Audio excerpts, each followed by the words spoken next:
Greetings, fellow fans. You're tuned into Goofy Harry presenting to you today. If Levi Ackerman found Harry locked in a cage and broke him out to join the Survey Corps, show some love by liking and subscribing. Enjoy the story ahead. Chapter 1. The Cage Beneath the Ruins. The horses died first. Levi heard the screaming before he saw it, that high, animal shriek that meant a titan had gotten close enough to spook the mounts. He pulled hard on his reins, and his black mare skidded sideways on the broken road, nostrils flaring, ears pinned flat.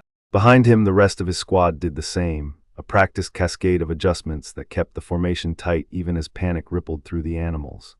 "Captain," Petra called from his left. She was pointing east toward the tree line, or what was left of it. 200 meters out, a 12-meter titan was dragging itself through the shattered remains of a pine forest, its too-wide mouth hanging open in that empty grin that had haunted Levi's sleep for the better part of a decade. Behind it, a second, smaller, maybe 7 meters, stumbled along like a drunk following a friend home from the bar. "I see them." Levi's voice was flat. He didn't need to raise it. His squad knew the sound of his comm the way most people knew the sound of someone else's alarm. "Eld Gunter, take the 12-meter. Petra Aluo the 7, standard engagement, don't get creative." "Yes, sir." 4 sets of ODM gear fired simultaneously, cables singing through the cold air, and his squad launched from their saddles like arrows from a bow. Levi watched them go with the detached assessment of a man who had trained these 4 until they could kill in their sleep. Eld and Gunter hit the 12-meter from both sides, a pincer that forced it to turn, and turning exposed the nape. Eld's blades carved through flesh and steam erupted in a white column. The smaller titan went down 3 seconds later, Petra sliding underneath its grasping hand with a grace that made the maneuver look rehearsed, and Aluo finishing the cut with more force than necessary, because Aluo always used more force than necessary. 4 kills, clean, under 30 seconds.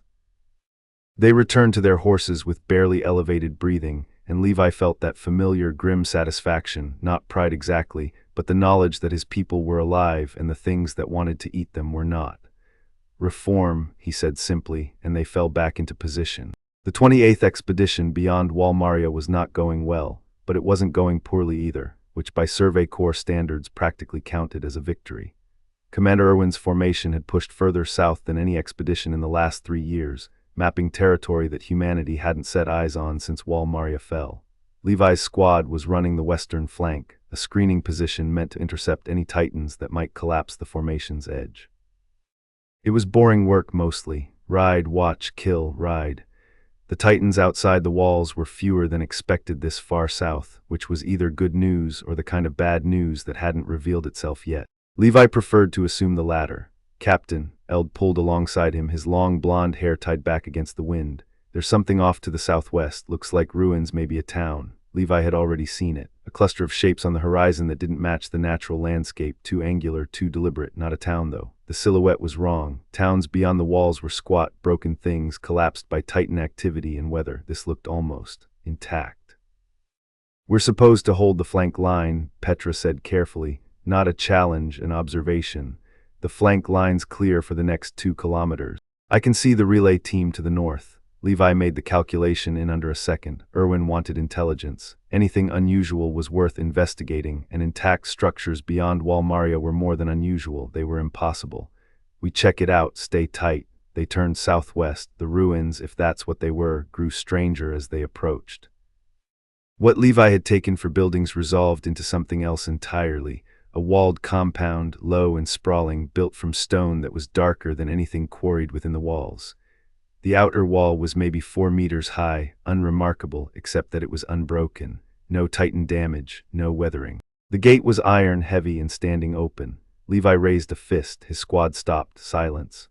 The wind moved through the grass and made it hiss, and somewhere far away a bird was calling, but the compound itself produced nothing. No movement, no sound. Levi had learned a long time ago that silence in titan territory was either salvation or a trap, and the distinction usually became clear right around the time it was too late to matter.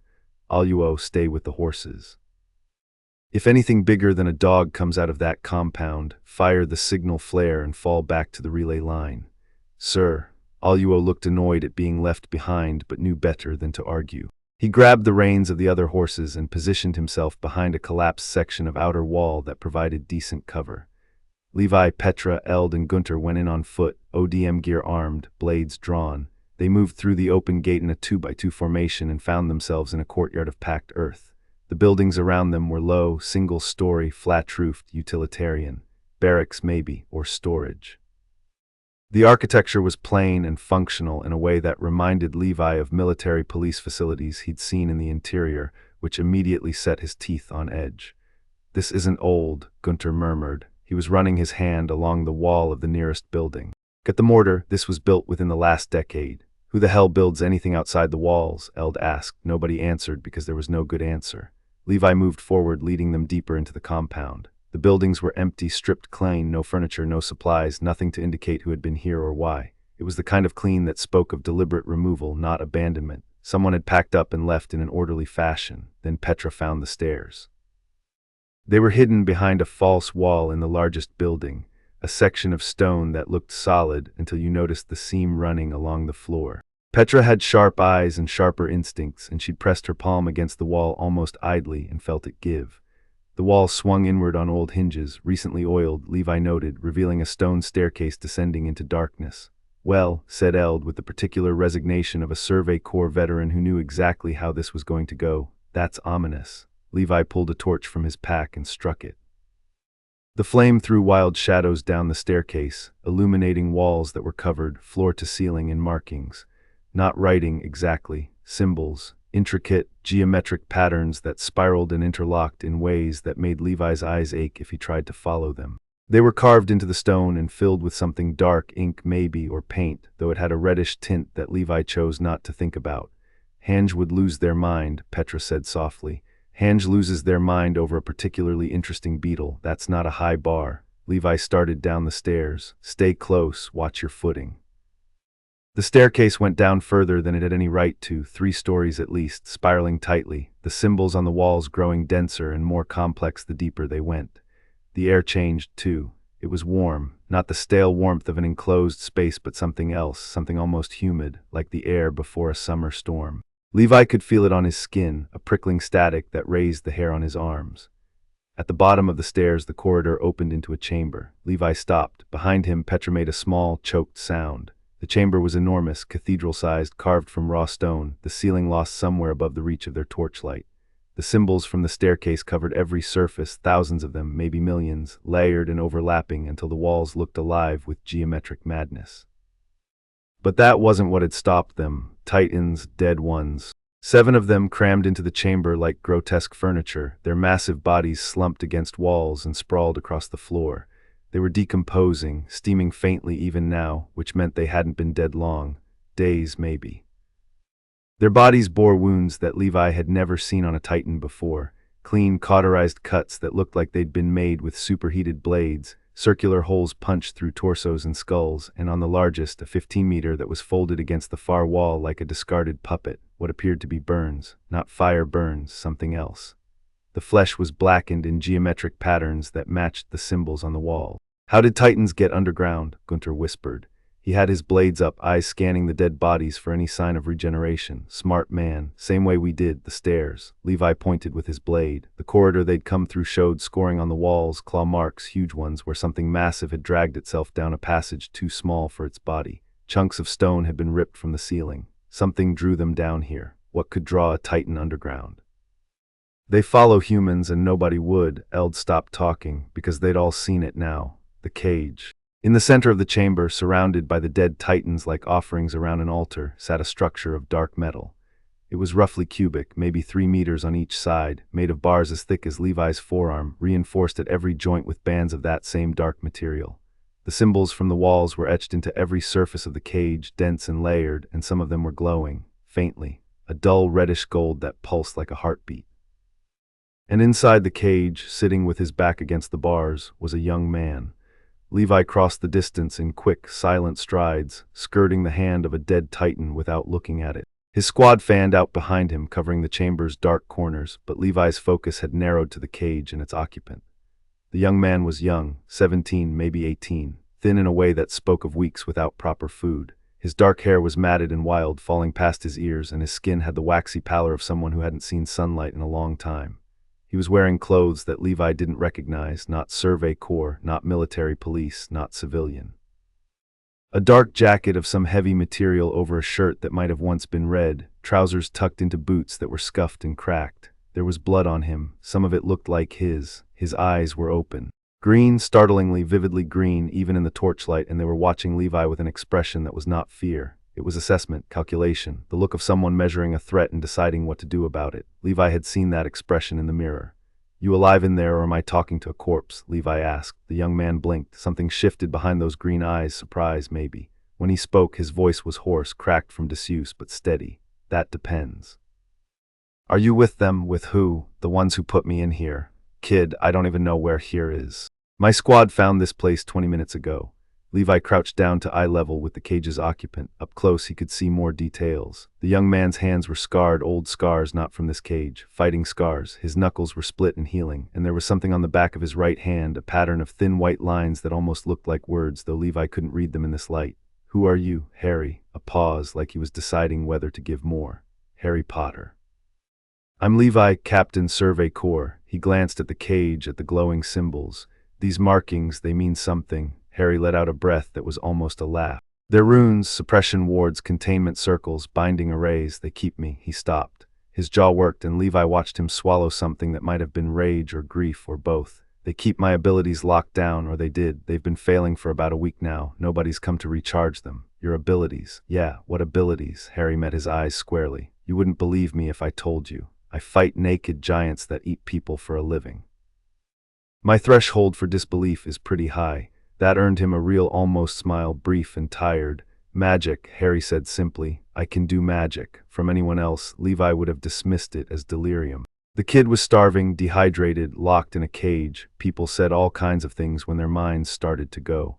But those dead titans were right there, surrounding the cage like a ring of grotesque evidence. Something had killed them. Something that left wounds Levi had never seen in his years of killing titans.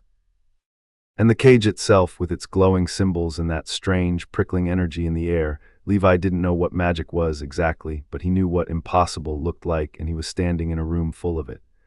"All right," Levi said. "Magic, fine. Can you get yourself out of this cage?" Harry's hands flexed. "I've been trying for weeks. The runes suppress everything. But like I said, they're failing. I can feel my power coming back in pieces. Another few days and I might be able to break through," but a sound cut him off. Deep, resonant, coming from everywhere and nowhere, the kind of sound you felt in your chest before you heard it with your ears. The ground trembled, dust sifted from the ceiling.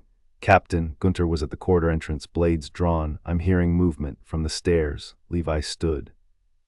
He could feel it now, vibration through the stone floor, rhythmic, heavy. "Footsteps, big ones. Titans," Petra said. She'd gone pale, but her hands were rock steady on her blades. "They followed us down. Or whatever drew the others is drawing more." "It's me," Harry said from the cage. His voice had changed, harder, clipped, the voice of someone shifting from conversation to tactical assessment. "The runes are failing. When they were fully active, they hid my presence. Now I'm leaking and titans are attracted to." He cut himself off with a sharp shake of his head. "It doesn't matter. They're coming and you need to leave." "We're not leaving you in a cage," Petra said immediately. "You can't get the cage open. The bars are warded. Your swords won't cut them." Harry stood up. He was taller than Levi had expected, lean and angular, and he moved with the careful economy of someone conserving energy they didn't have much of. "Go, I've survived this long." "By hiding behind runes that are failing," Levi said flatly. He turned to the cage and examined the bars. They were cold to the touch, unnaturally smooth. He drew one blade and struck the nearest bar with a controlled, precise blow. Sparks flew bright white, not the orange of steel on steel, and the blade bounced back hard enough to numb his wrist. The bar didn't have a scratch on it. "Told you," Harry said. "Shut up." Levi was studying the cage's construction. Every joint was reinforced, every bar identical except there at the bottom left corner. One bar was slightly different. The symbols etched into it were dimmer than the others, and the metal had a hairline fracture running along its length. This bar is the weak point." Harry turned and looked. He crouched down and pressed his hand against the fractured bar, and something happened. The air around his hand shimmered, heat haze on a summer road, and the dim symbols on the bar flickered and died completely for just a moment before sparking back to life. "I felt that," Harry said. His eyes were wide, not with fear, with hunger. The hunger of someone who'd had something essential taken from them and just felt the ghost of its return. "If you can crack that bar even a little more, I might be able to push through, force my magic through the gap." The ground shook harder. From the corridor, the sound of something massive scraping against stone, getting closer. "Eld, Gunter, hold the corridor. Do not engage unless they break through into the chamber. Petra, give me your blades." Petra tossed them without hesitation. Levi caught them, reversed his grip, and brought all 4 blades down on the fractured bar simultaneously. The impact sent shockwaves up his arms and rattled his teeth. The white sparks erupted again, blinding in the dim chamber. The bar held, but the fracture widened. He could see it, a crack spreading through the dark metal like ice breaking on a river. Again, Harry pressed both hands against the bar from the inside, and that shimmer intensified, became visible, a golden light that leaked between his fingers like he was holding a sun. Levi struck again, a third time. Each blow sent agony through his forearms and shoulders, the shock of hitting something that refused to yield. But the fracture was growing, the symbols along the bar winking out one by one like snuffed candles, and Harry was pouring that golden light into the gap, his jaw clenched, tendons standing out in his neck. The corridor erupted. A titan's hand, enormous, fingers spread, steaming, smashed through the corridor entrance and tore a chunk from the ceiling. Behind it, a face appeared, 10 meters of mindless hunger trying to force itself through a space half its size, crushing stone and ripping through the passage by sheer, terrible persistence. Eldon Gunter fell back, blades flashing, but there was no nape to target. The titan was wedged in the corridor like a cork in a bottle, and more were pushing behind it. "It's breaking through," Gunter shouted. The titan surged forward, stone exploded. The corridor widened by a meter as the wall gave way, and suddenly the titan was in the chamber, stumbling, its eyes fixed on the cage with that horrible, vacant intensity. It reached. Levi calculated angles, distances, anchor points. The chamber's ceiling was stone. His ODM hooks would hold if the rock was solid enough. He fired both cables, felt them bite, and launched himself at the titan's nape in a single, fluid arc. His blades bit deep, carved clean, and the titan pitched forward with a crash that shook the entire underground complex. Steam billowed, but the corridor was already producing another one, a smaller titan, 5 meters, scrambling over its fallen predecessor with awful, spider-like speed. Eld took it, one clean cut, textbook, and it fell. But behind it, Levi could see them in the corridor, a line of reaching hands and grinning faces, drawn by whatever signal Harry's failing cage was broadcasting. 3 more, maybe 4. In this enclosed space, with limited anchor points and no room to maneuver, his squad could hold them, for a while, but not forever. Levi landed on the dead titan's back and looked at the cage. "Whatever you're doing, do it faster." Harry wasn't listening, or rather, he was beyond listening. His eyes were closed, both hands locked around the fractured bar, and the golden light had become blinding, a miniature sun burning in the center of the chamber, hot enough that Levi felt it on his face from 20 meters away. The symbols on the cage were going haywire, flickering between dark and bright in a seizure-like pattern, and the air was thick with that storm-front electricity, heavy enough to taste. A titan broke through into the chamber, then another. Gunter and Eld engaged, their cables singing, blades carving, but the space was wrong, too tight, too cluttered with dead titan bodies. Gunter had to abort a strike and nearly got caught by a grasping hand. Petra launched past Levi and took the 7-meter from behind while it reached for Gunter, her blades opening its nape in a spray of steam. They were good, they were the best, but the titans kept coming. Levi killed 2 more in the time it took the thought to form. He moved through the chamber like a blade himself, ricocheting off walls, off the ceiling, using the dead titans as springboards, each cut precise and economical. No wasted movement, no hesitation. This was what he was, stripped down to the essential truth, the fastest, deadliest thing in a room full of monsters, but there were limits. A titan surged from the corridor and Levi was out of position, on the wrong side of the chamber, blades dulling, one cable retracting too slowly. The titan locked onto the cage and lunged, not at a soldier, at Harry, and the cage broke. The sound it made was nothing like metal breaking. It was a note, a single, pure, crystalline tone that pierced through the cacophony of battle and the screaming of steam, and went straight into Levi's hindbrain, where it triggered something ancient and instinctive. The fractured bar didn't bend or snap, it dissolved. The golden light that Harry had been feeding into it ate through the metal like acid, and then it ate through the rest of the cage too, racing along the bars, consuming the symbols, turning dark metal into gold, light into nothing. The cage unmade itself in under 2 seconds, and Harry stood in the space where it had been, free, and his eyes were open and they were glowing. The titan that had lunged was still coming. Its hand was already reaching, 5 meters away, 4-3. Harry raised his hand. The word he spoke wasn't in any language Levi knew. It was short, sharp, a single syllable that cracked through the air like a whip. The titan stopped. Not slowed, stopped like it had hit an invisible wall. Then it flew backward. Levi had seen ODM-propelled soldiers launch at high speed, and this was faster. The 10-meter titan was flung across the chamber like a toy, smashing through 2 of its fellows and hitting the far wall hard enough to crater the stone. It didn't get back up. Its nape was crushed, shattered against the wall, and it was already dissolving into steam. Silence. Brief, absolute silence, broken only by the hiss of evaporating Titan flesh. Harry turned to the corridor where more Titans were forcing their way through. His face was blank, not empty, but focused, the way a lens focuses light. He walked forward, bare feet on stone, and raised both hands. This time the word was longer, and the light that erupted from his palms was not gold but white, searing nuclear white, a beam of force that hit the corridor entrance and kept going. Levi heard the impacts 1, 2, 3, 4 as it punched through every Titan in the passage, one after another, like a needle through cloth. The corridor shook, dust and stone rained from the ceiling. And then the light faded and there was nothing in the passage but steam and silence.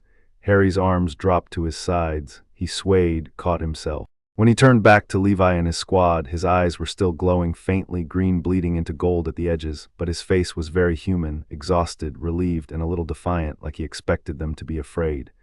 Levi hooked his blades back into their sheaths. He looked at the destroyed corridor, the dissolving Titans, the smoking remnants of the cage. He looked at Harry. "Not bad," he said. Harry stared at him. Then he laughed, a real laugh, raw and surprised and slightly unhinged at the edges, the laugh of someone who'd been in a cage for weeks and had just blown a hallway full of Titans to pieces and was now being evaluated by a short man with an undercut who seemed completely unfazed by the whole thing. "Not bad," Harry repeated. I vaporized, not bad. You missed one," Levi pointed.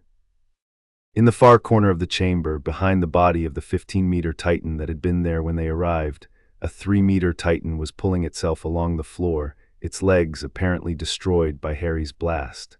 It was still moving toward them with that mindless, persistent hunger. Harry looked at it, he flicked his wrist almost lazily, and a bolt of red light hit the Titan in the nape.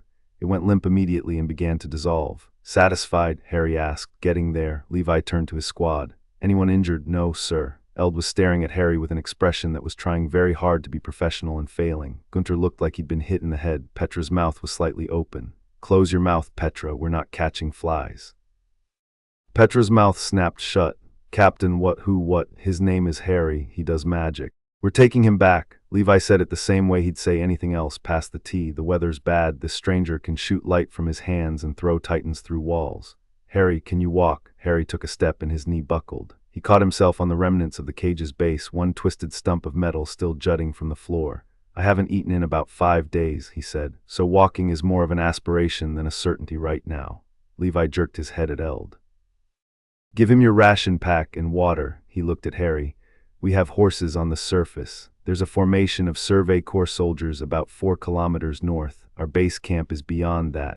Can you ride?" "I can ride." "Can you fight if we run into more?" Harry's jaw tightened. That glow flickered behind his eyes again, there and gone. "Yeah, I can fight." Levi regarded him for a moment. This kid, because he was a kid, under the blood and the power and the defiance, just a kid, had been locked in a cage in an underground chamber surrounded by dead Titans, and his first instinct when freed had been to fight. Not run, not hide, fight. Levi knew what that meant. He'd been that kid once in the underground city beneath the capital, where the choices were fight or die, and you learned to choose fast. "Then let's go," Levi said. They went. The staircase was partially collapsed. Harry's blast had done structural damage, but passable. Eld went first, then Gunter, then Harry, with Petra behind him and Levi bringing up the rear. Harry ate as he climbed, tearing into the ration pack with the systematic efficiency of someone who knew hunger and knew that the best response to food after starvation was small, steady bites, not the frantic gorging that instinct demanded. He drank water the same way, careful, measured sips. He moved well, Levi noticed, even in his weakened state. Light on his feet, aware of his surroundings, checking corners and doorways before passing them. Military training, or something close to it. This wasn't someone who'd been sheltered and then thrown into danger. This was someone who'd been forged by it. They emerged into late afternoon sunlight and Harry stopped. He stood in the doorway of the compound building and turned his face up to the sky and closed his eyes. The sun hit his skin and Levi watched the tension drain out of his shoulders, watched his chest expand with a breath that went all the way down to his foundation. It lasted maybe 3 seconds. Then Harry opened his eyes and kept walking, but Levi had seen the way his hands were shaking. Aluo was exactly where they'd left him, which was one of the few reliable things about Aluo. He opened his mouth to deliver some kind of quip. The man couldn't go 10 minutes without performing, but whatever he'd been about to say died on his lips when he saw Harry. "Don't," Levi said preemptively. Aluo closed his mouth. They gave Harry a horse, one of the spares, a steady bay gelding that didn't spook when Harry laid a hand on its neck. And Harry could ride, Levi noted. Not the way Survey Corps soldiers rode, with the aggressive, combat-ready posture that came from years of fighting from horseback, but with a natural ease that suggested a different kind of training. He held the reins loosely, guided with his knees, and kept his weight balanced over the horse's center of gravity without being told. "Where did you learn to ride?" Petra asked, pulling alongside him. She'd recovered from her shock with the adaptability that made her one of Levi's best, and her natural warmth was already asserting itself. She was studying Harry with curiosity rather than fear, which Levi appreciated. "School," Harry said. "They teach riding at your school, among other things." "Like magic," Harry glanced at her. "Yeah, like magic. How does, Petra?" Levi said from the front. Later, they rode north.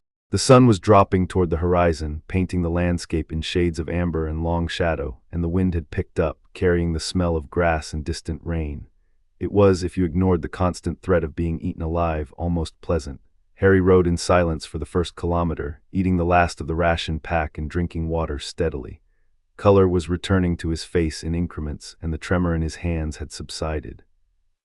He was looking at the landscape with the particular intensity of someone seeing something for the first time, not the wonder of a tourist, but the assessment of a soldier in unfamiliar terrain. "Where exactly am I?" he asked eventually. "About 40 kilometers south of Wall Maria," Levi answered without turning, "which means about 90 kilometers south of any place you'd want to be. Wall Maria, the outermost of 3 walls that protect the last of humanity. Wall Maria fell 5 years ago to a Titan attack. Everything outside it is Titan territory." Levi paused. "You didn't know any of that. How long were you in that cage?" "Hard to say. There's no light underground.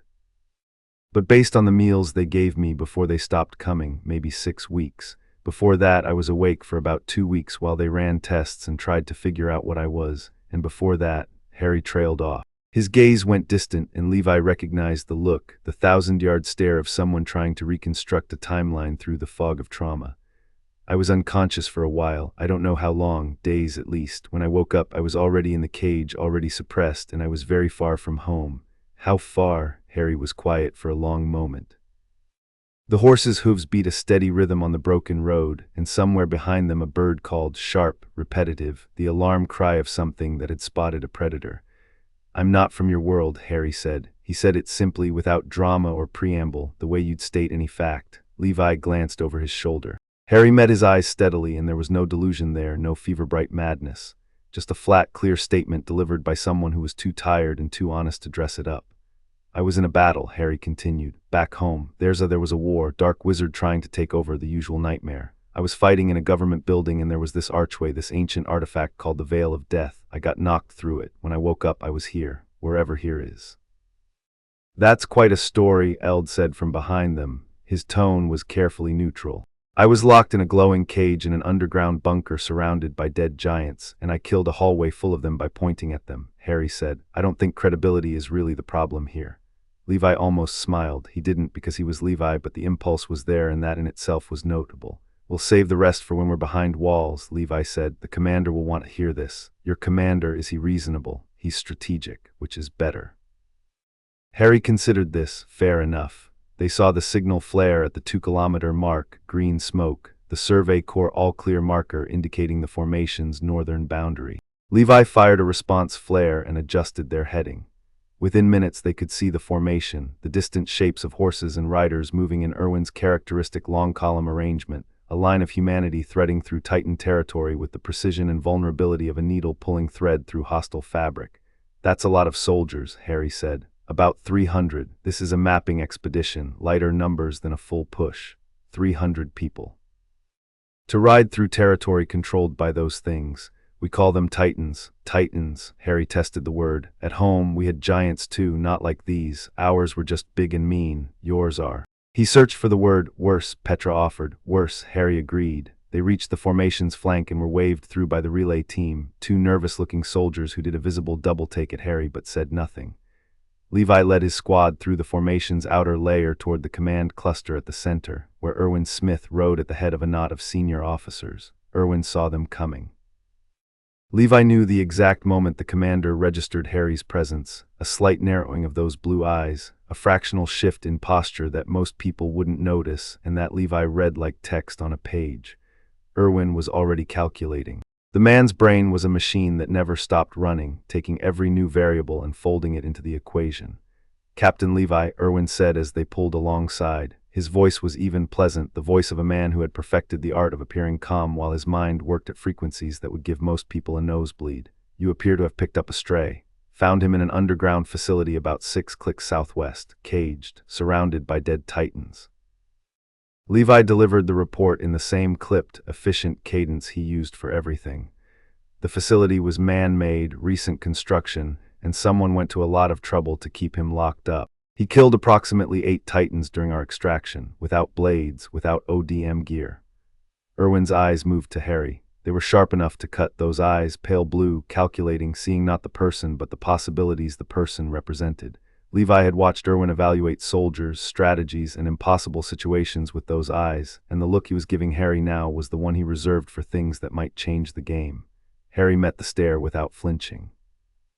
He sat straight in his saddle despite his obvious exhaustion, and the look he gave Irwin back was the look of someone who had been measured by powerful people before and had never come up short. "What's your name?" Irwin asked. "Harry Potter." "Harry, I'm Commander Irwin Smith. I lead the Survey Corps." Irwin glanced at Levi. 8 titans, at minimum. There were 7 dead ones already in the chamber when we arrived. Could have been his work too.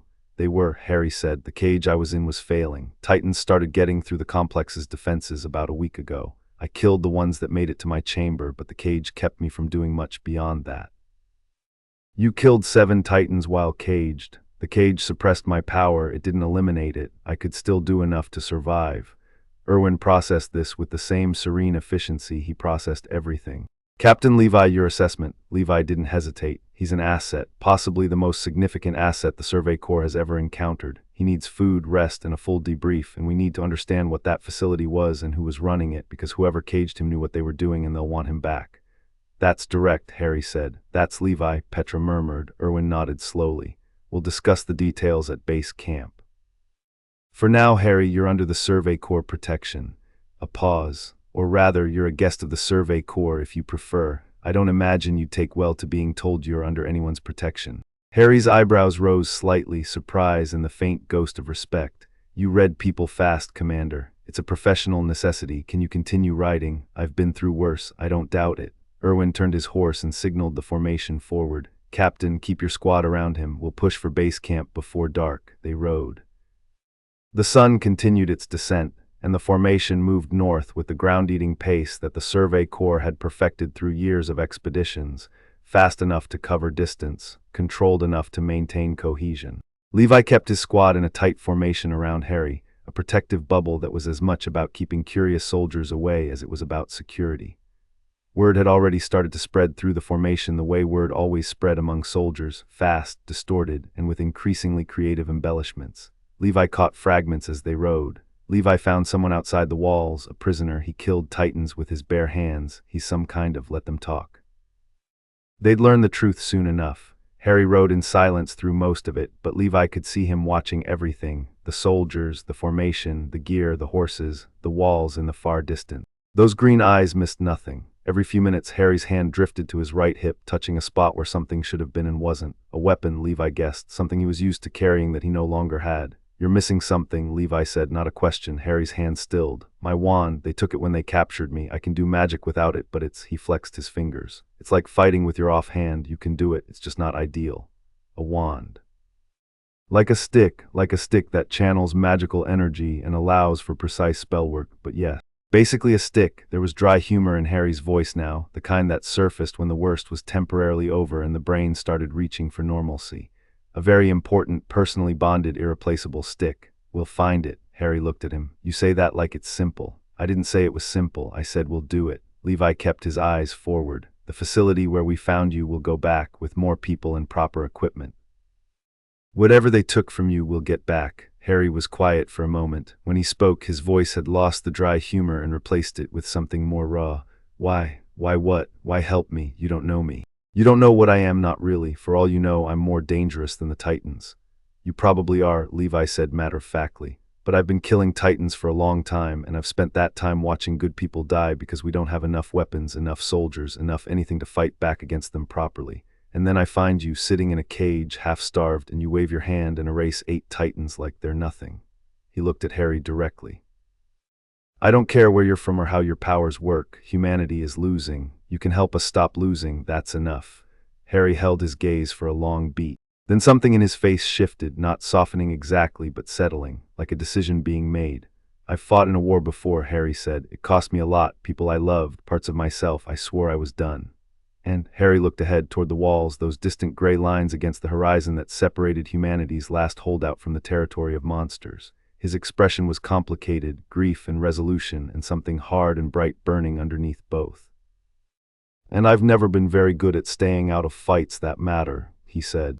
The base camp materialized as the last of the daylight bled from the sky, a circle of wagons and tents arranged in the Survey Corps' standard defensive pattern, torches already lit along the perimeter, horses picketed in a central corral. The formation dissolved into organized chaos as 300 soldiers dismounted, reported, and began the routine of making camp in hostile territory. Sentries were posted. Titan Watch began. The clockwork of military survival ticked into motion. Levi brought Harry to the command tent first. It was a large canvas structure at the camp's center, already occupied by Irwin's field desk and the maps that the commander seemed to generate from thin air. Section Commander Hange Zoe was there too, which meant they'd already heard something, because Hange had an almost supernatural ability to detect anything interesting within a 5-kilometer radius. Hange turned when they entered. They were tall, bespectacled, and practically vibrating with the particular energy that meant they'd caught the scent of something new and fascinating, and were about to become extremely, exhaustingly enthusiastic about it. "Is this him?" Hange asked, already moving toward Harry with the focus of a predator and the excitement of a child. "The one from the underground facility, the one who—" "Hange," Levi said. Right, sorry. I'm Hange Zoe, Section Commander. I study Titans, which means I study anything unusual, which means you are literally the most interesting thing that has ever happened to me, and I need you to tell me everything." Harry blinked. He looked at Levi. "They're always like this," Levi said. "I was in a cage for 6 weeks, so honestly the enthusiasm is kind of refreshing." Harry turned to Hange. "I'll answer your questions. But I need to sit down, and I'd really like more food if there's any available." "Of course, food, water, blankets, moblet." Hange bellowed, for their assistant, with an energy that suggested the word indoor voice had been surgically removed from their vocabulary. A harried-looking man appeared with supplies, and within minutes Harry was seated at Irwin's field desk with a bowl of stew, bread, water, and a blanket around his shoulders. He ate methodically, the same careful, measured bites he'd maintained on the ride. Between mouthfuls at Irwin's gentle but persistent questioning, the story came out. Not all of it, Levi could tell Harry was editing, choosing what to share and what to hold back with the precision of someone who understood that information was currency. But the broad strokes were enough to turn the tent silent. Another world, a hidden society of magic users, existing alongside ordinary humans.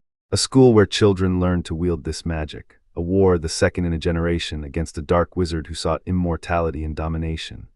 Harry's role in that war, central, crucial, prophesied. The final battle, the archway, the fall through the veil. And then waking up here in a world with no magic, no wizards, no home, only to be captured by people who recognized what he was and locked him away.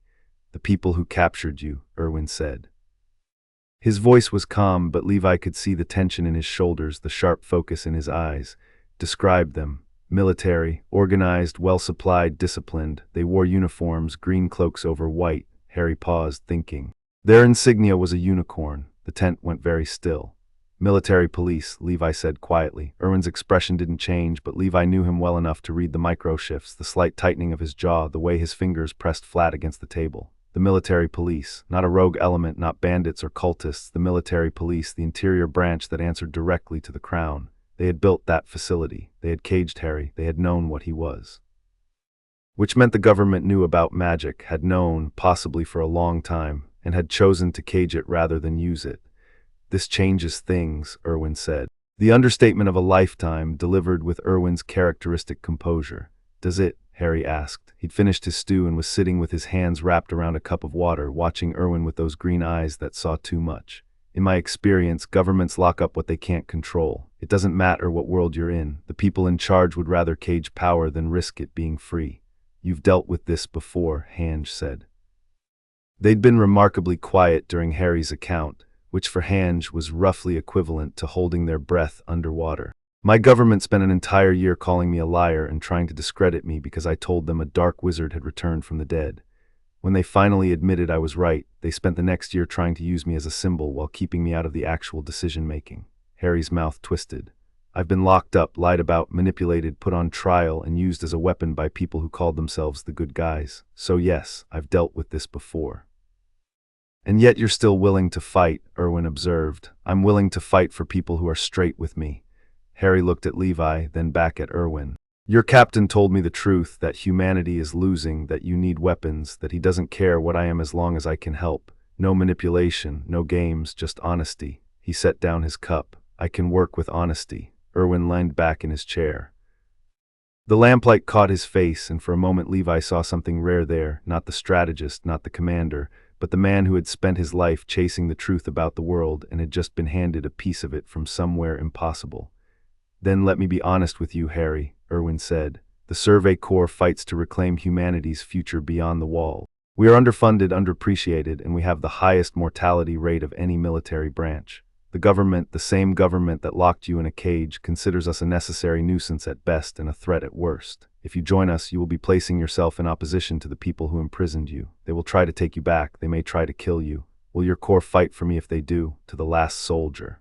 Then I'm in. Levi watched the exchange with something that wasn't quite emotion, more like recognition. The acknowledgement of a pattern he'd seen before, in himself, in Irwin, in every soldier who'd put on the wings of freedom knowing the odds. Someone choosing the fight not because it was safe, but because it was right. You'll need to earn the rank, Levi said. I don't care how many titans you can kill with a hand wave. If you're going to wear the wings, you learn to fly. Harry raised an eyebrow. Fly, ODM gear, omnidirectional mobility gear. It's how we fight, how we move in three-dimensional space to reach a titan's nape. Levi crossed his arms. You've got power, that's good. But power without discipline is a liability, and I don't carry liabilities on my squad. You want me on your squad. I want you where I can see you. That means my squad. You train with my people, you learn our methods, you follow orders in the field. In exchange, you get the full resources of the Survey Corps and the protection of the commander. And Levi added, we go back to that facility and find your wand. Harry studied him. Levi could practically see the calculation happening, the weighing of options, the assessment of trust, the consideration of alternatives. Harry had been burned by institutions before, he'd said as much. And here was another institution, another set of uniforms, another hierarchy asking for his power in exchange for promises. But Levi wasn't making promises. He was making a deal, plainly stated, with the terms laid bare. And something about that must have landed because Harry nodded.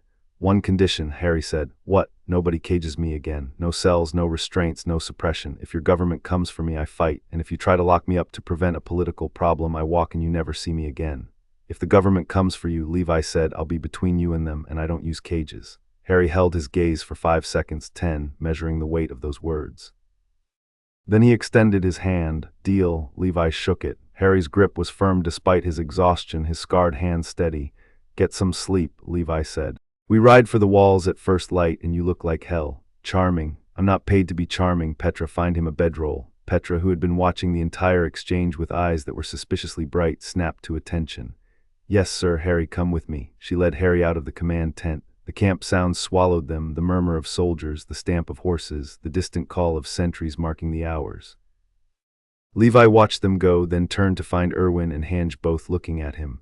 What? You claimed him fast, Irwin said mildly. He's useful. You called him an asset and put him on your squad within an hour of meeting him. That's fast even for you. He was in a cage, Irwin, starved, suppressed, locked underground in the dark with titans trying to eat him, and his first move when he broke free was to kill every threat in the room and then ask what he could do to help.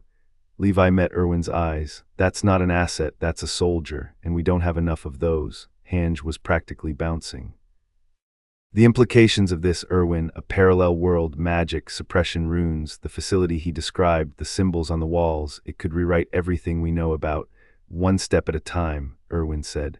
For now, he's a member of the Survey Corps, pending formal induction. The military police will know he's missing soon enough if they don't already. We need to be back within the walls and on solid political ground before that happens.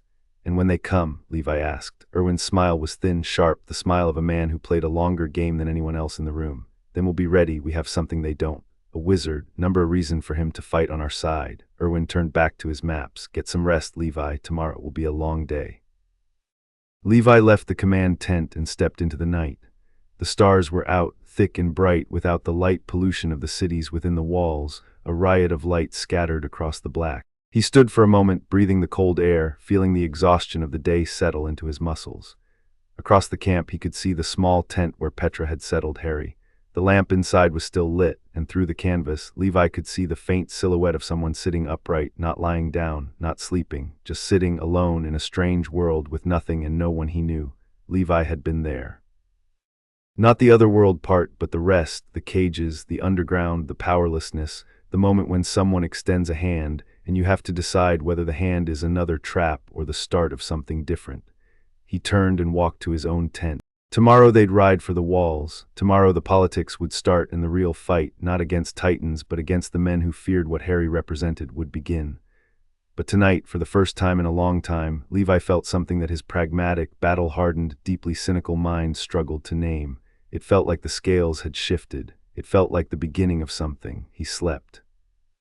Chapter 2, Walls and Wings. The gates of Wall Rose looked like the jaw of something enormous, and Harry couldn't decide if they were opening to welcome him or swallow him whole. He rode between Levi and Petra at the formation center, 300 soldiers filtering through the gate in a river of green cloaks and exhausted horses. The tunnel through the wall was long, impossibly long, the wall itself thicker than any fortification Harry had ever seen, and he'd seen Hogwarts. The stone was ancient, seamless, and carried a weight that wasn't just physical. It pressed against something in Harry's chest, a subtle wrongness that made his magic itch beneath his skin. Then they were through, and Harry saw civilization for the first time in this world. Karen's district spread out before him in a sprawl of stone buildings, narrow streets, and crowds, so many people. After weeks of silence underground and days of empty landscape, the noise hit him like a wall of its own. Vendors shouting, children running, cartwheels grinding on cobblestone, and underneath it all, the low, constant murmur of thousands of lives being lived in the shadow of the wall. People lined the main street to watch the Survey Corps return.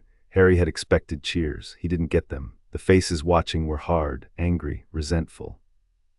A woman near the front held a photograph pressed to her chest and stared at the formation with eyes that were looking for someone specific and not finding them. A man spat on the ground as they passed. Children watched with open curiosity, but the adults looked at the green cloaks and the wings of freedom like they were looking at a bill they hadn't agreed to pay. This happens every time, Petra said quietly, reading Harry's expression. The Survey Corps has the highest casualty rate of any branch. Every expedition, families lose someone, they blame us. How many did you lose this time? 14. Petra's voice didn't waver, but her hands tightened on her reins. 14 soldiers. Out of 300, Harry said nothing. He'd been to enough funerals to know that numbers didn't capture it. 14 wasn't a number, it was 14 empty beds, 14 sets of belongings to be returned, 14 letters that someone would have to write. He'd written letters like that himself after the Battle of Hogwarts, sitting in the ruined Great Hall with ink-stained fingers and nothing adequate to say. They rode through the district and into the military compound on its eastern edge, a walled complex of stables, barracks, offices, and training grounds that bore the Survey Corps emblem on every surface. The Wings of Freedom, 2 overlapping wings, one white, one blue, on a field of green. Harry stared at it as they passed through the compound gates and felt something turn over in his chest. He'd worn emblems before, the Gryffindor lion, the DA's galleon, the Order of the Phoenix, symbols that meant you belonged to something bigger than yourself. He hadn't expected to feel the pull of another one so soon. Soldiers dismounted, horses were led away, gear was stripped and racked, the organized chaos of a military force returning home. Harry dismounted carefully, his body was recovering. 3 days of riding and regular meals doing their work, but he was still operating well below full capacity. The suppression runes had done something to his magical core, something that was healing but slowly, like a muscle that had been locked in a cramp for weeks and was only now beginning to unclench. Harry, Levi appeared at his side, already dismounted, already looking like he'd been standing there for 5 minutes rather than having just gotten off a horse. The man moved with an economy that bordered on supernatural. With me, Harry followed him across the compound. Soldiers stared as they passed, openly, with the kind of undisguised curiosity that Harry recognized from every time he'd walked through a new environment as the boy who lived. He ignored it the same way he always had, by not ignoring it at all but refusing to let it change how he moved. Levi led him to a building at the compound's rear, officer quarters, based on the construction, nicer than the barracks with actual doors and windows. Levi pushed through the entrance, led Harry down a corridor, and stopped at a door. "This is yours. Clean clothes inside, washroom down the hall. Get cleaned up. Irwin's called a meeting in 2 hours." Harry looked at the door. A room. With a door he could close, after 6 weeks in a cage, the concept felt almost foreign. "Levi," the captain paused, half-turned. "Thank you." Levi regarded him for a moment. "Don't thank me yet. The Titans were the easy part." He walked away. Harry watched him go, then pushed open the door. The room was small. A bed, a desk, a chair, a window that looked out onto the training grounds. On the bed, someone Petra probably had laid out clean clothes, white shirt, brown trousers, the standard Survey Corps uniform minus the jacket. There was also soap, a towel, and a razor. Harry closed the door behind him, leaned against it, and allowed himself exactly 30 seconds of falling apart.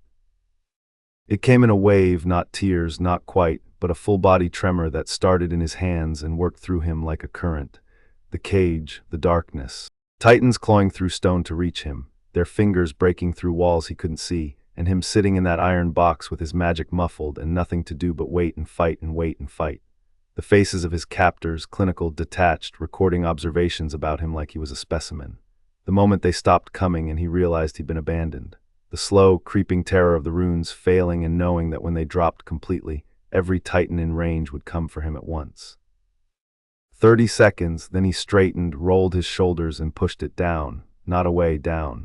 Into the place where he kept all the other things that would destroy him if he looked at them directly. Sirius falling through the veil. Dumbledore's broken body at the base of the tower. Fred's laugh cutting off mid-syllable. The long walk into the forest to die. He'd carry them, he always did, but he wouldn't let them carry him. The washroom was a revelation. Hot water, actual soap, a mirror in which he barely recognized himself. He was thinner than he'd ever been, angular, the bones of his face sharp under skin that was only now losing its underground pallor. His hair was a disaster, even by his standards. His eyes, though, his eyes were the same. His mother's eyes, green and steady, looking back at him from a stranger's face in a stranger's world. He washed, shaved badly but adequately, put on the clean clothes which fit reasonably well, looked at himself in the mirror again and saw something closer to human. Then he went to the window and looked out at the training grounds below. Soldiers were running drills, not combat drills, movement drills.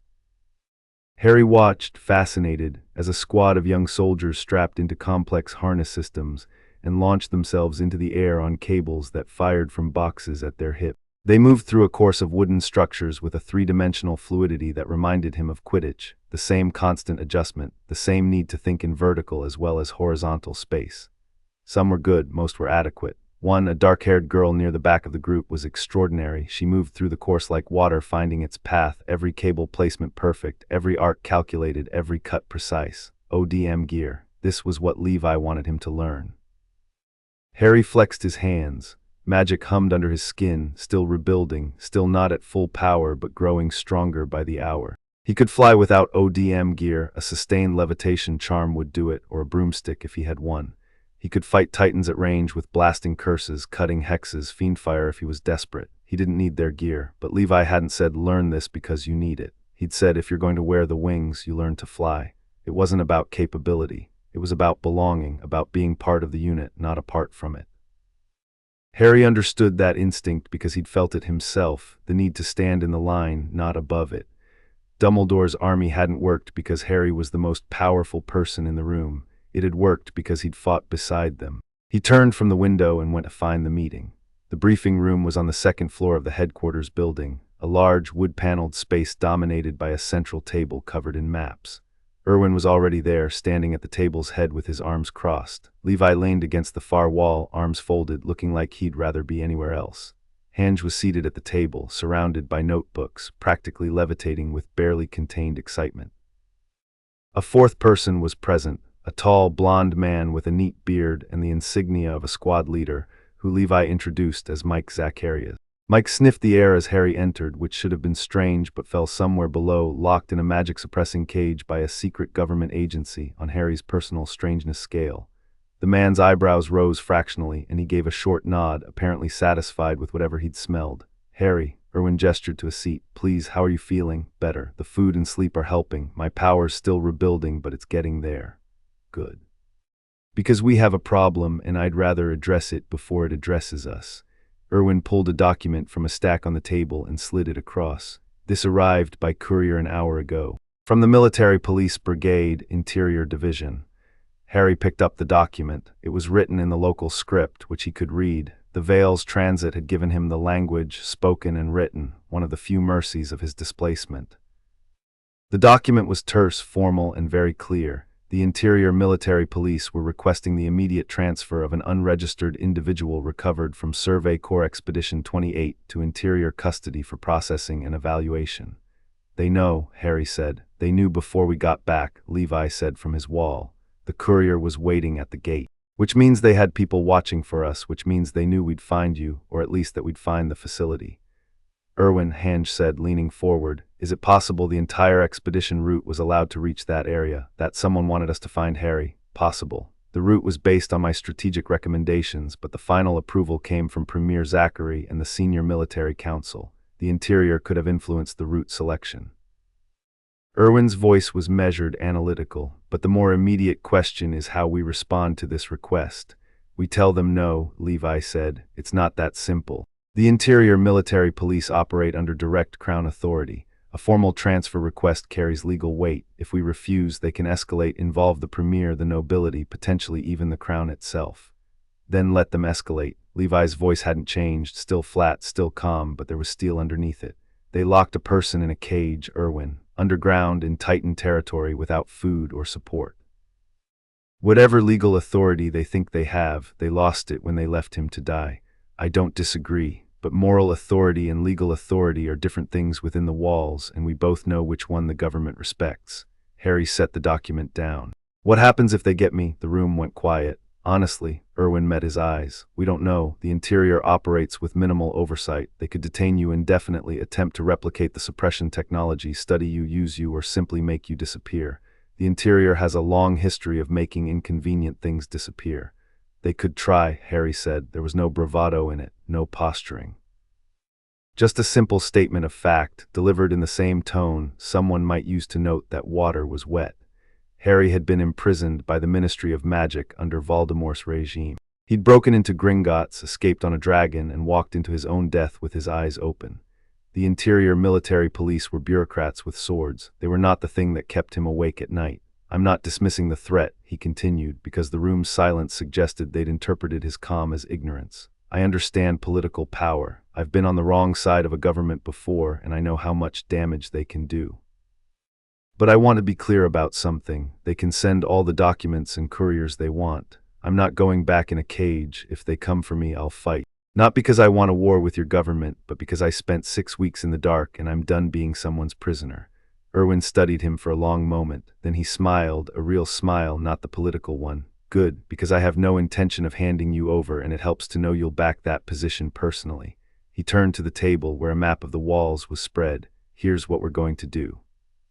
The Interior's request relies on the claim that you're an unregistered individual, essentially, that you have no legal status within the walls.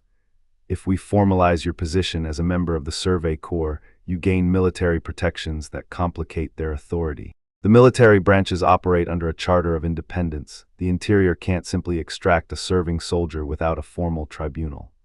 So we enlist him, Levi said. We enlist him. Today formally, with documentation that gets filed with the Premier's office before the Interior can maneuver.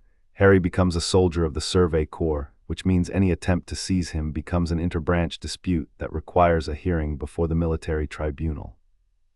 That doesn't stop them, Hange pointed out. It slows them down, but the Interior has judges in their pocket. A tribunal could go either way. A tribunal is a stage, Irwin said, and on a stage we control the narrative.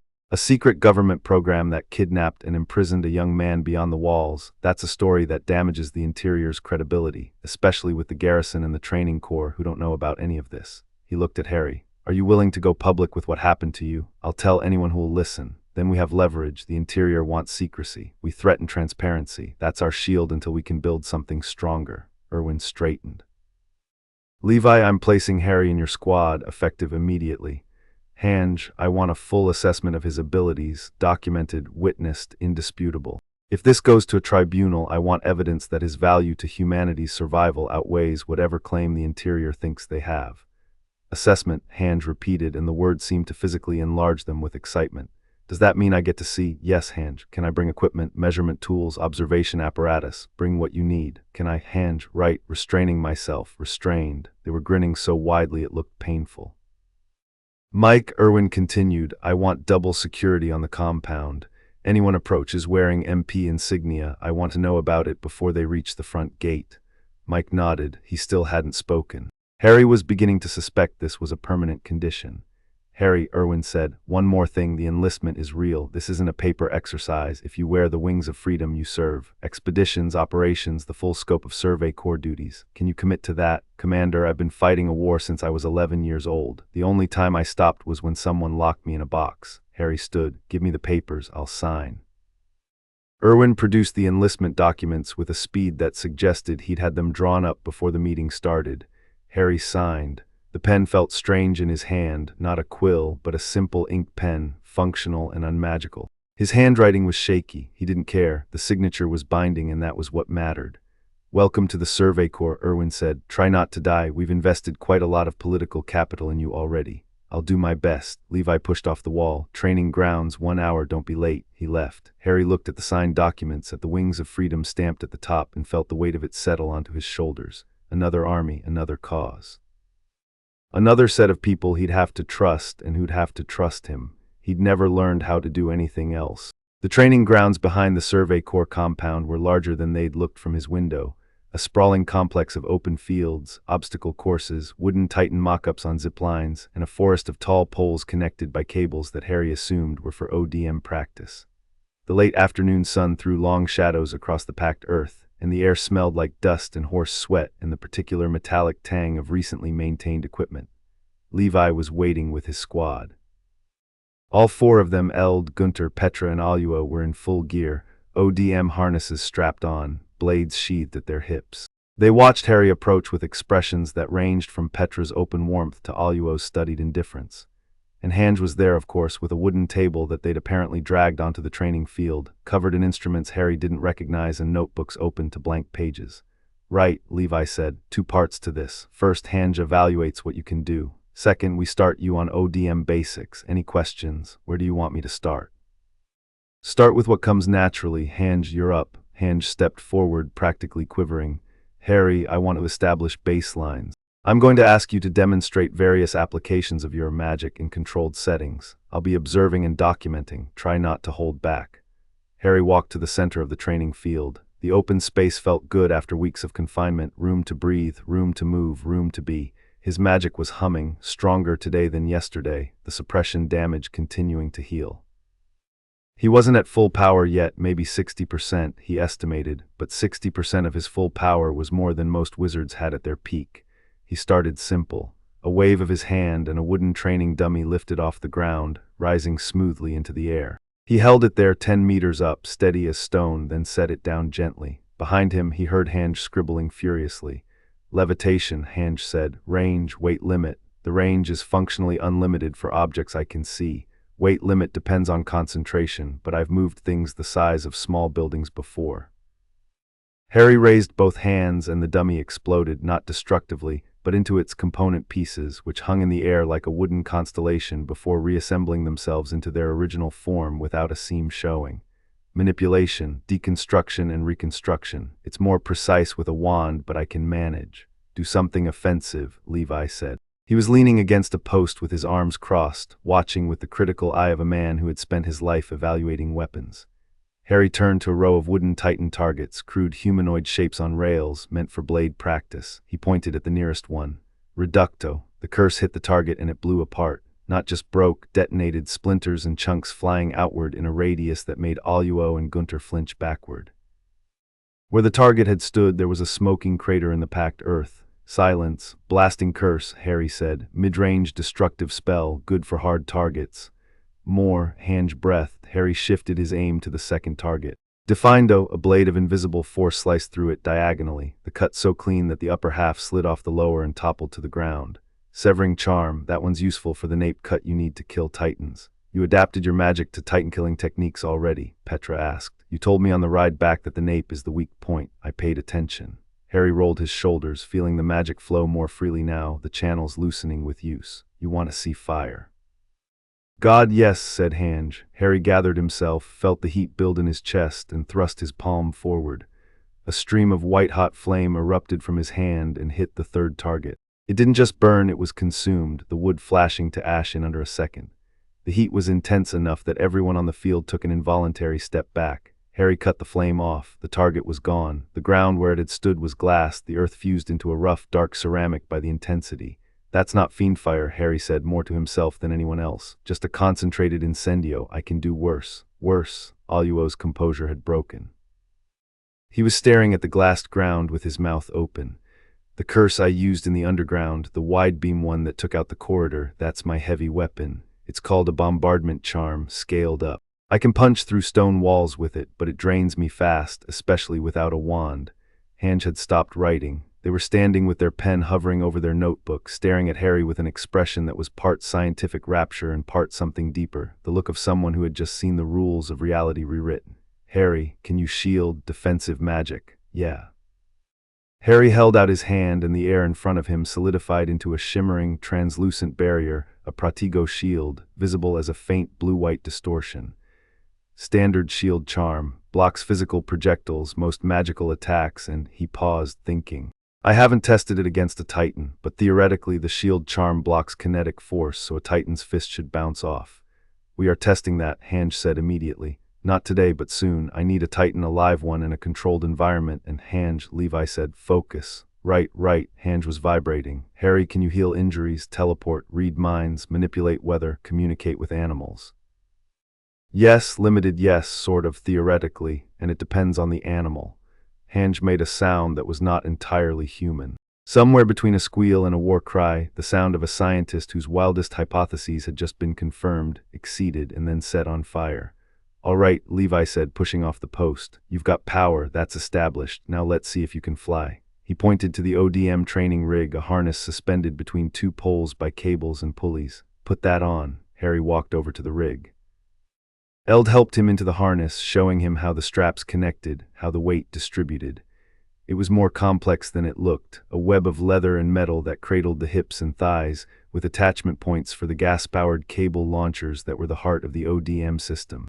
The basics, Eld explained, tightening a strap. You fire cables from the hip-mounted launchers. They anchor into any solid surface. The gas propulsion system then reels you in or controls your swing. Your body position, center of gravity, lean angle, hip rotation determines your trajectory. Blades mount on the hand grips. It sounds like a mechanical broomstick, Harry said. I don't know what a broomstick is in this context, but sure.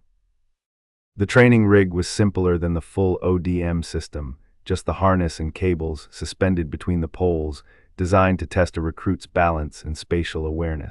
Harry stepped into position, felt the cables take his weight, and was lifted off the ground. He hung there for a moment, getting the feel of it. The harness distributed his weight across his hips and thighs, leaving his upper body free to move. The cables had some give. He could shift his weight and the rig would respond, tilting him forward, back, side to side. It was intuitive in a way he hadn't expected. Not like flying on a broom, where the magic of the broom did most of the work. This was mechanical, physical, dependent on his body's ability to read and respond to forces. The test is simple, Levi said. He was watching from below, arms crossed. Maintain your balance, stay upright. Most recruits fail this part repeatedly before they get it. Harry centered his weight. The cables swayed and he adjusted, a micro-shift of his hips, a tightening of his core, an instinct refined by years of Quidditch and broom flying. The rig steadied. He hung there, perfectly balanced, perfectly still. 5 seconds, 10, 30. He's a natural, Petra said. There was a note of disbelief in her voice. He's had training, Levi corrected, but his eyes were sharp with interest. The way he adjusts, that's not raw talent, that's someone who's used to aerial movement. I played a sport at school, Harry said from the rig. Airborne on broomsticks, competitive, high speed. You learn to adjust your center of gravity or you fall. You flew on broomsticks. Magical broomsticks, yes, of course you did. Levi turned to Eld. Get him on the full ODM trainer, flat course, not vertical. Let's see how he handles propulsion. The full ODM trainer was a different beast. They strapped Harry into a real set of ODM gear. The weight was significant, the gas canisters heavy on his hips, the blade mechanisms complex. Eld walked him through the controls, trigger mechanisms for cable launch and retraction, gas valves for propulsion, thumb switches for blade deployment. Don't try to be fancy, Eld cautioned. First run, just launch a cable, let it anchor, and let the gas pull you forward. Get used to the sensation. Harry aimed at a wooden post 20 meters away, squeezed the trigger, and the cable fired. It was fast, faster than he expected, and the anchor bit into the wood with a solid thunk. Then the gas engaged and he was moving, pulled forward and up in an arc that set the wind rushing past his ears and his stomach dropping in a way that was achingly, beautifully familiar. He was flying. Not like a broom, there was no grace period, no smooth acceleration. The ODM system was violent, immediate, a controlled lunge through three-dimensional space. But the fundamental sensation, the freedom of the air, the world tilting and spinning, the need to think fast and adjust faster, that was the same. Harry grinned for the first time in weeks. He hit the apex of his arc, felt the cable go slack, and fired the second one, aiming at another post further along the course. The transition was rough but functional, a jarring swing that rattled his teeth but kept him airborne. He adjusted his hips the way Eld had shown him, found a better angle, and the second arc was smoother. The third was smoother still. By the fifth cable, Harry was moving through the flat course with something approaching competence. Not grace, not yet, not by a long distance, but the basic mechanics were clicking. Launch, anchor, swing, transition, launch, a rhythm, a pattern. His Quidditch instincts were translating, not perfectly but usefully, the spatial awareness and aerial reflexes finding new expression in the mechanical system. He landed hard, stumbling, but on his feet at the end of the course. His arms were shaking from the unfamiliar strain and his hips ached where the harness had dug in. But he was breathing hard with exhilaration, not exhaustion. Again, Levi said. Harry went again, and again, and again. By the 8th run, the transitions were cleaner. By the 12th, he was starting to incorporate the body movements that Eld was coaching from the ground, the hip rotations that converted linear momentum into controlled arcs, the lean angles that let you change direction mid-swing. By the 20th, Levi called a halt. You learn fast, Levi said. It was delivered as an observation, not a compliment. I've been told that. Harry unstrapped the ODM gear with hands that were raw and trembling. How long before I'm field ready? Most recruits train for 3 years. I don't have 3 years. Number you don't. Levi looked at him with that flat, evaluating gaze. I'll give you a month. My squad will train you daily, ODM maneuvers, blade technique, formation tactics. You supplement with your magic. The combination is what makes you useful, not one or the other. A month to reach minimum field-ready standards. You won't be the best on ODM. You don't need to be. You need to be competent enough that the gear becomes a tool rather than a liability, and then your magic fills the gaps. Levi paused. Unless you think you can just fly around blasting things and call it strategy. I could, Harry said honestly, but you'd hate it and you'd be right to. I've seen what happens when people with power fight alone instead of with a team. It ends badly. Something flickered across Levi's face, too fast to read, but it might have been approval. Get cleaned up, dinner's in an hour, my squad eats together. Dinner was in the officers' mess, a long room with wooden tables and benches, the walls hung with Survey Corps banners that were frayed at the edges and stained with history. Levi's squad claimed a table near the back, and Harry found himself sitting between Petra and Eld, with Gunter and Aluo across from them and Levi at the table's end. The food was simple: bread, stew, dried meat, tea that Levi poured with a care and precision he didn't apply to anything else Harry had seen him do. It was more food than Harry had seen in weeks, and he ate steadily, pacing himself while the conversation built around him. So, Aluo said, leaning back with an affectation of casualness that was transparently rehearsed, magic, that's your deal. That's my deal, and you're from another world. Another world, another dimension, another reality. I'm not sure which term applies. The point is it's not here. What's it like? Petra asked. Your world. Harry thought about it. How do you describe a world to people who have never imagined one? How do you explain Hogwarts, the burrow, Diagon Alley, the feel of a wand choosing you, the taste of butterbeer, the sound of the Gryffindor common room on a Friday night? It's bigger than yours, he said, or differently shaped at least. There are no walls, no titans, people spread across the whole world, billions of them in hundreds of countries. Magic users are hidden within that, a secret society, invisible to ordinary people. We have our own government, our own schools, our own culture. He tore a piece of bread and chewed slowly. I grew up not knowing any of it. I was raised by non-magical relatives who hated magic and hated me for having it. I found out I was a wizard when I was 11, got a letter, went to school, and spent the next 7 years learning that being magical doesn't make the world less dangerous. It just changes the shape of the danger. 7 years of school, Eld said, and then a war. The war started before I finished school. I dropped out in my 7th year to hunt. He stopped. Horcruxes, no point explaining that. To complete a mission. The final battle was at the school itself. We won.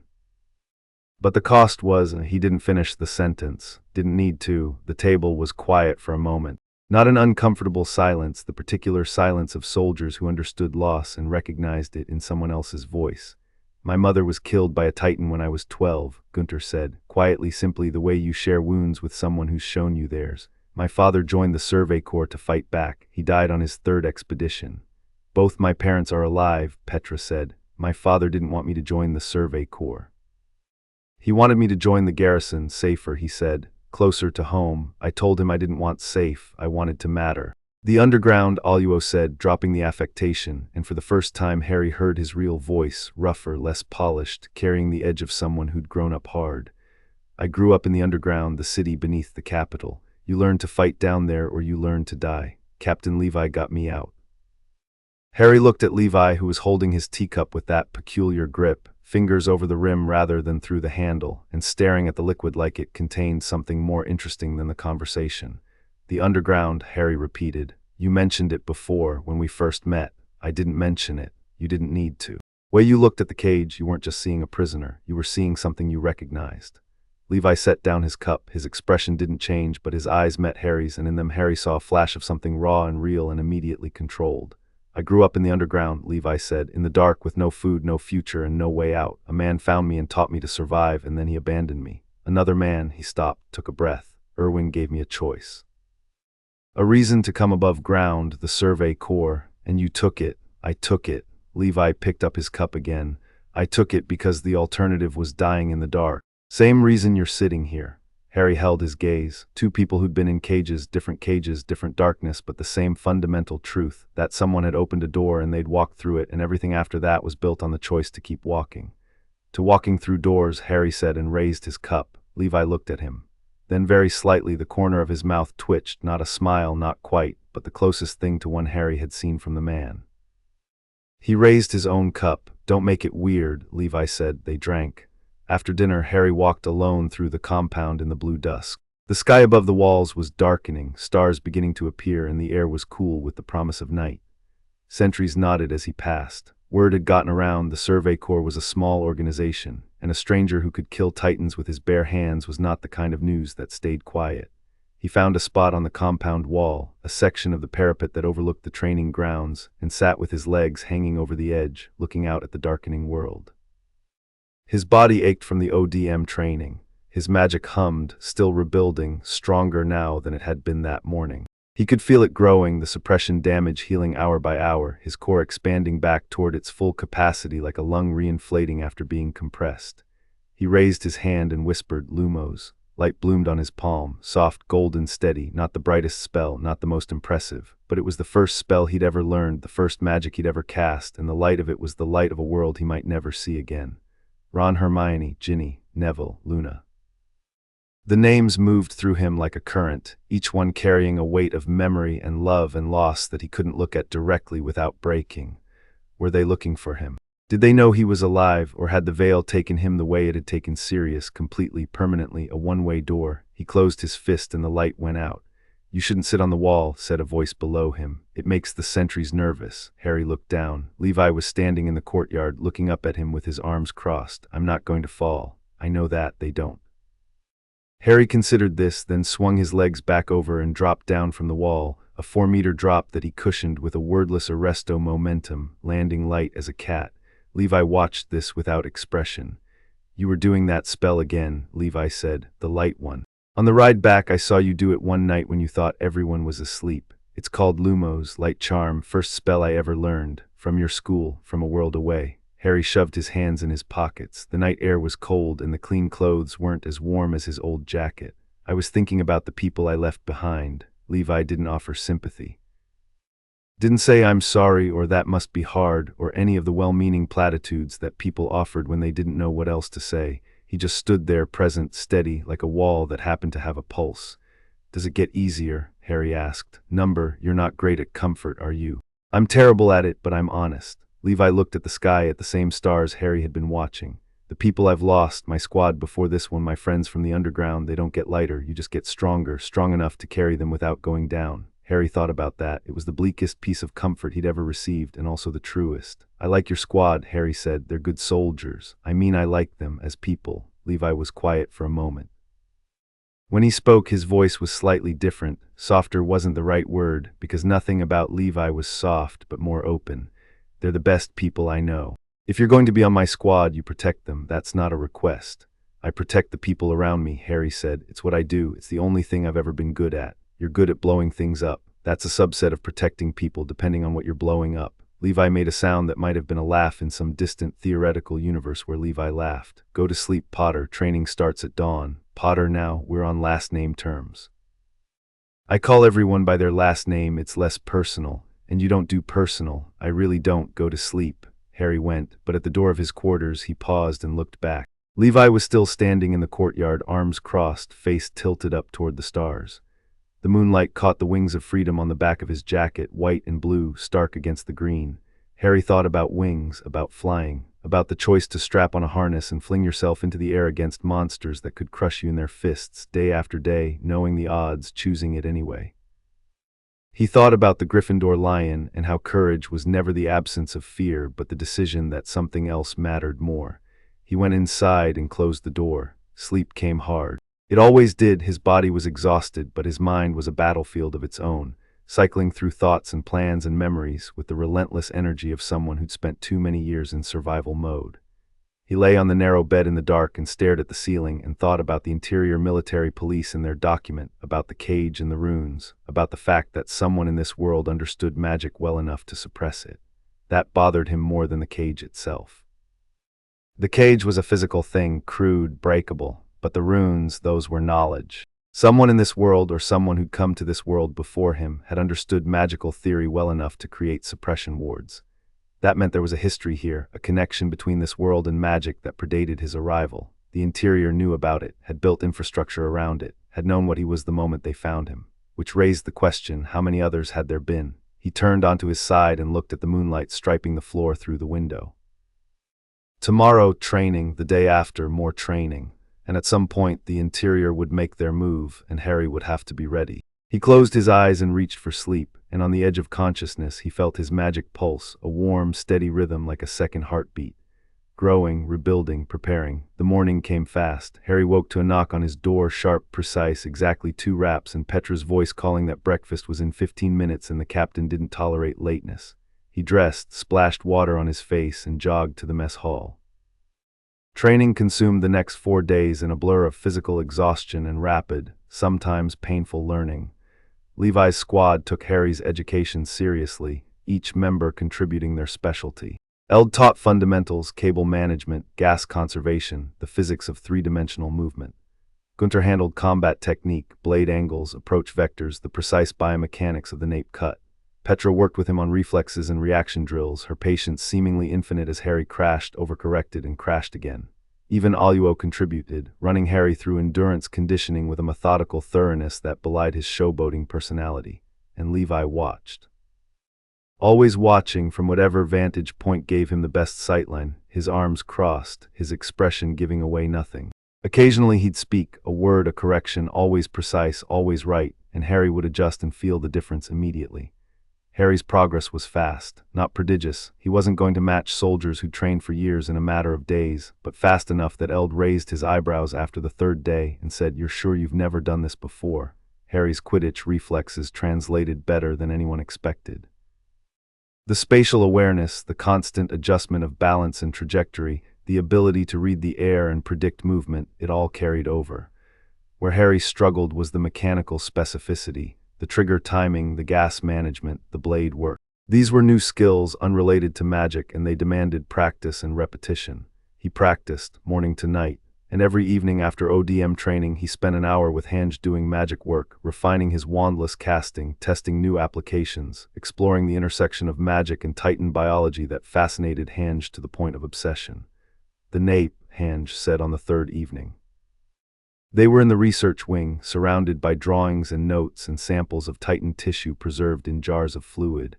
1 meter high, 10 centimeters wide, that's the kill zone. Everything else regenerates. Can your severing charm hit a target that precise at range? Harry flicked his wrist. Across the room, a target dummy lost a section exactly 1 meter by 10 centimeters. The cut was surgical. At what range? I've hit targets at 200 meters. Accuracy decreases past that, especially without a wand, but inside 100 meters I can reliably hit something that size. Hange scribbled frantically. Harry, do you understand what this means? The entire doctrine of Titan combat is built around the need to reach the nape physically. That's what ODM gear is for. It exists because the only way to kill a Titan is to get within blade range of the nape. You can kill from 100 meters. In theory, I haven't tested it on an actual Titan yet. We need to test it on an actual Titan. I'm aware. A controlled test. We capture a Titan, we've done it before, and we let you engage it at various ranges. Document the results. If your magic can reliably kill Titans at range, it changes everything. The entire strategic calculus of expeditions shifts. Harry hesitated, then forged ahead. Your Titans, the ones in this world, they're not natural. Hange went still. Their pen stopped moving. What makes you say that? I can feel them, not like I feel people. It's different. There's magic in them, or something adjacent to magic, something constructed. They feel made. He struggled for the right words. In my world, there are creatures that are magical in origin, dragons, phoenixes, basilisks. They feel alive, even the dangerous ones. Natural. Titans don't feel like that. They feel like someone built something and left the blueprint running. Hange stared at him. The excitement had drained from their face, replaced by something deeper, more focused. Harry, I've spent my entire career studying Titans, and I've never been able to explain what they are. They don't eat for sustenance. They vomit up the people they swallow. They don't breathe. They derive energy from sunlight. Their bodies dissolve after death, leaving no remains to study. They shouldn't exist. They shouldn't, Harry agreed, and yet someone made them. Can you, with your magic, can you examine one, read it, whatever the magical equivalent of dissection would be? I can try. Diagnostic charms work on magical constructs. If Titans have a magical component, I might be able to pull information from it, but I'd need a live one, and I'd need to be close. Hange's eyes were blazing now, but it was a different blaze than their usual manic enthusiasm. This was the fire of someone who'd been searching for a truth their entire life and had just been told it might be within reach. I'll talk to Erwin, Hange said. We'll make it happen. On the 5th day, everything changed. Harry was on the ODM course, running the intermediate track, cable transitions getting smoother, his body adapting to the harness and the violent physics of gas-propelled aerial movement, when Petra landed beside him on a platform, breathing hard, her expression tight. Captain says come down now. Harry read her face and didn't ask questions. He dropped from the platform, slowed his descent with a wordless cushioning charm, and hit the ground moving. Petra landed beside him and they jogged together toward the headquarters building. What's happening? Harry asked as they crossed the compound. Visitors, military police, a full squad with a man from the interior. They're in Erwin's office. Harry's jaw tightened. 5 days, that's all the grace period they'd gotten. They reached the headquarters building and Harry could feel the tension before he saw its source. Soldiers were watching, clustered in doorways and at windows, the quiet buzz of a military compound that knew something was about to go wrong. At the entrance, Mike Zacharias stood with his arms crossed, blocking the door with his body. He gave Harry a nod and stepped aside. Inside, voices. Harry walked down the corridor and into Erwin's office without knocking. The room was crowded. Erwin sat behind his desk, composed, his hands folded. Levi stood to his right, leaning against the wall with his ankles crossed, the picture of bored indifference that Harry had learned to read as maximum alertness. Hange was there too, standing near the window, their usual energy replaced by a watchful stillness. On the other side of the desk, 5 military police soldiers stood in formation, polished uniforms, the unicorn insignia bright on their jackets, their posture rigid and their expressions carefully blank.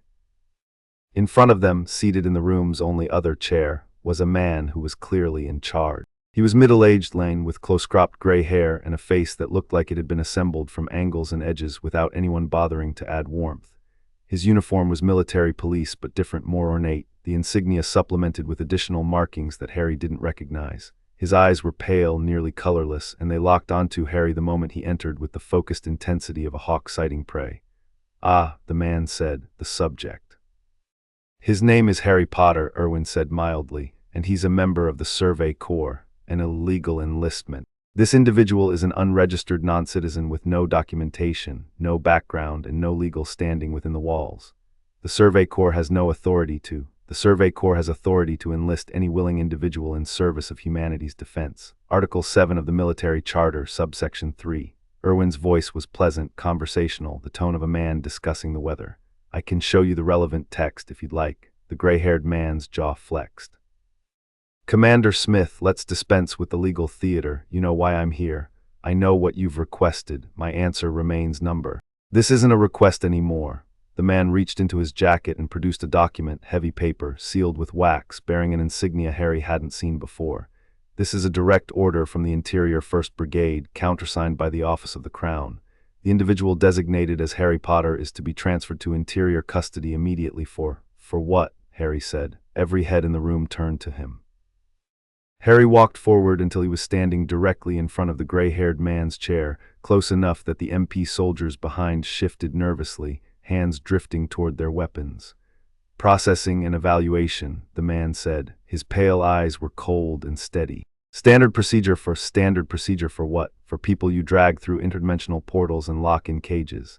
For prisoners you keep underground in Titan territory and then abandon when the runes fail. Harry's voice was even controlled. He wasn't shouting, he didn't need to. I spent 6 weeks in your facility. I was studied, starved, and left to die when your people stopped showing up, so let me be very clear about something. He leaned forward. The air in the room changed, that electric prickling that preceded magic, subtle but unmistakable. The papers on Irwin's desk ruffled, the lamp flames flickered. I'm not going with you, not today, not tomorrow, not ever. You can wave that document around all you like, but the last people who tried to cage me aren't in a position to try again, and neither will you be if you push this. The gray-haired man didn't flinch. Credit to him, his pulse was probably elevated, but his face was stone. Threatening a representative of the Crown is, I'm not threatening anyone, I'm informing you, there's a difference. Harry, Levi's voice quiet, not a warning, a redirect. Harry glanced at him and saw the slight shake of the head. Not here, not like this. Harry held the gray-haired man's gaze for another beat, then stepped back. The air settled. The lamp flames steadied. Irwin spoke into the silence. Representative, I'm sorry, I don't believe you gave your name. Gel Sands, Senior Agent, Interior 1st Brigade. Agent Sands, I appreciate the gravity of your orders. However, the Survey Corps maintains that Harry Potter was illegally detained by Interior forces operating beyond the walls without authorization, subjected to inhumane treatment, and abandoned in a life-threatening situation. We have testimony, physical evidence, and the witness statements of 5 Survey Corps soldiers, including Captain Levi Ackerman. Irwin paused to let that name land. It landed. If the Interior wishes to pursue this through a tribunal, we welcome the opportunity to present our evidence publicly. The word publicly hung in the air like a blade. Sands processed this. His face didn't change, but Harry could see the calculation happening, the same political arithmetic that he'd watched play out in the Weisengamma in the Ministry, in every room where power met power and tried to find the angle that didn't end in mutual destruction. The Interior's operations are classified, Sands said carefully. Any tribunal would be conducted under sealed proceedings. Perhaps. But sealed proceedings have a way of becoming unsealed, especially when multiple military branches have a stake in the outcome. Irwin's smile was thin and sharp. The garrison, for instance, might be very interested to learn that the Interior has been conducting unauthorized operations in Titan territory. Commander Pixis is a reasonable man, but he does value transparency. Checkmate. Harry could see it, Sands knew it too. The Interior's power came from secrecy. The moment their operations became public knowledge, they lost their primary advantage. Irwin wasn't just blocking the transfer, he was holding a torch over a powder keg and asking Sands how badly he wanted to push. This isn't over, Commander, Sands said. He stood, straightening his jacket with precise, controlled movements. The Interior will pursue this through proper channels. I look forward to it, Irwin said warmly. Sands walked to the door, his soldiers fell in behind him. At the threshold he paused and looked back, not at Irwin, not at Levi, but at Harry. Those pale eyes held something that wasn't anger or fear. It was assessment, measurement, the look of someone cataloging a problem and filing it for later. You don't understand what you are, boy, Sands said quietly, or why you were contained. When you find out, and you will, you'll wish we'd kept you in that cage. He left, his soldiers followed. The door closed behind them, the room exhaled. Well, Hange said brightly, that was fun. It's going to get worse, Levi said. He pushed off the wall and moved to the window, watching the MP squad cross the compound toward the gate. Sands is a pit bull. He won't stop because you outmaneuvered him politically. He'll come back with something we can't deflect. Probably, Irwin agreed, but we've bought time, days at minimum, possibly weeks if they decide to pursue the tribunal route. He looked at Harry. That said, Harry, I'd appreciate it if you didn't threaten Interior agents in my office. It's effective in the short term, but complicates the long game. He told me I should have stayed in the cage. He told you something cryptic designed to unsettle you, which it did. That's how the interior operates, not through force but through information asymmetry. They know things we don't, and they use that knowledge as a weapon. Harry thought about Sansa's parting words, "You don't understand what you are, not what you can do, what you are," as if Harry's nature, not his abilities, was the issue. As if being a wizard in this world meant something specific, something the interior understood and Harry didn't. "He's right about one thing," Harry said. "I don't understand why they caged me. The suppression runes, the monitoring equipment, they weren't just imprisoning me. They were studying me, and the facility was old, Irwin, older than my arrival. Whatever they were doing, it started before I got here." Irwin's eyes sharpened. "You think there have been others like you?" "I think the interior has been dealing with people like me, magical people, for a long time, long enough to develop technology specifically designed to suppress magic. That doesn't happen overnight." The room was quiet. Levi and Irwin exchanged a look, one of those silent communications between people who'd worked together so long that words were redundant. "This connects to something," Irwin said slowly. "The walls themselves. Hange, you've theorized about the composition of the walls." "Walls are not what they appear to be," Hange said, and their voice had lost all trace of levity. "I've suspected for years. The material, the seamlessness, the scale, no human engineering could produce the walls as they exist. They were built by something beyond our current understanding." "Magic," Harry said. "Possibly, if what you're telling me is true, that magic exists, that it can manipulate matter and energy in ways that defy physics, then the walls could be magical constructs. And the Titans." Hange trailed off, their eyes distant, their mind clearly racing down paths that were opening up faster than they could follow. "We'll pursue this," Irwin said firmly. "But carefully, the interior is watching, and every move we make from here needs to serve multiple purposes." He stood. "Harry, focus on your training. Get field ready as fast as possible. The next expedition is in 3 weeks, and I want you operational." 3 weeks, Levi raised an eyebrow. "I said a month. Events may not give us a month. The political situation is deteriorating faster than expected, and I have reports of unusual Titan activity near Wall Rose. I need every capable fighter ready." Irwin looked at Harry. "Can you do it?" "I'll be ready," Harry said. And he meant it, because he'd never made a promise about being ready that he hadn't kept, and this world needed him combat effective, not comfortable. The next 2 weeks blurred. Harry threw himself into training with an intensity that surprised even Levi's squad, who were accustomed to high standards. He was on the ODM course by dawn, running drills until his muscles screamed, then transitioning to blade work with Gunter, then formation exercises with the full squad, then magic practice with Hange, then back to ODM until the light failed. He ate, he slept, he trained. Everything else was noise. His progress with the ODM gear accelerated sharply once his magic recovered past the 70% threshold. Not because he was cheating, he didn't use magic to enhance his ODM performance, understanding instinctively that the skill needed to be real, physical earned, but because magical recovery brought with it a general physical enhancement. Wizards were tougher than normal humans, faster to heal, more resilient. As his magical core rebuilt, his body followed, the malnutrition and muscle atrophy of the cage reversing at a rate that made Hange take copious notes. By the end of the first week, Harry could run the intermediate ODM course without errors. By the end of the second week, he was on the advanced course, and while he wasn't matching Levi's squad, soldiers with years of experience, he was moving through it with a competence that would have been remarkable for any recruit, let alone one who'd been training for 14 days. "He's ready," Petra told Levi on the evening of the 14th day. They were watching Harry run the advanced course one final time, his cables singing in the dusk, his body cutting arcs through the obstacle poles with a fluidity that had improved by orders of magnitude since that first clumsy attempt.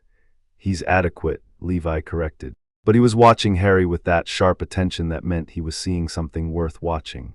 It was Hange's assessment that carried the most weight with Irwin, though. In a private briefing on day 15, Hange presented their findings with uncharacteristic sobriety.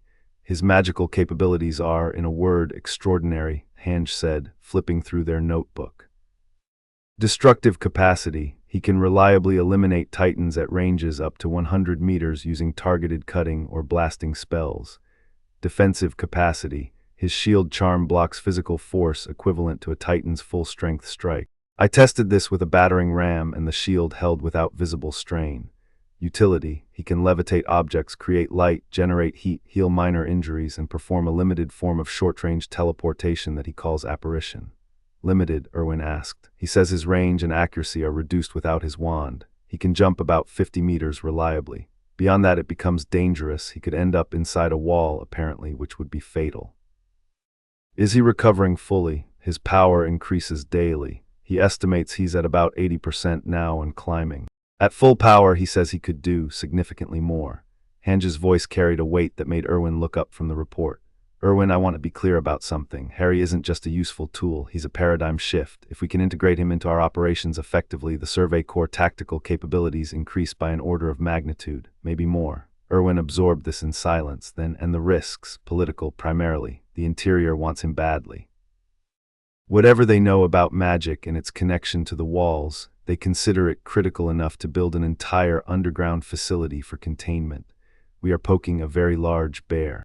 Bears can be outmaneuvered, Irwin said. Schedule a full combat readiness evaluation for tomorrow. If he passes, he's on the roster for the next expedition. He passed. The readiness evaluation was conducted on the training grounds with Levi, Irwin, Hange, and all 4 members of Levi's squad as evaluators. Harry ran the advanced ODM course, engaged mock Titan targets with both blades and magic, demonstrated squad-level formation flying with Levi's team, and completed a live-fire exercise where Hange released a captured 3-meter Titan into a controlled arena, and Harry killed it. The Titan kill was clean. Harry engaged from 40 meters, a defindo that severed the nape with surgical precision. The Titan dropped mid-stride and never got back up. Total engagement time, 2 seconds. Levi signed the readiness certification without comment. Irwin countersigned it. Harry was officially field-rated. That evening, Levi found Harry on the compound wall again, the same spot, legs hanging over the edge, looking out at the darkening sky. You passed, Levi said, dropping down to sit beside him. It was the first time Levi had voluntarily sat next to anyone in Harry's observation, and Harry was smart enough not to comment on it. I know, the expedition is in 6 days. Irwin's planned route takes us beyond Wall Maria, south, near where we found you. Back to the facility. That's secondary. The primary objective is a major push toward Shiganshina, the district where Wall Maria was breached, but Irwin's built in a deviation that takes us past your facility's location. He wants intelligence, and he wants your wand if it's still there. Harry's hand drifted to his hip again, that unconscious gesture toward the absent wand. I've been functioning without it. You said it's like fighting with your off hand. It is. Then we get it back. You at full strength is better than you at 80%. That's simple math. Harry looked at him. You know, for a man who claims not to do personal, you spend a lot of time making sure I'm okay.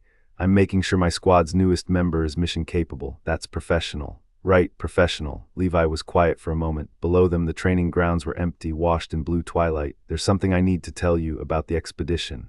Okay, the route Irwin's planned. It's ambitious, more ambitious than usual.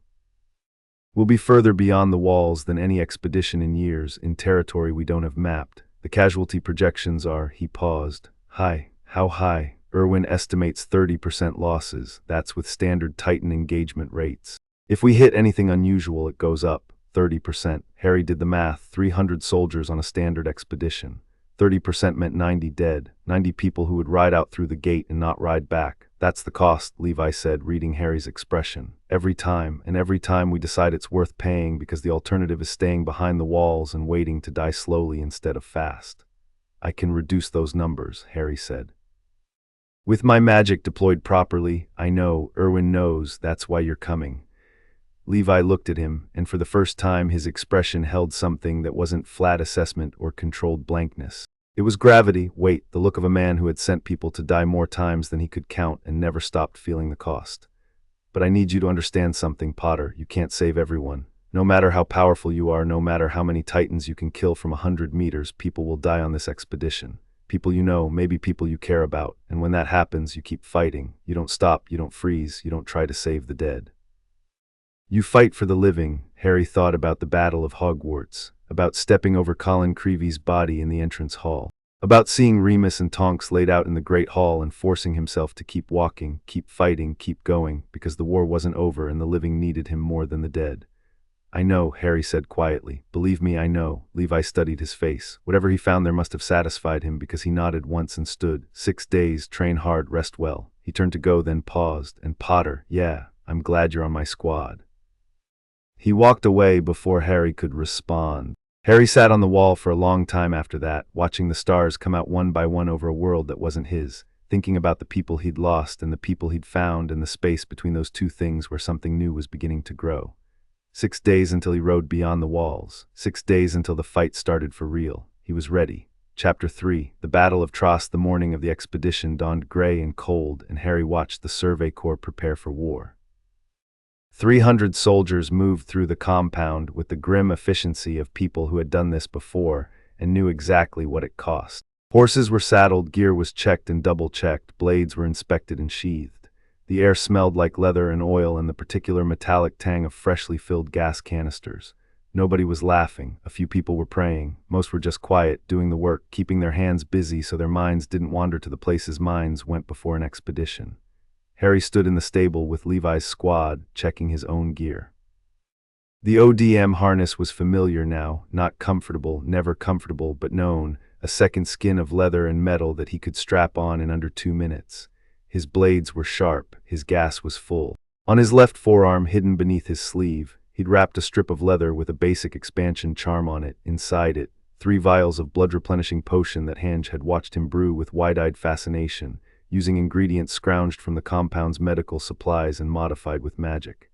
He didn't have his wand. That absence still nagged at him, a phantom limb sensation that flared every time he cast.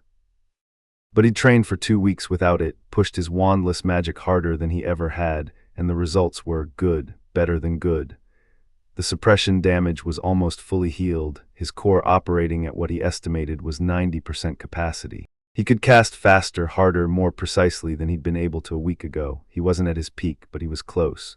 "You look like you're going to a funeral," Aluo said, leading his horse past Harry's stall. "Aren't we?" Aluo opened his mouth, closed it, and moved on. Petra appeared a moment later, leading her chestnut mare. "Don't mind Aluo, he deals with nerves by being an ass." "I noticed, Harry." She stopped, and her expression was serious in a way that her warm, open face didn't usually carry. "Today's your first expedition. The first one is always the worst, not because of the danger, because of the reality. You can train for years and it doesn't prepare you for what it actually feels like to ride out there and fight. I've been in battles before, Petra. I know, but not our battles, not here, not like this." She put a hand on his arm, brief and firm. "Stay with the squad, trust the formation, and if Levi gives an order, follow it, even if it doesn't make sense. He sees things the rest of us don't." Harry covered her hand with his. "I'll be fine, and so will you." She smiled, the particular smile of someone who wanted to believe that and almost did, and moved to her horse. The formation assembled outside the compound gates, a long column of green cloaks and silver blades stretching back through the streets of Karen's district. Civilians watched from windows and doorways, their faces carrying the same hard, complicated expression Harry had seen when the formation returned from the last expedition. Fear, resentment. And underneath both, buried deep, the faintest thread of hope, because the Survey Corps kept riding out, kept fighting, kept dying, and that meant someone still believed humanity had a future beyond the walls. Harry rode between Eld and Gunter, with Petra and Aluo flanking. Levi was at the squad's head, his black horse perfectly still beneath him, his posture carrying that preternatural calm that Harry had learned meant the man was operating at maximum readiness. Ahead of them, Erwin sat at the column's front, his blonde hair bright against the gray sky, his face composed and unreadable. The gate opened. The sound of it, the massive grinding of stone and metal, the chains rattling in their housings, the great doors swinging outward to reveal the landscape beyond, hit Harry somewhere deeper than his ears. It was the sound of a threshold being crossed, the sound of safety ending and the world beginning. They rode out. The formation spread as soon as they cleared the gate, expanding from the tight column into Erwin's long-range scouting formation, a wide, layered arrangement designed to detect and avoid Titans rather than engage them.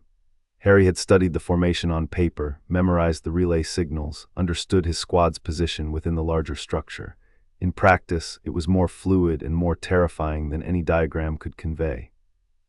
300 soldiers spread across a kilometer of open ground, connected by visual relay and signal flares, moving at speed through territory where any hill or tree line might hide something that wanted to eat them. The first hour was quiet. The landscape beyond Wall Rose was green and empty, rolling hills and abandoned farmland reverting to wildness. In the distance, the remains of villages, collapsed roofs, overgrown streets, the bones of a civilization that had been consumed 5 years ago when Wall Maria fell. It was beautiful in a desolate way, the kind of beauty that came with absence. Then the flares started. Red smoke on the eastern edge of the formation, Titan spotted. The relay passed the signal inward, and the formation shifted, a practiced cascade of course corrections that bent the column away from the threat. Harry watched the red smoke rise and felt his magic stir in response, that instinctive readiness that combat always triggered. More flares, black smoke, abnormal Titan, unpredictable movement pattern. The formation bent again, harder this time, and Harry caught a glimpse of something on the horizon, a shape humanoid but wrong, moving with a lurching, erratic gait that turned his stomach. It was far away, maybe a kilometer, but even at that distance the wrongness of it was palpable. Eyes forward, Levi said without turning. The formation handles threats at range. We only engage if they breach the inner perimeter. They rode. The flares came and went, red, black, occasionally green for all clear, and the formation moved through the landscape like a living thing, constantly adjusting, constantly aware. Harry began to understand the genius of Irwin's system. It wasn't about fighting. It was about not fighting, about using information and movement to avoid engagement, preserving strength for when avoidance was no longer possible. They crossed the line that marked the former territory of Wall Maria around midday. The landscape changed, more ruins, more damage, the signs of Titan activity more prevalent. Smashed buildings, roads torn apart. And silence, always silence, the empty quiet of a land where everything that could be eaten had been. "We're deep now," Eld said quietly. He was scanning the terrain with the focused intensity of a man who'd been out here before and remembered how it ended. "Further than the last expedition." "Irwin's pushing the boundary," Gunter added. "The route map has us going another 20 clicks south before we turn. That puts us near the facility," Harry said. "Yeah," Harry's hand flexed. 20 kilometers to the place where he'd been caged, where his wand might still be, where the answers to what the interior had done and why might be waiting. He didn't get there. The sound came first, a deep, reverberating crack that Harry felt in his bones before he processed it with his ears. It rolled across the landscape from the north, from behind them, from the direction of the walls. Every head in the formation turned. Every eye sought the source. A column of light, not lightning, not a flare. A column of searing yellow-white light that shot up from the horizon to the north, piercing the cloud cover and disappearing into the sky. It lasted 3 seconds, maybe 4, and then it was gone, leaving an afterimage burned across Harry's vision and a silence that was somehow louder than the sound had been. What the hell was that? All breath. Levi's face had changed. The controlled calm was still there, but underneath it something had shifted, a tightening around the eyes, a tension in the jaw that Harry had never seen before. Levi was afraid, not for himself, for something else. "That came from Wall Rose," Levi said, "from the southern districts." "Trost," Petra said, her voice had gone thin. "That's the direction of Trost district." Irwin's signal came 30 seconds later, a purple flare, rarely used, meaning full formation, halt and await orders. The entire column pulled up, 300 horses stamping and snorting, 300 soldiers staring north at the fading afterimage in the sky. Ryder came from the front, one of Irwin's couriers, riding hard. "Captain Levi, the commanders received an emergency signal from the garrison. Wall Rose has been breached. The colossal Titan appeared at Trost district. Titans are flooding through the breach." The words landed like physical blows. Harry saw Petra's face go white, saw Eld's hands clench on his reins, saw Gunter close his eyes for a single, tight-lipped moment before opening them with something hard and bright behind them. "Commander's orders." Levi asked, his voice was steady. "Of course it was. Full retreat to Trost, maximum speed. All squads converge on the breach to support garrison forces. Commander Irwin is leading the main body. Your squad is to advance ahead of the formation, fastest horses, fastest response." Levi turned to his squad. "You heard it, we ride. Formation be damned, this is a sprint. Conserve your gas, Harry. I'm here. When we get to Trost, it's going to be chaos. Titans inside the walls, civilians in panic, garrison forces overwhelmed. Your job is simple, kill everything that isn't human. Don't hold back, don't pace yourself. Hit them with everything you've got." "Understood. Let's go." They rode. The return sprint collapsed the hours of careful, formation-based progress into a single, thundering rush. Levi's squad was the fastest in the Survey Corps, the best horses, the best riders, the lightest gear, and they pushed their mounts to the limit, eating up the kilometers at a pace that blurred the landscape into streaks of green and gray. Harry rode low over his horse's neck, the wind tearing at his hair, his magic already rising in his chest like a tide responding to the pull of the moon. They heard the battle before they saw it. A wall of sound, screams, explosions, the deep percussive impacts of Titans moving through a populated district. Smoke rose from Trost in thick columns, black and oily, visible from kilometers away. Then they crested the last hill and Harry saw it. Trost district was dying. The wall was breached, a massive hole in the southern face where the gate had been, rubble and dust still settling around the edges. Through the breach, Titans were pouring in. Harry counted 6, no 8, no more. They moved through the streets like obscene parodies of pedestrians, their massive bodies crashing through buildings, their hands reaching, their mouths working. And around them, tiny by comparison, soldiers in garrison uniforms were fighting and dying. ODM cables sang through the air. Blades flashed, signal flares painted the sky in desperate colors. But the garrison soldiers were overwhelmed, too many Titans, too few experienced fighters, the chaos of a breach scenario that had turned training exercises into a nightmare made real. Harry saw a Titan pick up a soldier and bite down. He saw another kick through the front of a building where civilians were hiding. He saw a cluster of young soldiers, cadets not full soldiers, barely more than children, huddled on a rooftop, surrounded by Titans that were closing in from 3 sides. Levi, Harry said, I see them. The cadets on the rooftop, I see them. Take the western approach, I'll go east. My squad, pairs, Eld with Gunter, Petra with Oluo, engage targets of opportunity. Priority is creating space for civilian evacuation. Levi drew his blades, the steel caught the light. Move, the squad split. Levi launched from his horse in a blur of cables and spinning blades, rocketing toward the nearest cluster of Titans with a speed and precision that was almost inhuman. Eld and Gunter peeled right, Petra and Oluo peeled left, and Harry went straight. He hit the ground running, shed his horse, and sprinted down the main street of Trost toward the cluster of Titans that were converging on the trapped cadet. A 12-meter Titan was reaching for the rooftop, its massive hand already curling around the building's edge, and the cadets were screaming, scrambling back, one of them trying to fire ODM cables with hands that were shaking too badly to aim. Harry raised both hands and let the magic pour out of him. DPULSO, the banishing charm hit the 12-meter in the chest and hurled it backward. The Titan actually flew, all 12 meters of it leaving the ground and sailing backward through the air for 30 meters before crashing through a warehouse on the far side of the street. The impact was seismic, the building collapsing around the Titan in an avalanche of timber and stone.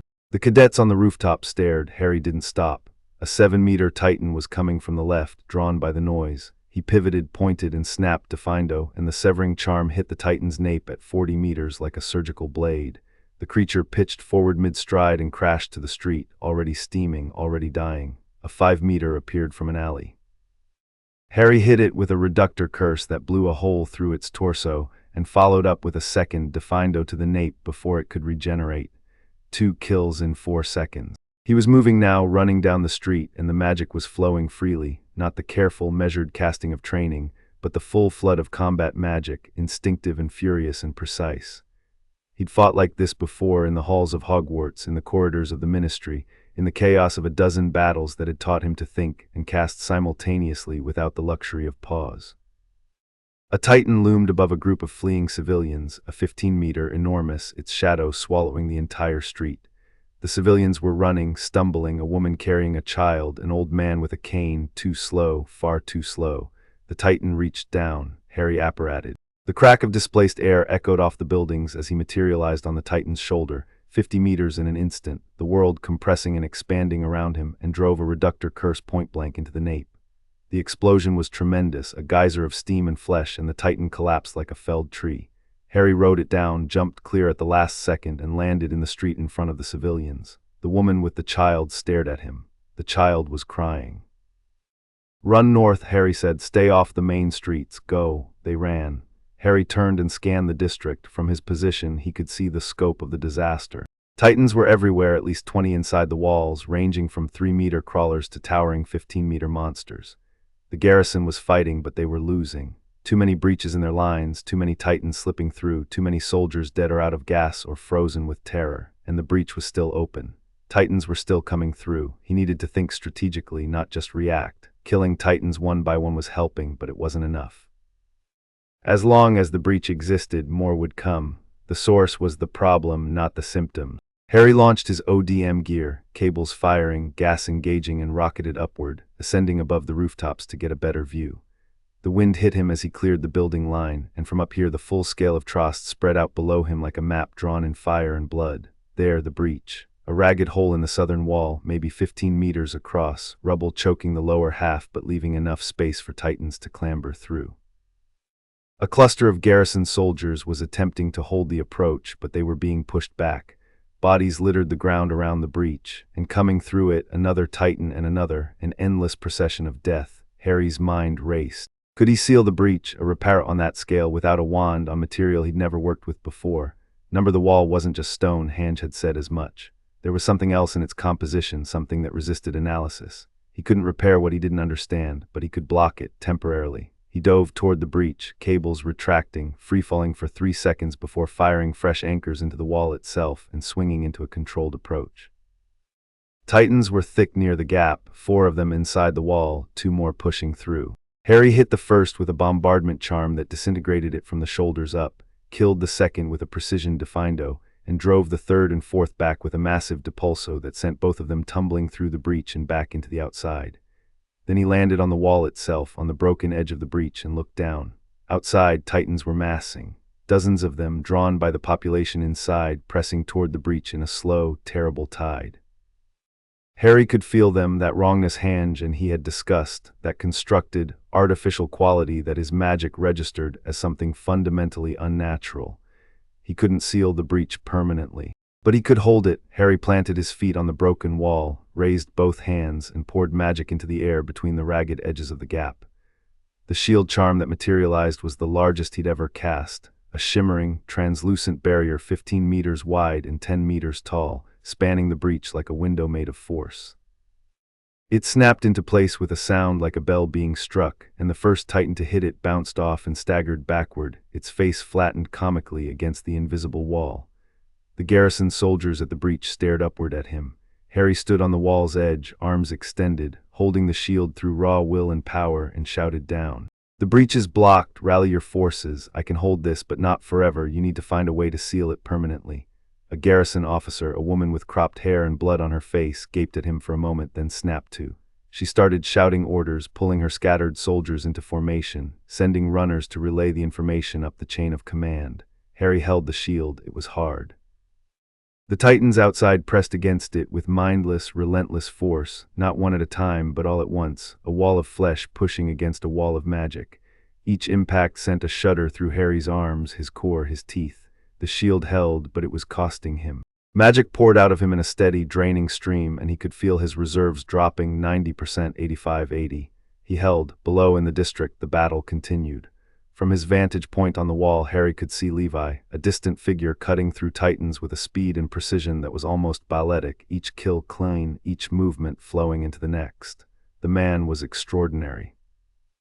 Harry had been surrounded by talented fighters his whole life: Dumbledore, Moody, Kingsley, the Weasley twins in their chaotic brilliance, and Levi operated on that same level of mastery.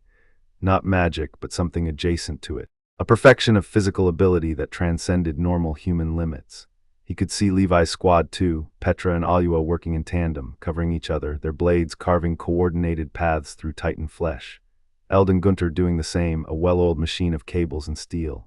The squad moved through the chaos like a scalpel through tissue, precise and deadly, and around them other soldiers took heart. That was the thing about elite soldiers, they didn't just kill the enemy. They made everyone around them braver. Harry's attention was pulled back to the breach by a massive impact, a larger Titan, maybe 18 meters, slamming both fists against his shield. The barrier shuddered, cracked. Harry gritted his teeth and fed more power into it, sealing the cracks, reinforcing the structure. 75%, how long could he hold this? At his current drain rate, maybe 20 minutes, maybe less if the big ones kept hitting it. He needed that permanent solution, fast. A voice reached him from below, not shouted but projected, carrying over the chaos with the calm authority of someone who expected to be heard. "You, on the wall." Harry looked down. A man stood on the street below the breach, looking up at him. Tall, with a shaved head and a thick mustache, wearing a garrison uniform with officer insignia. His expression was controlled, assessing, the look of a career military man confronted with something completely outside his experience and choosing to deal with it practically. "I'm Commander Pixis, Garrison Regiment," the man called up. "I'm told you're Survey Corps. Harry Potter, Special Operations Squad. Potter, I'm informed you've sealed the breach with some manner of ability.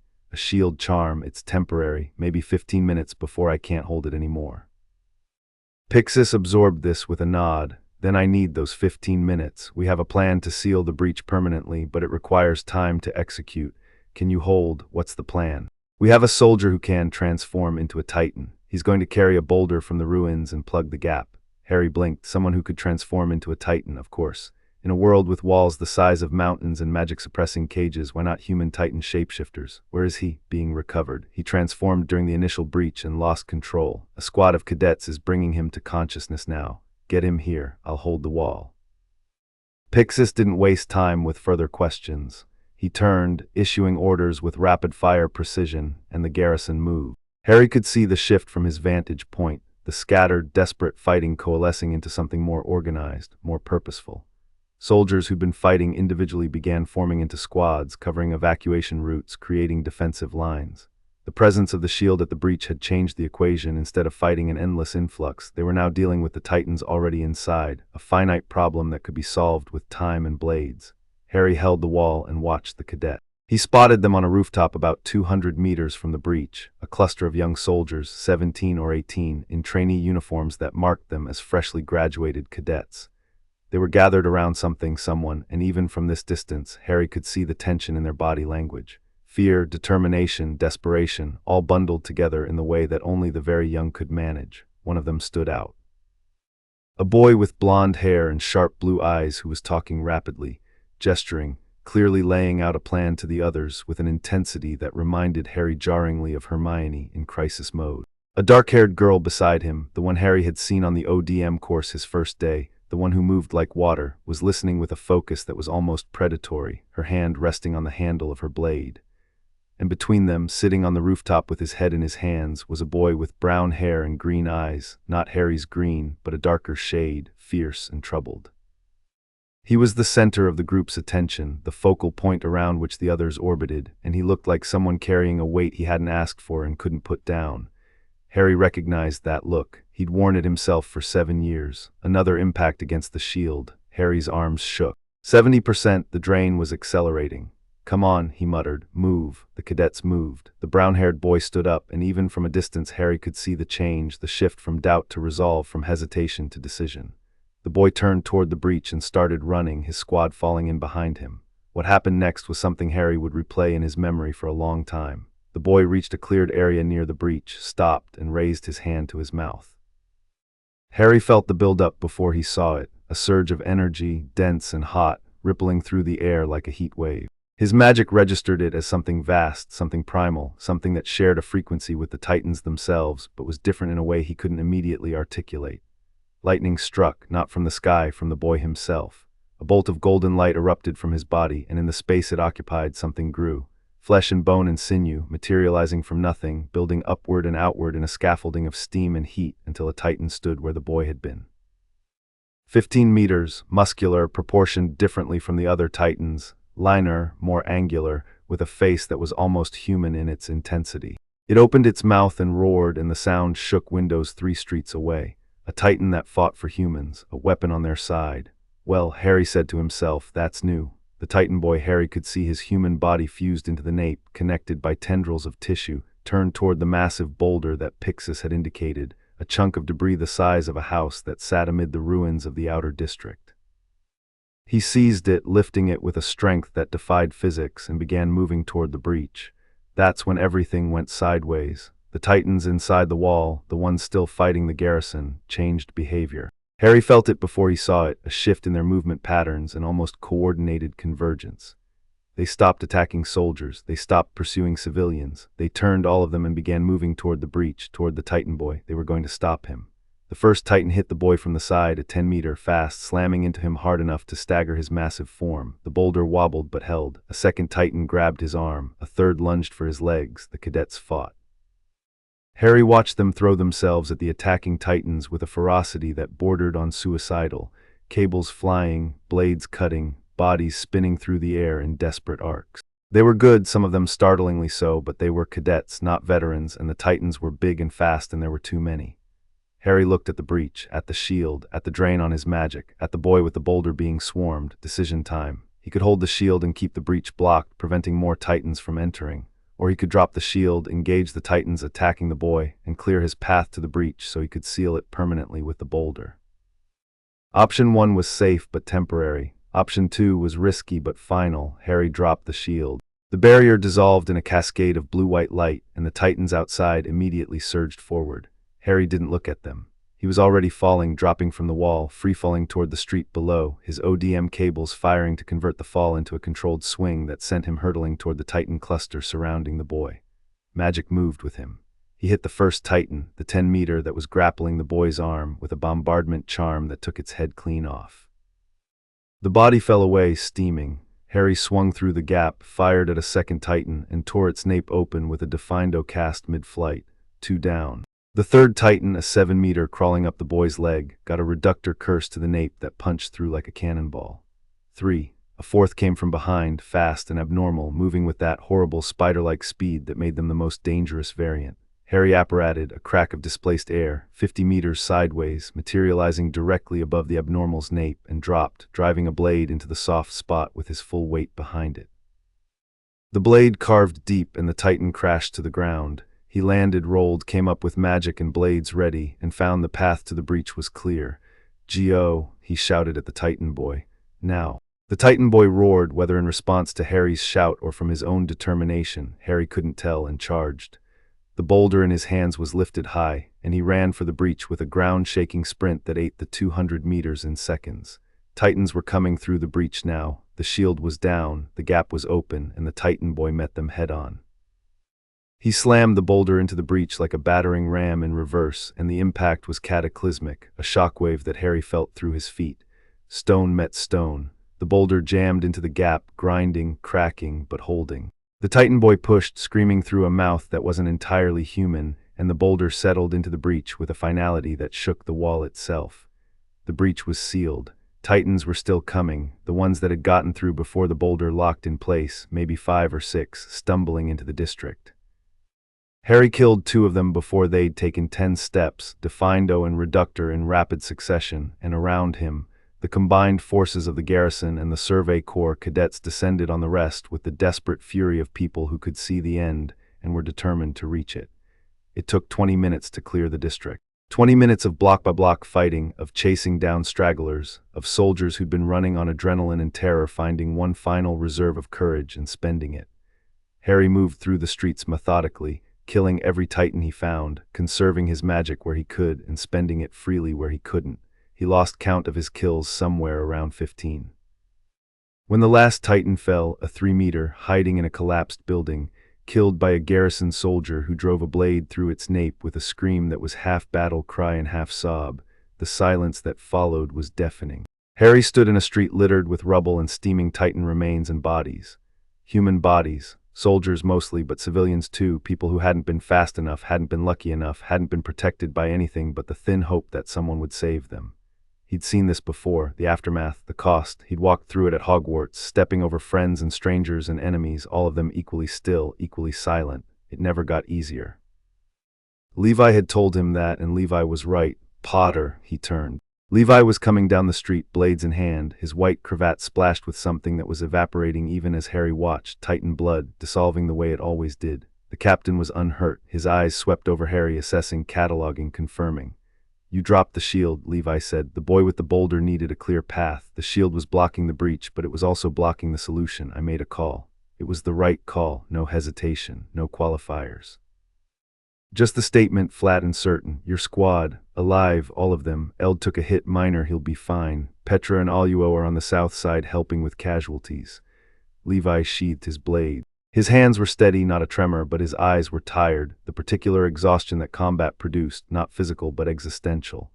"How's your magic?" Harry checked himself. His core was depleted significantly, more than he'd ever drained it in a single engagement. Holding that shield had cost him, and the sustained combat after had cost him more. "Maybe 40%. I can still fight if I need to, but I'll feel it tomorrow. The district's clear. Each is sealed."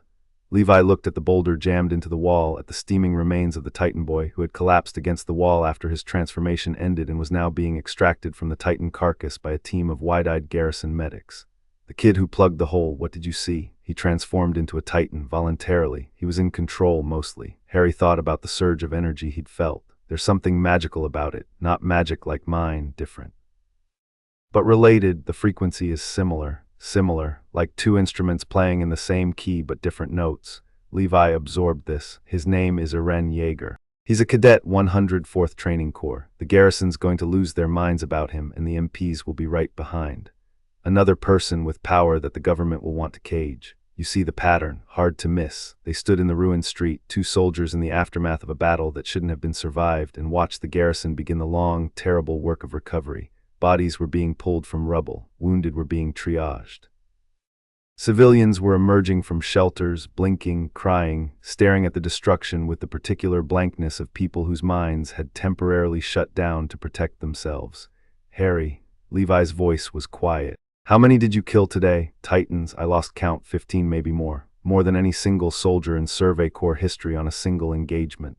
I had advantages they don't. Yes, you did, and because of those advantages, the breach is sealed, the district stands, and a lot of people who should be dead are alive. Levi turned to him. That matters. Don't let the cost make you forget that it matters. Harry looked at the bodies in the street. At the blood that wasn't Titan blood, that wouldn't evaporate, that would stain the stones long after the dead were buried.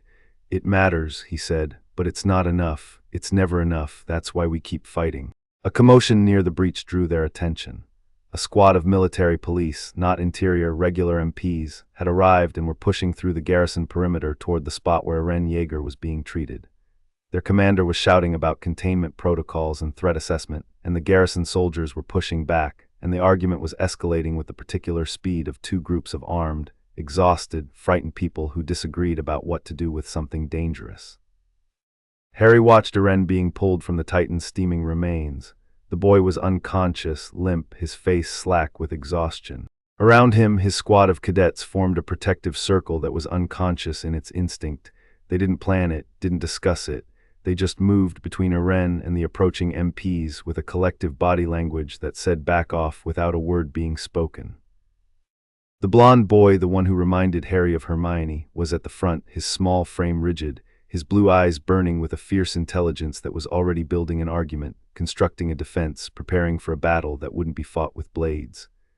The dark-haired girl was at Eren's side, her hand on his arm, her expression carrying a quiet menace that promised violence to anyone who tried to take him. Harry knew these people, not specifically, he'd never met them, but he knew them.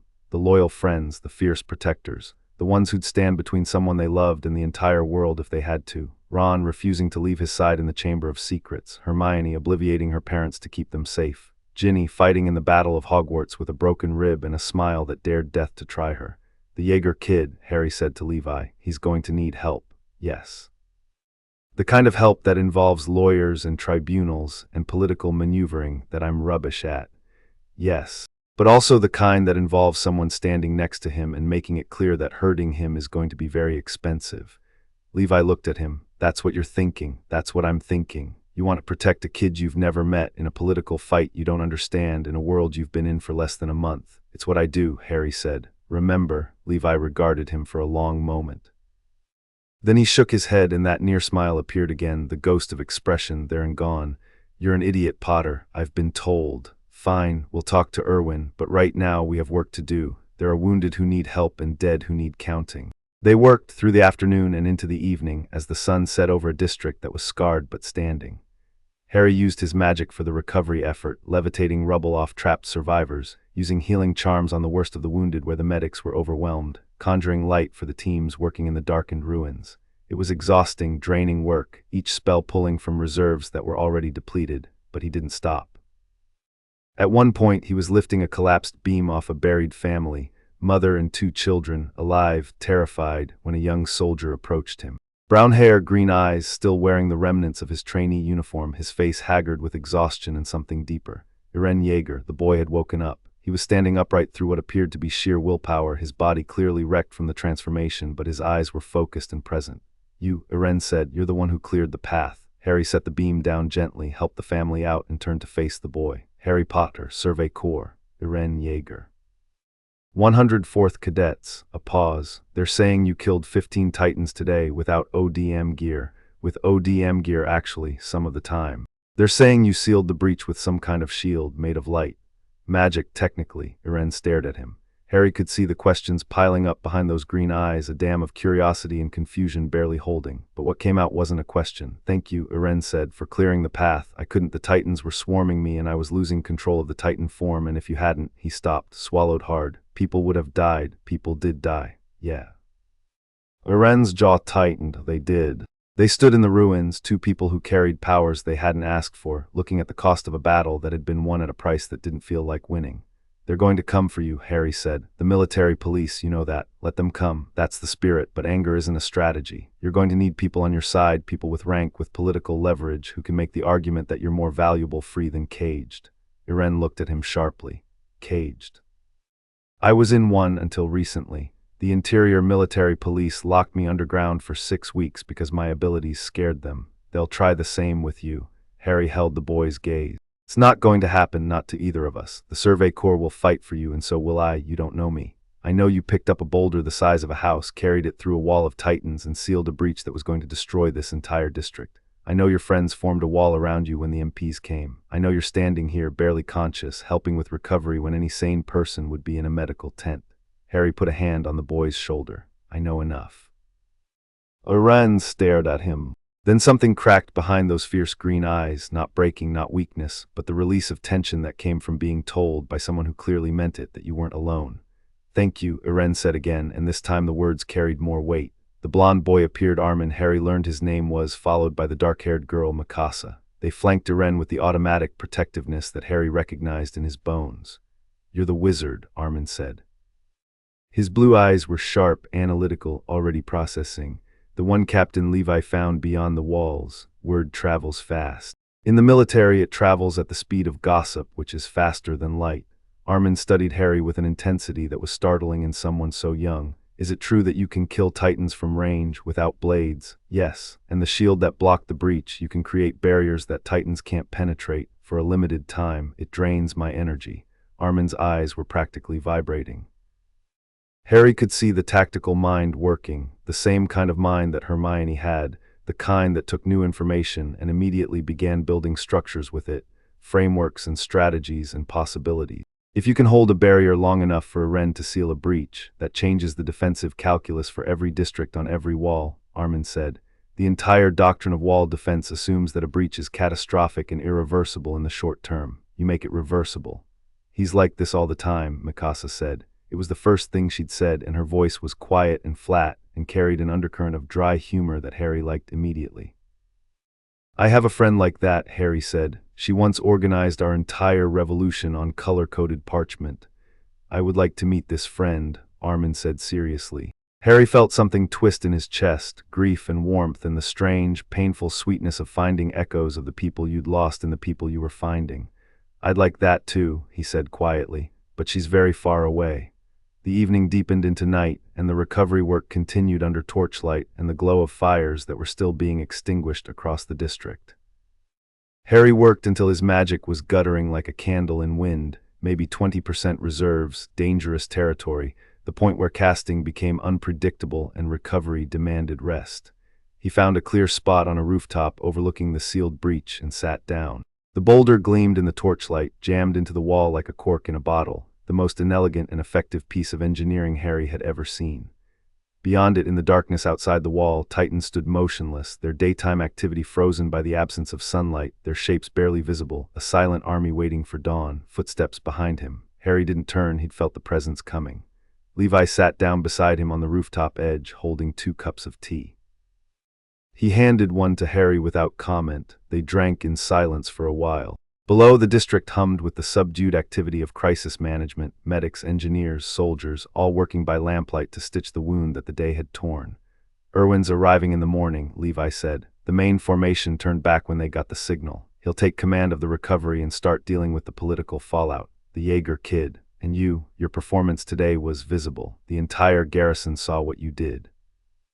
That can't be contained, which means the interior knows by now, which means the political situation just got exponentially more complicated. Complicated how? Before today, you were a secret the interior wanted to recapture quietly. Now you're a public figure, hundreds of soldiers saw you fight. Thousands of civilians know someone sealed the breach with magic. You can't be quietly disappeared anymore, you're too visible.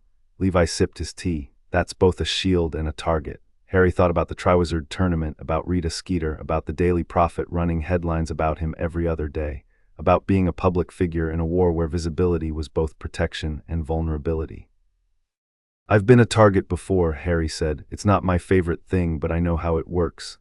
The interior will shift strategies. They can't grab you, not with the public watching, so they'll undermine you instead.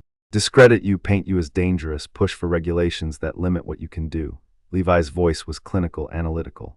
Irwin will handle the politics. Your job is to keep being undeniably, visibly useful. Make it so that anyone who argues against you is arguing against humanity's best weapon. I'm not a weapon. You are. So am I. So is every soldier who puts on a uniform and kills for a cause. The question isn't whether you're a weapon, it's who gets to aim you. Levi looked at him. Right now you aim yourself. That's a privilege. Don't lose it. Harry let that settle. He looked down at the tea in his hands, dark, bitter, nothing like the butterbeer he'd drunk in the Three Broomsticks a lifetime ago, but warm and real and offered by someone who'd sat beside him voluntarily for the second time in a week. Levi, what? Your squad, they were incredible today. Something changed in Levi's face, subtle, a softening around the eyes that was there for a moment and then carefully stored away. They're the best soldiers I've ever commanded. They fought like they trusted each other absolutely. No hesitation, no second guessing, every movement coordinated. Harry paused. That's not just training, that's love. Levi didn't respond for a long time. The torchlight flickered. Below, someone was singing, a low, rough voice, the kind of singing that happened in the aftermath of battles, when people needed to fill the silence with something that proved they were still alive. It is, Levi said finally, just that. No elaboration, no deflection, no sarcasm. Two words that carried the weight of everything he couldn't say about the people he'd trained and fought beside and would die to protect. Harry understood. Some things were too important for more words. They sat on the rooftop in the ruins of Trost, two soldiers from different worlds, and watched the night settle over a district that had survived the day. And somewhere in the darkness below, Irene Yeager slept the dreamless sleep of exhaustion, and Armin Arlert stared at the ceiling and thought about strategy, and Mikasa Ackerman kept watch over both of them, and Petra Rao wrote a letter to her father telling him she was alive, and Erwin Smith rode through the night toward a crisis that was also an opportunity, and the world turned, and the Titans waited, and the walls held. For now. Chapter 4, The Trial of Two Weapons. The courtroom smelled like old wood and older politics. Harry stood at the back of the gallery, arms crossed, watching the seats fill with the kind of people who decided fates from comfortable chairs. The military tribunal chamber beneath the royal capitol was a tiered amphitheater of dark stone and polished oak, designed to make everyone in the lower well feel small and everyone in the upper galleries feel powerful. Banners hung from the ceiling, the three military branches, garrison roses and military police unicorns and Survey Corps wings, arranged in a tripartite display of unity that Harry suspected was about as genuine as a three-galleon wand. Irwin had arrived in Trost the morning after the battle, taken one look at the political landscape, and started building his defense. It had taken 4 days. 4 days of couriers and backroom conversations and documents filed with precisely calibrated timing, and now here they were in the capital in a courtroom about to fight a battle that wouldn't involve a single Titan but might be more dangerous than all of them combined. Irene Yeager stood in the well of the court, chained to a metal pole driven into the stone floor. They'd shackled his hands and ankles. They'd put armed guards on either side of him. They'd positioned military police soldiers with rifles along the gallery rail, because apparently someone had decided that the best response to a teenager who could turn into a Titan was to point guns at him in a room full of civilians and hope that went well. Harry looked at the chains and felt magic crackle under his skin like static. Easy, Levi murmured from beside him. The captain was leaning against the gallery wall with his typical studied indifference, but his eyes were tracking every person in the room, exits, weapons, sight lines, threats. This is Irwin's arena, let him work. They chained a 17-year-old to a pole, I'm aware. In my world, the last government that chained children to poles got overthrown. Inspiring, but we're not overthrowing anything today. Today we're winning a trial. Harry forced his hands to unclench. Below, the gallery continued to fill. He recognized some faces, seated near the Survey Corps section, their usual energy compressed into a coiled alertness. Armin and Mikasa were in the public gallery, Mikasa's face a controlled mask that didn't quite hide the violence simmering underneath, Armin pale but focused, already scanning the room with those tactical blue eyes. And there, in the military police section of the gallery, Jel Sands. The interior agent sat in the third row, his pale eyes fixed on the courtroom floor with the patient attention of a man watching a game he'd already rigged. Beside him, a cluster of MP officers in polished uniforms, their insignia gleaming, their expressions carrying the particular smugness of people who believed they held all the cards. Harry catalogued them, filed them, and turned his attention to the bench. Premier Darius Zachary entered from a side door and took his seat at the elevated judge's platform. He was an old man, white-bearded, heavy-set, with a face that had been weathered by decades of political navigation into something that resembled carved granite. His eyes were sharp, though. They swept the courtroom with the practiced assessment of someone who'd presided over this kind of theater before and knew exactly where the performance ended and the reality began. This tribunal is convened to determine the disposition of Cadet Irene Yeager, 104th Training Corps, Zachary announced. His voice was deep, carrying. The cadet has demonstrated the ability to transform into a titan-like entity. The question before this tribunal is whether he represents a threat to humanity that must be contained or an asset to humanity's defense that should be deployed.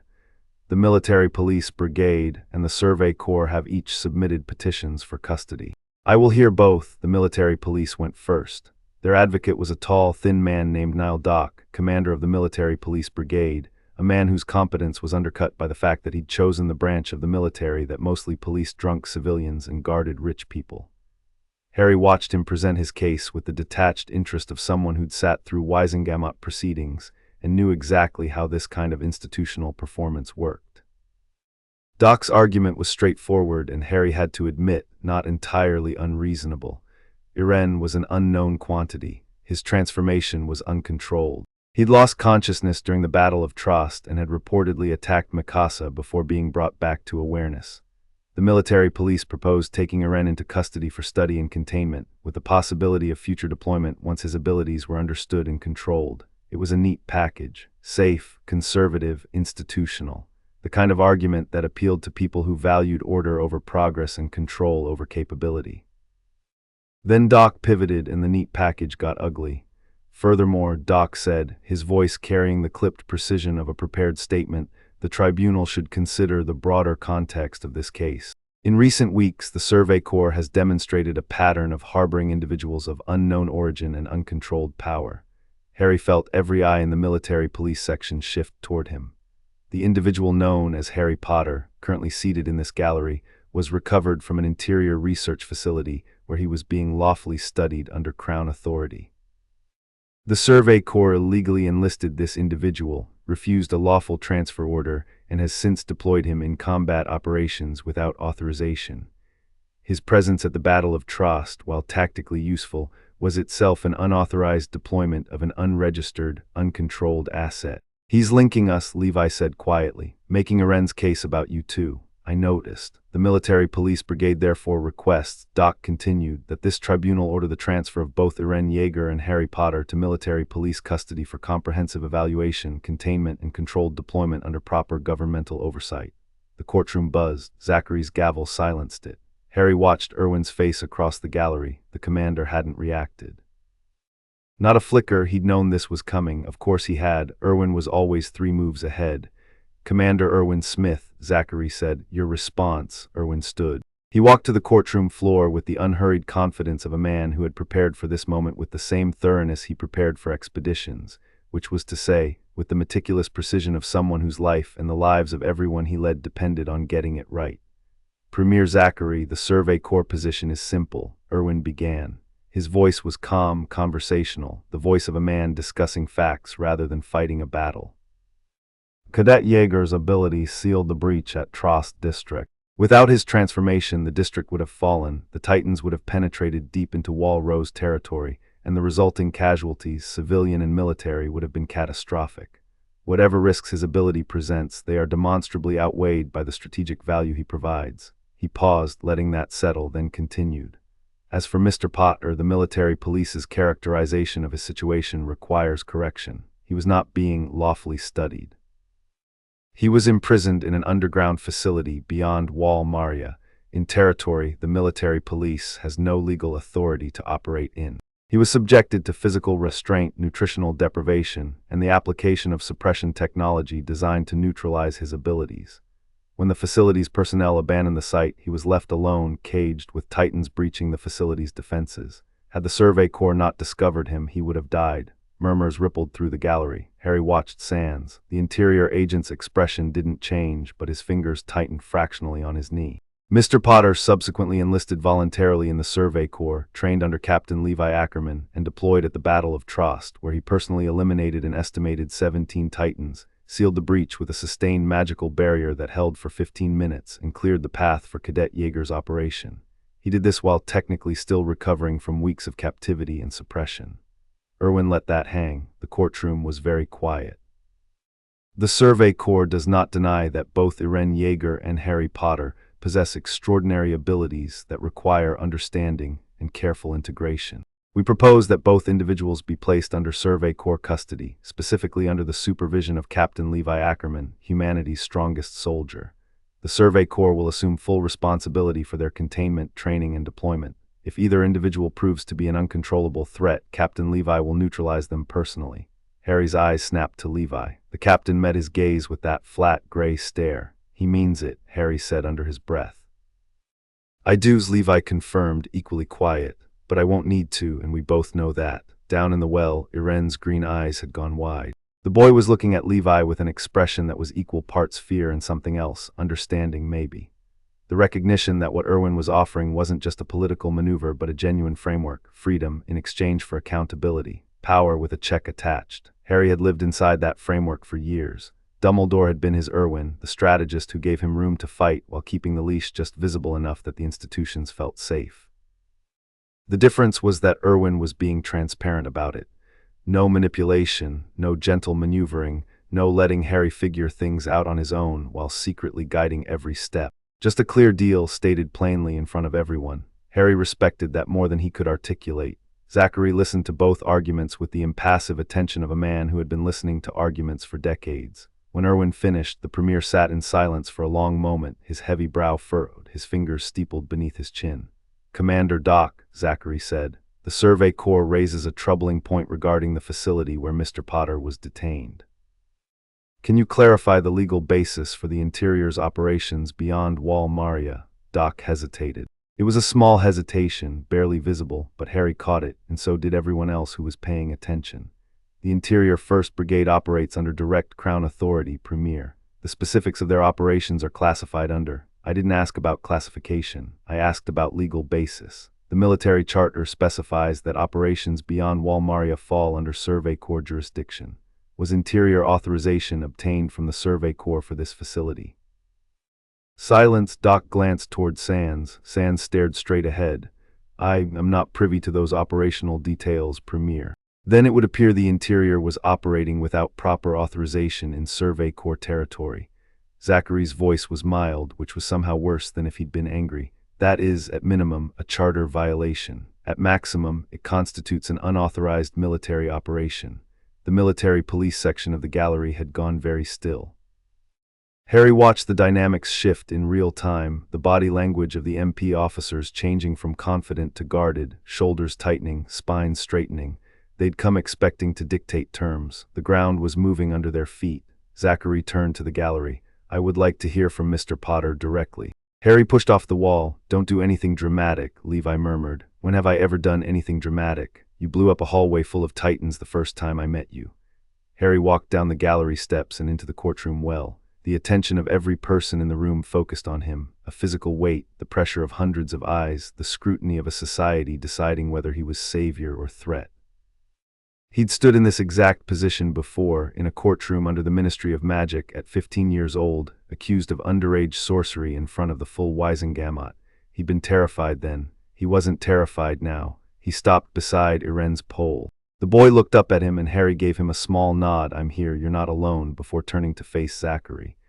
"Mr. Potter," Zachary said, "you claim to possess abilities you describe as magic. You claim to originate from another world. These are extraordinary claims. I'm happy to demonstrate if the court requires proof." Zachary's eyebrows rose. "That won't be, actually," said a voice from the military police gallery. "I think a demonstration would be very instructive." Sands. He'd stood up, ignoring Doc's startled look, and was addressing the tribunal directly. His pale eyes were fixed on Harry with that measuring quality that never seemed to blink. "The Interior's position is that Mr. Potter's abilities, while impressive, are poorly understood and potentially dangerous.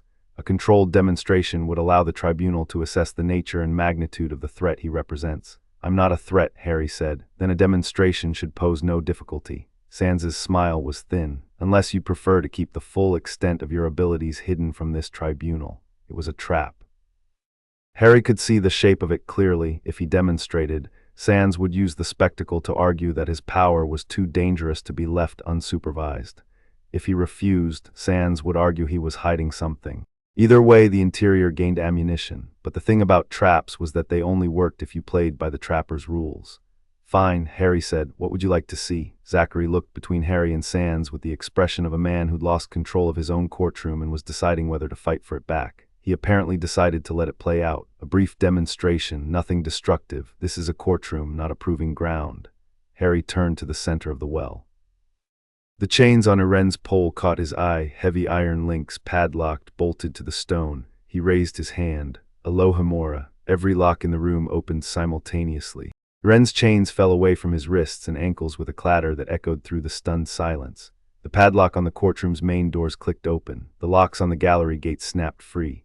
Even the small decorative lock on Zachary's gavel case popped its hasp with a tiny, almost comical click. The military police guards lunged for their weapons. Harry didn't move. "That was an unlocking charm," he said conversationally. "First-year curriculum at my school. Children learn it when they're 11.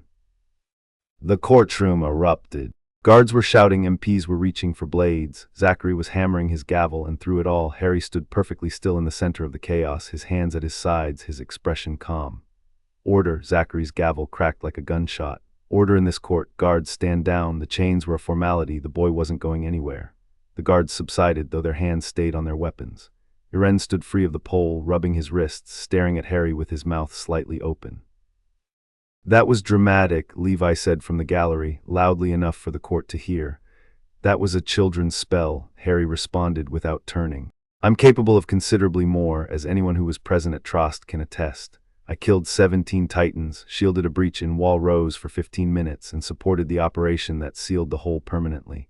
I did this voluntarily, without orders, without authorization, and without compensation, because people were dying and I could help." He turned to face Zachary directly. "Premier, I'm not from this world.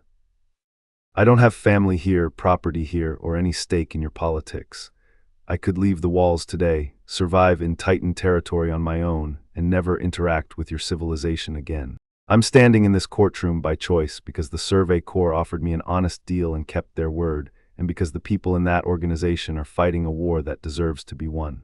He glanced at the military police section, at Sands, whose pale eyes hadn't wavered. "The interior military police locked me in a cage for 6 weeks. They studied me like an animal, suppressed my abilities, and abandoned me to die when their operation was compromised. If this tribunal hands me to them, I won't go. Not because I'm defiant by nature, though I am, but because I've learned through long and painful experience that governments that cage people with power always, eventually, use that power for something monstrous. And when that happens, it's the caged who get blamed." The courtroom was absolutely silent. "I am asking to serve in the Survey Corps under Captain Levi Ackerman. I'm asking to use my abilities to fight Titans and protect humanity. And I am asking this tribunal to let Iren Yeager do the same, because I've seen what he can do, and I've seen the look in his eyes, and he is not a monster. He's a soldier. Give him a chance to prove it." Harry stepped back. The silence held for 3 heartbeats, 5, 10. Zachary stared at him. Then the old man leaned back in his chair and did something Harry didn't expect. He laughed. Not loudly, not mockingly, but with the quiet, genuine amusement of a man who'd spent decades listening to carefully crafted political arguments and had just heard something refreshingly, recklessly honest. "Well," Zachary said, "that was certainly direct." He looked at Irwin, then at Doc, then at the gallery. His expression settled back into judicial gravity, but his eyes retained a glint of something that looked suspiciously like appreciation. "I've heard enough. This tribunal finds as follows." The courtroom held its breath. "Iren Yeager will be placed in the custody of the Survey Corps, under the direct supervision of Captain Levi Ackerman. The Survey Corps will assume full responsibility for his containment, training, and deployment. If at any point the Survey Corps determines that Cadet Yeager represents an uncontrollable threat, Captain Levi is authorized to use lethal force." Iren's face went through several expressions in rapid succession: relief, fear, determination, and something that landed on grim acceptance. "Harry Potter will remain enlisted in the Survey Corps with full military protections. The Interior 1st Brigade's transfer request is denied. Furthermore," Zachary's voice hardened, "I am ordering a formal review of the Interior's extramural operations, beginning with the facility described by Mr. Potter. Any interior activities beyond the walls conducted without proper authorization will be investigated, and if found to be in violation of the military charter, prosecuted. The military police section erupted in protest. Doc was on his feet. Behind him, MP officers were shouting objections. Sands alone remained seated, his face blank, his pale eyes fixed on Harry with an expression that had shifted from assessment to something colder. Calculation, long-term calculation. Zachary's gavel ended the noise. This tribunal is adjourned. The chamber dissolved into controlled chaos. Harry turned to Irene, who was standing by the pole looking dazed, his freed wrists still bearing the red marks of the chains. "Your survey corps now," Harry said. "Welcome to the madness. Did you just talk a tribunal into ruling in our favor by unlocking every door in the building? I also gave a speech. The speech was the important part." Irene stared at him, and then, despite everything, despite the chains and the fear and the overwhelming weight of a future he hadn't chosen, he laughed. It was short and sharp and slightly wild, but it was real. "You're insane," Irene said. "I get that a lot." Mikasa materialized beside Irene with the silent efficiency of someone who'd been counting the seconds until she could reach him. She didn't speak. She simply put her hand on Irene's arm, and Irene's shoulders dropped by about 2 inches as the tension bled out of him. Armin appeared next, his blue eyes bright. "That was the most effective piece of courtroom rhetoric I've ever witnessed, and I've read every recorded tribunal transcript in the military archives. The demonstration was tactically perfect. You simultaneously proved your power and your restraint. You could have done something destructive. Instead, you opened locks. You made yourself look helpful, not threatening." "I actually just wanted to get the chains off him," Harry admitted. "The rhetoric was instinct." "Your instincts are terrifying," Armin said with a tone that mixed admiration and academic fascination. Irwin found them in the corridor outside the chamber. The commander's face was composed, but Harry had learned to read the subtle variations, the slight lift at the corners of his mouth, the ease in his shoulders that indicated satisfaction. "That went well," Irwin said. "You planned the whole thing," Harry said. "It wasn't a question. I planned a framework. You improvised within it. The lock trick was not something I'd anticipated, but it worked." Irwin looked at Irene. "Cadet Jaeger. Signed to the Special Operations Squad under Captain Levi, effective immediately. Your training begins tomorrow." "Yes, sir." Irene's voice was steady, but his eyes were wide with the particular overwhelm of someone whose life had just changed direction at high speed. "Irwin." Levi appeared from wherever Levi appeared from. The man moved like smoke. "We need to talk, privately." They stepped away from the group into an alcove off the corridor. Harry watched them go, then turned back to the cadets. "So," Aluo said, strolling up with his hands in his pockets and his attempt at Levi's demeanor firmly in place. "You 3 are joining the squad." "3. Mikasa's voice was sharp. "Captain's recommendation, Jaeger, for obvious reasons. You because you're ranked first in the 104th and the captain wants the best." And he nodded at Armin. "Blondie because the commander specifically requested a tactical mind embedded with the squad." Armin opened his mouth, closed it, opened it again. I wasn't even in the top 10 for combat. The commander didn't ask for combat rankings. He asked for brains." Aluo examined his fingernails. "Consider yourself recruited." Petra arrived with a warm smile that cut through the institutional chill of the corridor. "Don't let Aluo intimidate you. He's a teddy bear." "I am not a teddy bear with excellent blade technique," Petra amended. "Come on. We've got quarters arranged at the Survey Corps headquarters in the capital. You 3 look like you need food and sleep." The capital's Survey Corps headquarters was smaller than the Karen's compound, a converted townhouse near the government district, cramped and perpetually underfunded, its walls bearing the Survey Corps wings with a defiance that felt intentional. The building seemed to know it didn't belong in this neighborhood of polished facades and political power, and it wore its shabbiness like armor. Harry helped the new arrivals settle in, drawing on his own experience of arriving in a strange place with nothing. Irene got the room next to Harry's, Levi's order, putting his 2 most politically volatile assets within arm's reach. Mikasa and Armin were across the hall. That evening, with the cadets fed and settled, Harry found Levi on the building's narrow rooftop. The captain was sitting on the edge, legs hanging over, the same way Harry always sat on walls, drinking tea and watching the sun set behind the government buildings. Harry sat beside him. No invitation needed. They'd progressed past that. "Irwin thinks we have about a month before the interior regroups," Levi said without preamble. "Zachary's ruling protects us legally, but the interior doesn't operate within legal boundaries. They operate around them." "What's the move?" Irwin wants to accelerate. "The 57th expedition, the one we aborted for Trost, gets relaunched. Modified objective." Instead of route mapping, it's a targeted operation. Push beyond Wall Maria, investigate your facility, and recover whatever intelligence is there. And my wand, and your wand, Levi sipped his tea. But the expedition has a second purpose. Irwin believes there are enemy agents embedded in the military. Harry turned to look at him. What kind of enemy agents? People like Iren, Titan shifters. Irwin's theory, and it's not just theory, he's been building this case for years, is that the colossal Titan and the armored Titan that destroyed Wall Maria 5 years ago were humans. Intelligent, strategic humans who can transform into specific Titan forms. The colossal Titan, the one that had breached Trost.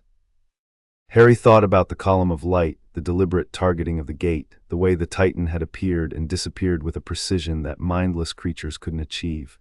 That wasn't random, Harry said. Trost wasn't a random attack. It was a military operation. And if they've done it twice, once at Shiganshina, once at Trost, they'll do it again. Irwin wants to flush them out. How? By presenting a target they can't resist. The expedition will be structured to create an opportunity for the enemy to strike at Iren specifically. If there are shifters embedded in the military, they'll make a move, and when they do, we'll be waiting. Harry processed this. It was a classic trap, bait, trigger, cage. Irwin was using Iren the same way Dumbledore had used Harry, as a piece on the board, valuable enough to protect, important enough to draw fire. The comparison sat uncomfortably in his chest. Does Iren know he's bait? Irwin will brief him. That's not what I asked. Does Iren know right now that the plan involves using him to draw an attack? Levi looked at him. Tell him. It's Irwin's call. Tell him, Levi. I've been the bait before. I've been the piece that gets moved around the board to draw the enemy out. And the one thing that made it bearable was knowing, not being protected from the truth, not being managed, knowing. Iren deserves that. Levi was quiet for a long moment. The sunset painted the rooftops in shades of amber and blood. Below, the capital streets were busy with evening traffic, carriages, pedestrians, the everyday movement of a population that had no idea how close they'd come to catastrophe at Trost and how much danger still pressed against the walls of their world. You're right, Levi said. I'll talk to Irwin. Thank you. Don't thank me. You just made my job harder. Irwin doesn't like having his strategy questioned by his own subordinates. Irwin's strategy is sound. His information management needs work. I'll tell him you said that. He'll love it. The sarcasm was dry enough to desiccate a lake, but Levi's eyes held something that might have been agreement. They sat in comfortable silence for a while. The city dimmed around them. Lights appeared in windows, oil lamps, candles, the warm glow of human habitation. The facility, Harry said eventually. When we go back, I need to see everything, not just my wand, the research. Whatever they were studying about me, about magic, about the connection between magic and this world. There are answers in that place. I know. Sands's face during the trial, when Zachary ordered the investigation. He wasn't angry, he was calculating. That means the interior is already moving to cover their tracks. If we don't get to that facility fast, whatever's there will be destroyed. Irwin's aware. The expedition launches in 2 weeks. He's pushing as hard as the logistics allow. 2 weeks. Harry flexed his hands. His magic hummed, fully recovered now, his core operating at what he estimated was 95% capacity. Close to full, close to what he'd been before the veil, before the cage, before everything. I'll be ready. I know you will. Another silence. Then Levi said something unexpected. The cadets, Jaeger's group, what do you think of them? Harry considered the question. Iren is a bomb waiting to go off. He's got more rage than he knows what to do with, more power than he understands, and a conviction that he can save the world through sheer force of will. He reminds me of myself at his age, which is not entirely a compliment. And the girl, Mikasa, she's extraordinary. I've watched her on ODM gear. She might be the best natural fighter I've ever seen. But her world is about 3 feet wide and Iren is standing in the center of it. That's a vulnerability. Armin is the most dangerous person in that group and he doesn't know it yet. He's not a fighter, he's a strategist. Give him information and time and he'll find angles that no one else sees. Harry paused. He reminds me of someone, a friend, the cleverest person I ever knew. The one with the color-coded parchment. Yeah, Harry's voice went quiet. Levi didn't push. He never pushed on the personal things, just left space and let Harry fill it or not. It was one of the things Harry had come to value most about the man. In a world of people who wanted things from him, his power, his knowledge, his allegiance, Levi just wanted him functional and honest. Hermione, Harry said. Her name felt strange in his mouth, like a word from a language he was forgetting. Hermione Granger. She was my best friend's girlfriend and I don't know what she was to me. Sister, partner, the person who kept me alive when I was too stupid or too stubborn to keep myself alive. She sounds like Irwin. Harry laughed, a real laugh, unexpected and warm. Hate that comparison. She'd say Irwin takes too many risks with other people's lives. She'd be right. She was always right. That was the most infuriating thing about her. A distant bell told the hour, 9 o'clock. The city was settling into its evening rhythms, the streets quieting, the sounds shifting from daytime commerce to nighttime domesticity. Somewhere a dog barked, somewhere else children laughed. I'm going to check on the cadets, Harry said, standing. Iren's going to be processing. First night as Survey Corps, first night after a trial, first night realizing that the rest of his life just got decided by a room full of people he doesn't know. You're adopting them. I'm not. You're adopting them. You've known them for 4 days and you're already mother henning. I don't mother hen. You brought Arlert tea this morning without being asked. You sat with Jaeger for an hour last night while he talked about his mother. You told Mikasa where the best training ground was and then happened to show up while she was practicing to give her pointers. Levi raised an eyebrow. That's mother henning. Harry opened his mouth to argue and realized he had absolutely no ground to stand on. Fine, I'm adopting them. Someone has to, and you're clearly not going to. I supervise, I don't nurture. Same thing, different packaging. Harry left Levi on the roof and went downstairs. The headquarters was quiet. Most of the squad had turned in, the day's tension finally releasing its grip. He stopped at Iren's door and listened. Silence. He knocked softly. Come in. Iren's voice, tired but awake. The room was small, identical to Harry's. Iren was sitting on the bed, still dressed, staring at the wall with the 1,000-yard focus of someone whose mind was running scenarios faster than consciousness could process. Harry leaned against the doorframe. Can't sleep, can't stop thinking. Iren looked at him. The trial, the chains, the guns, they were ready to kill me. They were ready to contain you. There's a difference, though it doesn't feel like one when you're the one in chains. How do you do it? Iren's voice carried an edge of frustration that was really a blade of fear. How do you stay so calm? They locked you up for 6 weeks and you walk into a courtroom and give a speech like it's nothing. Harry came in and sat on the room's single chair. It's not nothing, it's never nothing. I've just had more practice than you. He leaned forward, elbows on knees. Iren, I'm going to tell you something that nobody told me when I was your age, and I wish they had. Iren waited. The power you have, the Titan transformation, it's going to make people afraid of you. Some of those people will try to control you, some will try to destroy you, some will try to use you, and a very few will try to understand you. Harry held his gaze. The trick is learning to tell the difference, and when you find the ones who are genuinely on your side, you hold on to them with everything you've got because they're the only thing that keeps the rest of it from eating you alive. Is that what you did in your world? I got lucky. I found people early, friends who stuck with me through everything.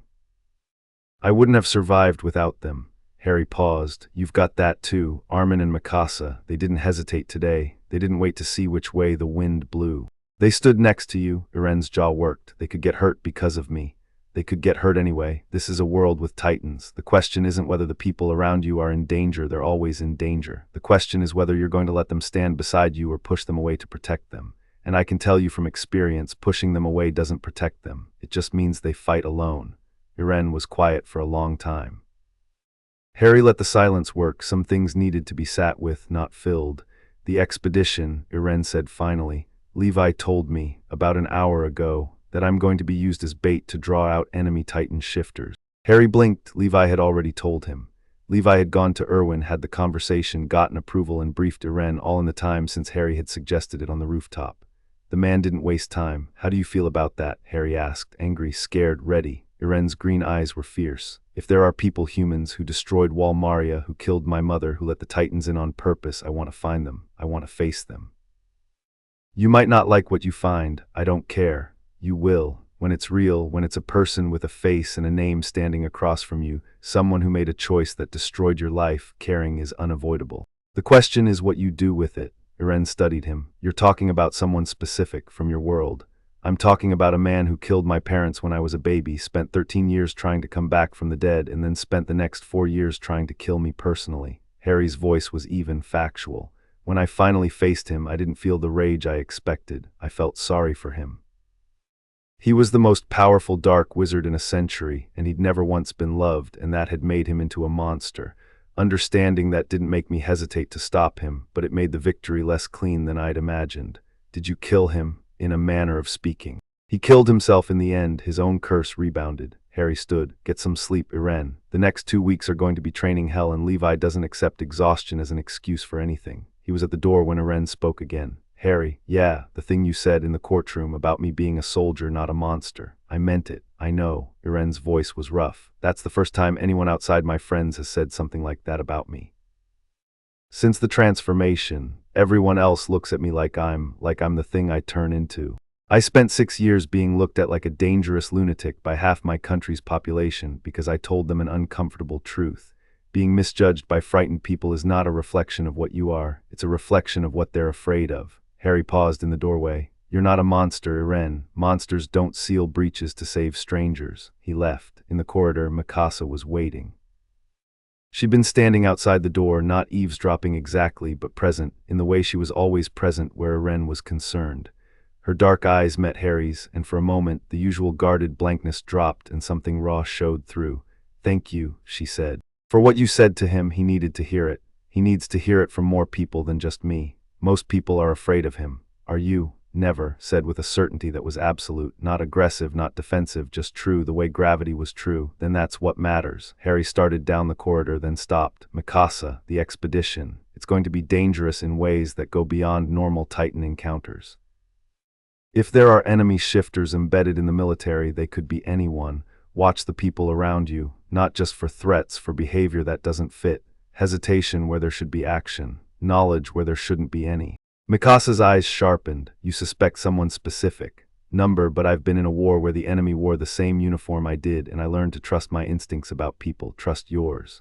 She nodded once, precise and final, and went to her room. Harry walked back to his own quarters, his mind churning. The expedition was 2 weeks away. 2 weeks to prepare the squad, to train Iren, to recover his wand, to investigate the facility. 2 weeks before they rode out beyond the walls again, into territory where the Titans were the known danger, and the unknown danger was walking beside them in human form. He lay in bed and stared at the ceiling and thought about chess. About Erwin's strategy, using the expedition as a trap, presenting Iren as bait, drawing the enemy into the open. It was smart, it was ruthless. It was the kind of plan that worked beautifully on paper and got people killed in practice. Harry had been part of plans like that before. Dumbledore's long game against Voldemort, the Horcrux hunt, the careful positioning of pieces, the strategic sacrifice of information and people and time. It had worked in the end. But the cost had been staggering, paid in lives that Harry still counted in his sleep. He wouldn't let that happen here. Not to Petra, not to Eld, not to Gunter or Oluo, not to Iren or Armin or Mikasa. These people were his now, his squad, his responsibility, the new constellation of faces that he'd chosen to fight beside. He thought about what he'd told Iren, that the people who stand beside you are the only thing that keeps the rest of it from eating you alive. He'd meant it. It was the truest thing he knew. His magic pulsed, warm and steady, nearly at full strength. Whatever was coming, the expedition, the enemy, the Interior's inevitable countermove, he'd face it at full power, with good people beside him, fighting for something that mattered. The 2 weeks of preparation flew past in a blur of training, planning, and the quiet, persistent tension of a squad gearing up for an operation they knew would be unlike anything they'd faced before. Harry trained with 2 groups now. Mornings were spent with Levi's original squad, ODM drills, formation exercises, the refined tactical work of soldiers who'd fought together for years and were integrating new elements into their muscle memory.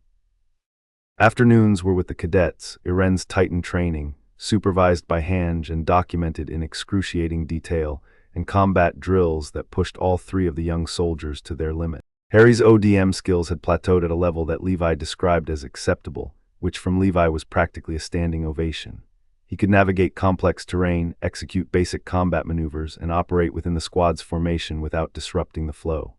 He wasn't Mikasa, nobody was Mikasa as far as Harry could tell, but he was competent, and competence combined with his magical abilities made him something that had no precedent in the Survey Corps tactical playbook.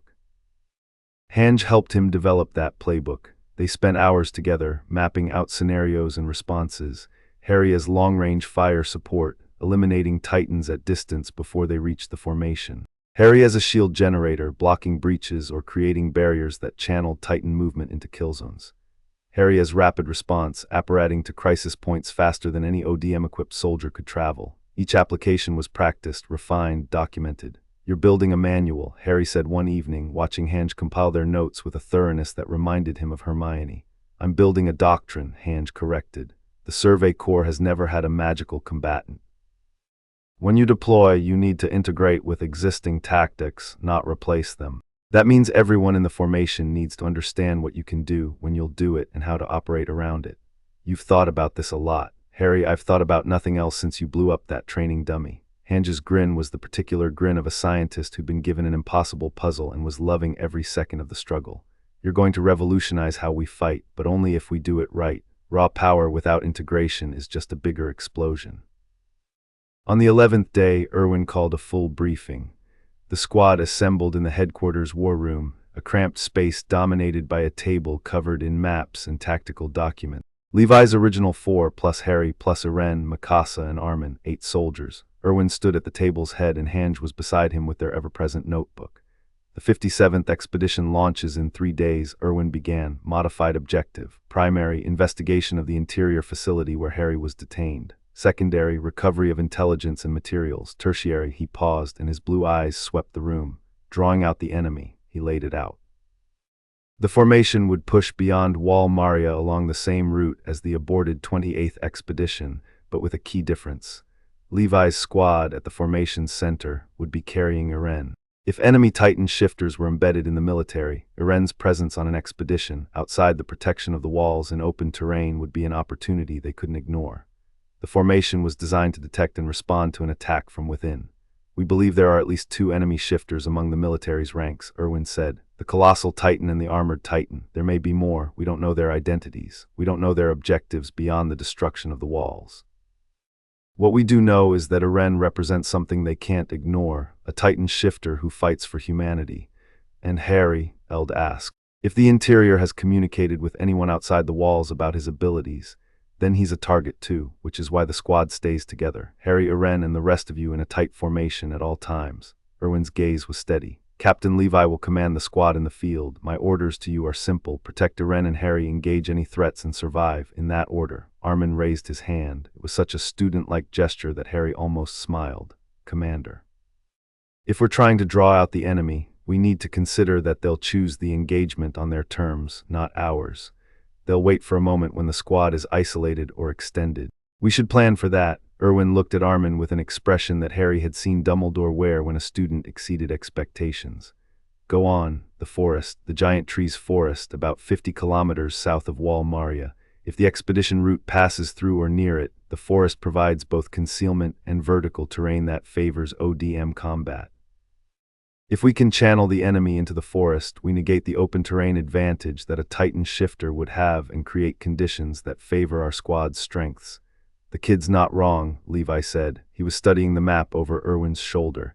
In open terrain, a shifter can run. In the forest, we can pin them. I've already adjusted the route to pass through the forest, Irwin said, and his smile was the thin, sharp expression of a man whose chess piece had just moved exactly where he wanted it. Armin, you and I are going to have a longer conversation about tactical planning after this briefing. Armin turned slightly pink, but his eyes were blazing. The briefing continued: logistics, supply lines, signal protocols, contingency plans. Harry listened, absorbed, filed. This was familiar territory, the pre-battle planning, the careful construction of a framework that everyone knew would crack the moment reality intervened. The plan was never the point. The plan was the starting position. Everything after first contact was adaptation, instinct, and luck. After the briefing, as the others filed out, Harry lingered. Irwin was still at the table, studying the map with the particular intensity of a man who saw in flat cartography the living, breathing, dying terrain that it represented. Commander, Harry, the facility, if the interior has already cleared it, then we learn what we can from what they left behind, but I don't think they've cleared it. The facility is deep in Titan territory, and the interior's ability to operate beyond the walls depends on resources and infrastructure that they've been building covertly for years. Clearing an underground complex under those conditions takes time they may not have had, and if my wand is there, Irwin looked at him, then you recover it and the Survey Corps gains the most powerful weapon in its arsenal at full capacity. He paused. Harry, I want to be honest with you about something. I'd appreciate that. This expedition is dangerous, more dangerous than Trost. In Trost, the enemy was mindless, titans that could be predicted and engaged with established tactics. This expedition, the enemy may be intelligent, strategic, and indistinguishable from our own soldiers until the moment they strike. Irwin's voice was quiet, the private register he used when he was speaking as a man rather than a commander. I am asking you to ride into that danger, and I am asking you to do it knowing that the plan involves deliberately provoking an attack. I know, And Harry thought about it. Not the danger, he'd made his peace with danger a long time ago, but the strategy. The calculation, the willingness to use people as pieces on a board. Irwin, in my world, I fought for a man who used me as a weapon against the darkest wizard who ever lived. He was brilliant and he was kind and he manipulated me for years because he believed the cause justified the cost. And in the end, he was right, the cause did justify the cost and the strategy worked and the dark wizard fell. Harry paused, but I will never forgive him for not trusting me enough to tell me the truth from the beginning. Irwin received this in silence. You've told me the truth, Harry continued. You've been straight with me about the risks, the strategy, the politics. That means more to me than you probably realize. So yes, I'll ride out on your expedition, and I'll fight whatever comes, and I'll protect the people in my squad with everything I have. But I need you to keep being honest. The moment you start managing me, deciding what I can handle, what I should know, what truths I should be shielded from, that's the moment this stops working. Irwin studied him for a long beat. Then he nodded, not the political nod, the real one. Agreed. Good. Harry, one more thing. Yeah, if the enemy engages, if we encounter a Titan shifter in the field, don't hold back. Whatever power you have, use it. This isn't a training exercise or a political demonstration. Out there, the only thing that matters is survival. I never hold back, Harry said. It's one of my defining characteristics. He left Irwin with the maps and the plans and the weight of 300 lives that would ride out in 3 days. The corridor was dark, late evening, the headquarters settling into its nightly quiet. Harry walked to the window at the hall's end and looked out at the capital's skyline, at the walls beyond, at the sky above. 3 days. His magic hummed in his veins. Full strength now, 95% and climbing, the last remnants of suppression damage finally, fully healing. He could feel it, the depth of his power, the breadth of what he could do. Not infinite, not invulnerable, but vast and trained and ready. Whatever was coming, the enemy in the ranks, the facility in the dark, the war beyond the walls, he would meet it standing up. He owed that to the people who'd freed him from the cage. He owed it to himself. Chapter 5. Beyond the walls, the morning of the 57th expedition tasted like iron and cold air. Harry stood in the pre-dawn dark of the Cairns stable, checking his ODM gear for the 3rd time with hands that were steady and a mind that was anything but quiet. Around him, 300 soldiers prepared for what Irwin had privately described as the most important operation the Survey Corps had ever undertaken, though publicly it was classified as a routine mapping expedition. The lie was necessary. The truth would have caused a panic, and panicked soldiers were dead soldiers. His horse, the same bay gelding from the first expedition, who Harry had named Buckbeak in a fit of homesick sentimentality that he'd told absolutely no one about, stood calmly while Harry secured his saddlebags.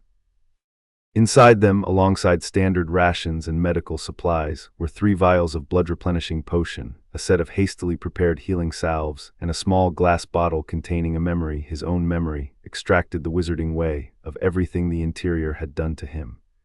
Insurance, in case the facility had been cleared and his testimony was all that remained. You talked to your horse, Levi observed, materializing beside him like a particularly judgmental ghost. I wasn't talking to him. Your lips were moving. I was going over spell sequences. While looking at the horse, he's a good listener. Harry cinched the final strap and turned. Levi was in full gear, blades, ODM harness, the Survey Corps cloak with its wings of freedom, his white cravat clean and precisely knotted despite the ungodly hour. The man looked like he'd been awake for years and had simply decided that sleeping was inefficient. Squad's ready, Levi said. All 8. Jaeger's nervous but functional. Mikasa's pretending she's not nervous, which means she's very nervous. Arlert didn't sleep, I can tell by the circles under his eyes, but his mind's sharp. My 4 are solid. A pause. You. Ready. I didn't ask if you're ready, I asked how you are. Harry blinked. The distinction caught him off guard, which was stupid. He should have learned by now that Levi operated on multiple levels simultaneously, and that his blunt pragmatism concealed a perceptiveness that missed nothing. I'm thinking about the last time I rode into a fight knowing it was a trap, Harry said honestly. The Department of Mysteries, I was 15. I knew it was probably a trap, went anyway, and people I loved got hurt because of it. And you went anyway because not going was worse. Yeah, same thing. Levi turned toward the stable door. Mount up, we ride in 10. The formation assembled in the gray half-light before dawn, 300 riders stretching through the streets of Cairns toward the wall gate. The civilians were not watching this time. It was too early, the departure deliberately scheduled before the district woke. Irwin wanted the expedition underway before the interior could position observers, or, worse, attempt a last-minute legal intervention to pull Harry or Irene from the roster. Levi's squad rode at the formation's center. Harry was on Levi's left, Irene on his right, with Petra and Aluo behind them and Eld, Gunter, Mikasa, and Armin forming the outer ring. 8 soldiers around 2 assets. A protective formation that was also, Harry understood, a targeting formation. They were the bait, positioned at the heart of the column, the thing the enemy would have to reach through 300 soldiers to get to. Unless the enemy was already inside. That thought had kept Harry awake more than anything else. He'd spent the last 3 days watching every soldier in the expedition force with a vigilance that bordered on paranoia. Not obviously, he wasn't staring or interrogating people. But he'd let his magical senses extend, feeling for anything anomalous, any signature that didn't match the baseline he'd established for normal humans in this world. He'd found nothing definitive, but he'd found something odd, 3 signatures in the 104th Cadet contingent that felt slightly different from the others. Not wrong exactly, just denser, heavier. As if there was more packed into those bodies than a normal human frame should hold. The feeling was subtle enough that Harry couldn't be certain it wasn't his imagination, the product of hypervigilance and sleep deprivation. But he'd told Levi, and Levi had filed it with that flat, expressionless acknowledgement that meant he was taking it seriously. The gate opened, the formation rode out, and the world beyond the walls swallowed them whole. The first hours of the expedition unfolded with the controlled tension of a coiled spring. Irwin's long-range scouting formation spread across the landscape, signal flares marking Titan sightings and course corrections, the formation bending and flowing around threats with the practiced fluidity of an organism that had evolved for exactly this purpose. Harry watched the system work and admired it. It was elegant, efficient, and it kept 300 people alive in territory that wanted them dead. He kept his magical senses extended as they rode, a constant low-level awareness that painted the world in textures invisible to normal perception. Titans registered as wrongness, that constructed, artificial quality he described to Hange, like a spell that had been cast and left running without a caster. He could feel them at the formation's edges, the distant blots of unnatural energy that the scouting teams were identifying and routing around, but he was looking for something else. Something human-shaped with that same Titan density he'd felt in the 3 cadets, something hiding. The landscape south of Wall Maria was haunted, not literally, though Harry wouldn't have been surprised, but in the way that abandoned places were haunted by the lives that had filled them. They passed through villages where doors still hung open, where furniture sat in rooms that no one would ever return to, where the small details of interrupted lives, a child's toy on a doorstep, a clothesline with faded garments still pinned to it, spoke more loudly than any monument. Irene rode in silence through these ruins. His face was set, his green eyes fixed forward, but Harry could feel the tension radiating off him in waves. This had been Irene's world 5 years ago. These empty villages, these broken roads, they were the landscape of his childhood, consumed by the same Titans he now carried inside him. Harry said nothing. Some pain demanded witness, not commentary. Around midday, they reached the first waypoint, a ruined town that Irwin's scouts had pre-cleared as a rest stop.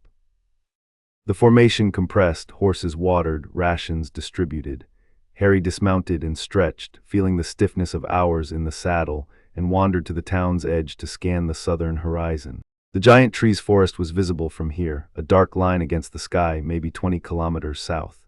The trees were enormous even at this distance, their canopy rising above the landscape like a wall of green. That was where the trap would spring if it sprang at all. The forest was the kill box, the place where Irwin's chess game would resolve into violence or vindication. "You keep staring south," Armin said, appearing beside him with 2 cups of water. He handed one to Harry. "Thinking about the forest, me too." Armin's blue eyes were sharp, focused, running the same calculations they always ran. "I've been reviewing the terrain maps. The forest floor is relatively clear, the canopy blocks sunlight, so undergrowth is minimal. But the trees themselves are 60 meters or more. That gives ODM gear almost unlimited vertical range, and it gives Harry firing positions." Harry finished. "Elevated, concealed, with clear sightlines. I can engage from the canopy, and a Titan shifter on the ground won't be able to reach me easily." "Exactly. But it also means that if the enemy is in Titan form, they can use the trees as cover. A shifter with combat intelligence, not a mindless Titan, but a trained fighter in Titan form, could use the forest to ambush and retreat, guerrilla style. We need to plan for that." He looked at the boy, 17 years old, barely graduated from training, and he was conducting tactical analysis with the casual precision of a general twice his age. "Armin, have you ever considered that you're terrifying? Mikasa tells me that regularly."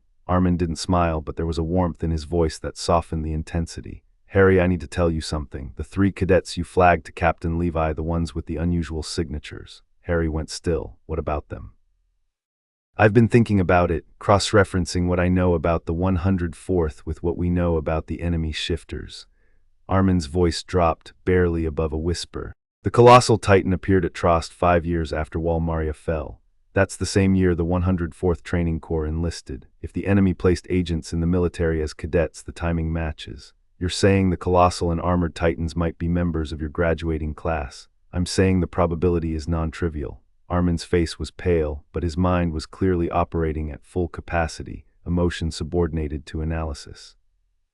The 3 cadets you identified, do you know who they are? I felt the signatures during formation assembly. I don't have names, 2 males, 1 female, all in the 104th contingent.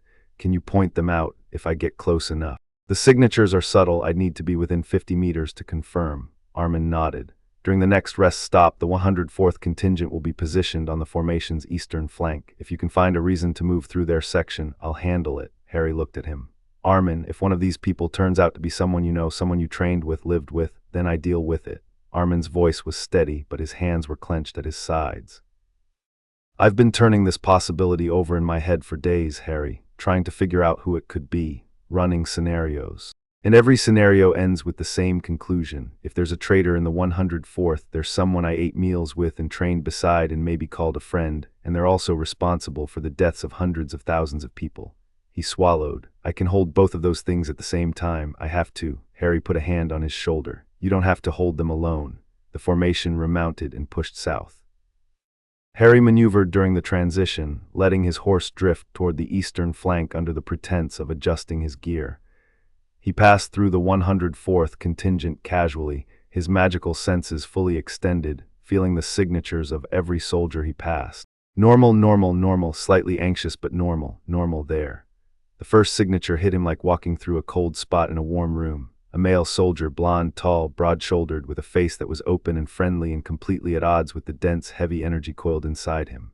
The soldier was laughing at something his companion had said, his smile easy and natural, and Harry's magic screamed wrong with a force that nearly made him flinch. He kept riding, kept his face neutral.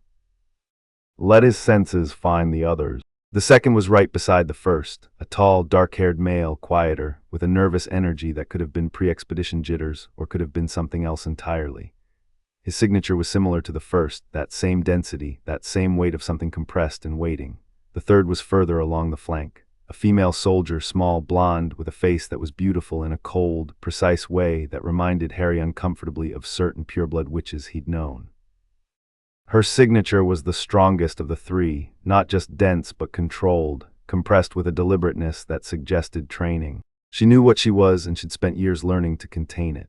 Harry completed his pass and drifted back to the squad's center. He caught Levi's eye and gave a slight nod, 3 fingers held low against his thigh. 3 confirmed. Levi's expression didn't change. He turned forward and kept riding.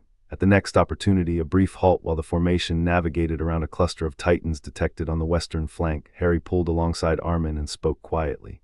The blond male. Big, friendly-looking, always smiling. Armin's face went white. Reiner Braun. The dark-haired one next to him, tall, nervous, Berthold. Berthold Hoover. Armin's voice was barely a whisper now, and Harry could see the impact of each name landing like a physical blow. They're Harry, they're my friends. Reiner carried me through training. He was like an older brother to half the class. And the girl, blonde, small, cold eyes. Armin closed his eyes, opened them. Annie Leonhardt. Do you believe it? Armin was silent for a long, terrible moment. Then, Reiner is from a village near Walmaria, or he says he is. I've never been able to verify it. Berthold is from the same area. Their backgrounds are, now that I think about it, remarkably convenient, detailed enough to seem real, vague enough to resist verification. And Annie, he trailed off. Annie fights like she was trained before she came to the training corps. I always assumed she'd had informal training from a parent or relative. But if she was trained as a warrior, as a military asset from another nation, Armin's eyes sharpened. There has to be one. Someone sent the colossal and armored titans to breach the walls. That requires organization, resources, purpose. Not a random group of shifters, but a nation, a military power with strategic objectives. Harry thought about this, a nation beyond the walls. A power that had sent agents, children, really teenagers, to infiltrate humanity's last refuge and tear it apart from inside. The strategic implications were staggering, but what hit Harry harder was the human cost. 3 young people sent on a mission that required them to befriend the people they were destroying, living among their targets for years, training with them, laughing with them, knowing that every bond they formed was a betrayal. He'd known Death Eaters who operated like that. Barty Crouch Jr., wearing Moody's face for a year, teaching Harry, helping Harry, guiding Harry toward the trap. The memory still made his skin crawl. "We tell Irwin and Levi," Harry said, "now." Before we reach the forest, they told them, in a brief, tense conference conducted on horseback at the formation center, with the wind covering their voices and the landscape scrolling past in a blur of green and gray. Harry laid out what he'd felt. Armin provided the analysis. Levi listened with that stone-faced attention that meant every word was being carved into his operational awareness. Irwin's reaction was the most telling. The commander didn't seem surprised. His expression shifted from attention to confirmation, the look of a man whose hypothesis had just been validated. "I've suspected Leonhardt for weeks," Irwin said quietly. "Her combat style during training evaluations matches the female Titan's movement patterns, a correlation I identified after reviewing the archived footage from the Trost engagement. But I lacked proof. Harry's magical confirmation changes that. You've been building this case for weeks and didn't tell us." Iren's voice was tight. He'd been listening from Harry's other side, his face darkening with every revelation. "I shared my suspicions with Captain Levi." The decision to withhold from the broader squad was tactical. If the suspects detected any change in behavior from their fellow soldiers, they'd abort. We needed them to commit to an action before we could move. "And now?" Levi asked. "We adjust. The forest engagement remains our primary trap, but we have specific targets. Braun and Hoover are positioned on the eastern flank. Leonhardt is in the rearguard contingent." Irwin's eyes were bright, focused, the eyes of a man who was finally playing the move he'd been waiting for. "If they're going to strike, they'll do it when the formation enters the forest. The trees provide cover for a transformation, and the confusion of a sudden attack in enclosed terrain favors an ambush." "What's the play?" Levi asked. "We let them enter the forest with us. But we adjust the squad's position instead of the formation center. I want your squad in the forest's interior, apparently isolated. Make it look like a tactical error, a gap in the formation's coverage. Give them an opening." "You want us to be bait within bait," Harry said. "I want you to be the thing they can't resist attacking and can't afford to lose against." Irwin's smile was thin. "Between your magic, Levi's combat ability, Mikasa's skills, and Iren's Titan form, your squad is the most concentrated collection of firepower in human history. If 3 enemy shifters engage you simultaneously, I believe you can win." "You believe we can win," Iren repeated. "Or is not certainty, Cadet Jaeger, it's calculated risk." Irwin met Iren's eyes. "I'm asking you to take a risk. I'm not ordering it. If any of you don't want to be part of this, say so now and I'll adjust." Silence. Harry looked at his squad, at Levi, expressionless, at Petra, her jaw set, at Eld and Gunter, steady, at Aluo, for once without affectation, at Mikasa, still as stone, at Armin, pale but resolute, at Iren, burning. "We're in," Harry said. He didn't need to ask. He could feel it. Irwin nodded. "Then we ride for the forest." They reached the giant trees by mid-afternoon. The forest was exactly as Armin had described, and more, an ancient cathedral of wood and shadow, the trees so massive that their trunks were wider than buildings, and their canopy blocked the sky entirely. Entering it was like entering another world, the light shifting from open daylight to a green, filtered dimness that hummed with the sounds of insects and birds, and the creak of wood older than memory. The formation entered in a long column, the trees forcing them to compress from the wide scouting arrangement into a tighter, more vulnerable configuration. This was the moment of maximum risk, the transition from open terrain to enclosed forest, when the formation was stretched and disorganized. Harry's senses were screaming. The 3 signatures he'd identified were still in the formation, still in their positions, but their energy had changed. The blonde one, Rionur, had shifted from relaxed to coiled, the density of his signature tightening like a muscle preparing to flex. The tall one, Berthold, was radiating nervous energy in waves that Harry could feel from 50 meters away. And the girl, Annie, had gone cold. Perfectly, deliberately cold, her signature compressing to a hard point of focused intent.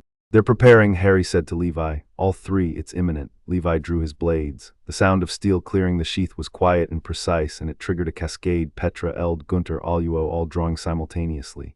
Mikasa's blades were in her hands before the sound finished. Iren's hand drifted to his mouth, ready to bite. "Armin," Levi said, "get to the rear, find a position in the canopy, high up, you're our eyes." "Yes, sir."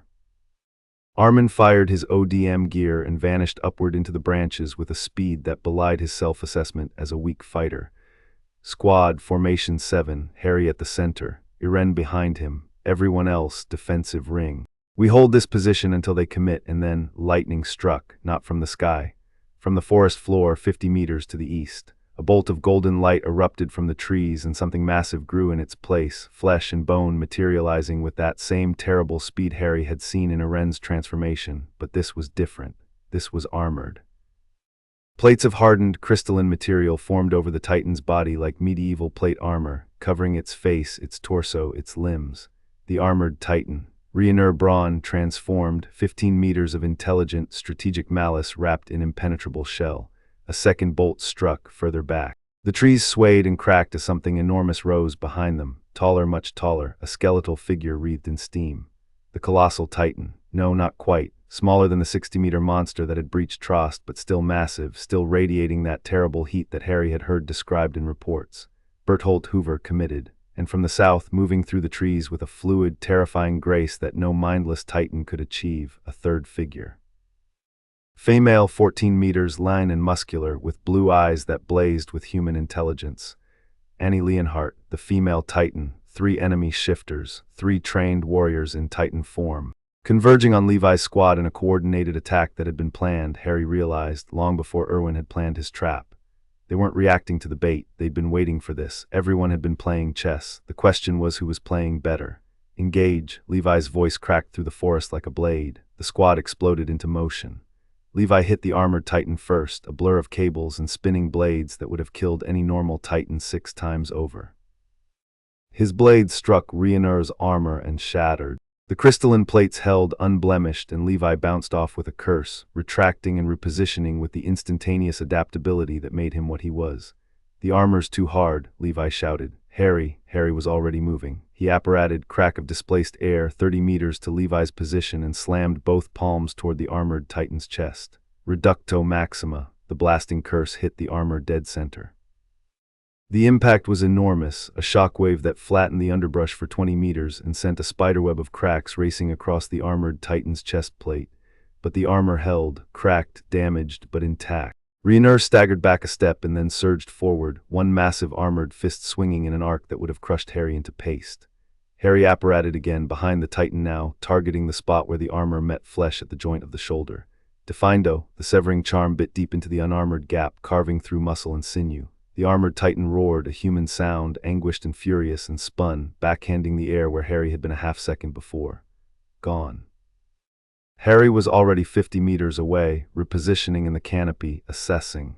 The armor was a problem. His magic could damage it but not penetrate it cleanly. The crystalline material had a density and structure that resisted magical force in a way that normal flesh didn't.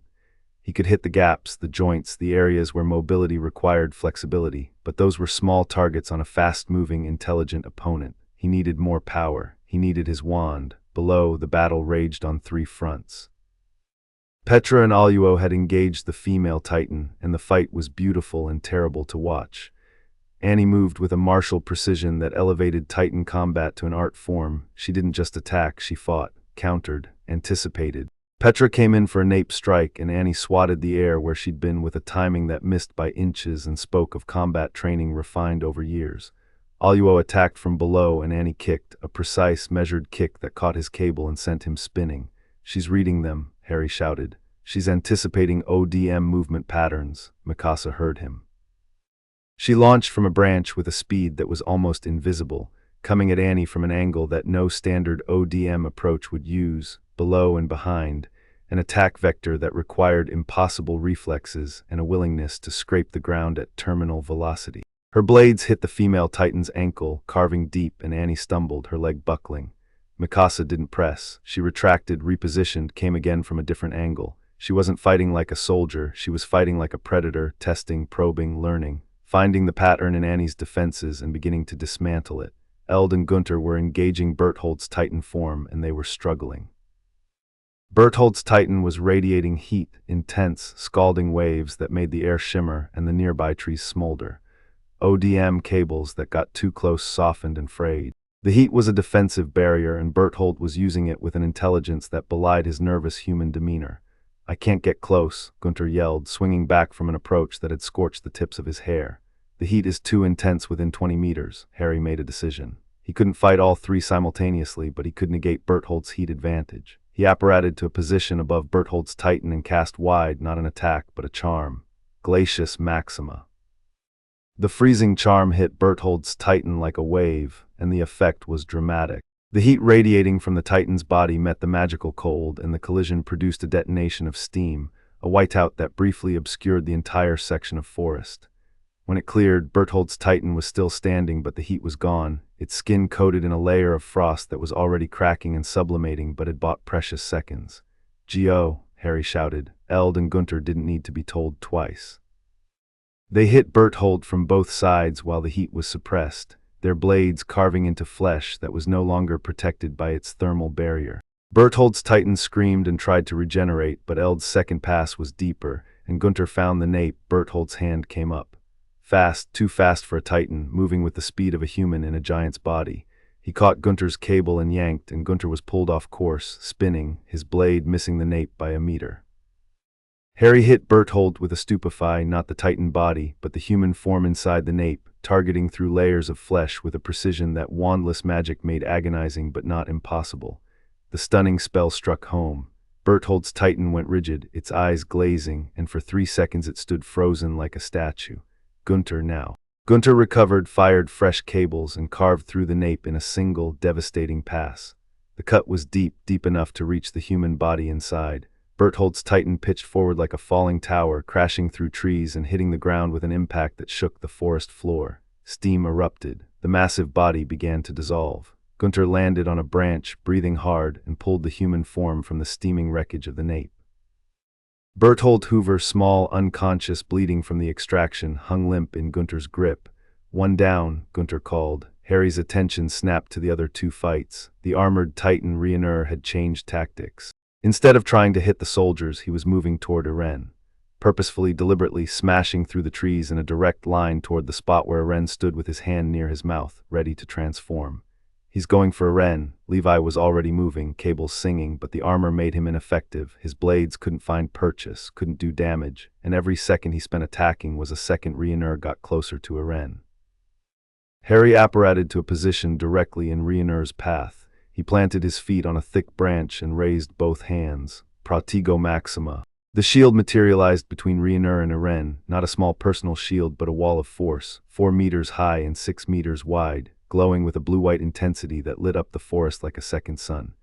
Rhiannon hit it at full speed and the impact was staggering. The shield cracked, webbed, and Harry felt the force of it slam through his arms and into his spine. But it held. The armored Titan bounced off and staggered off balance. EREN.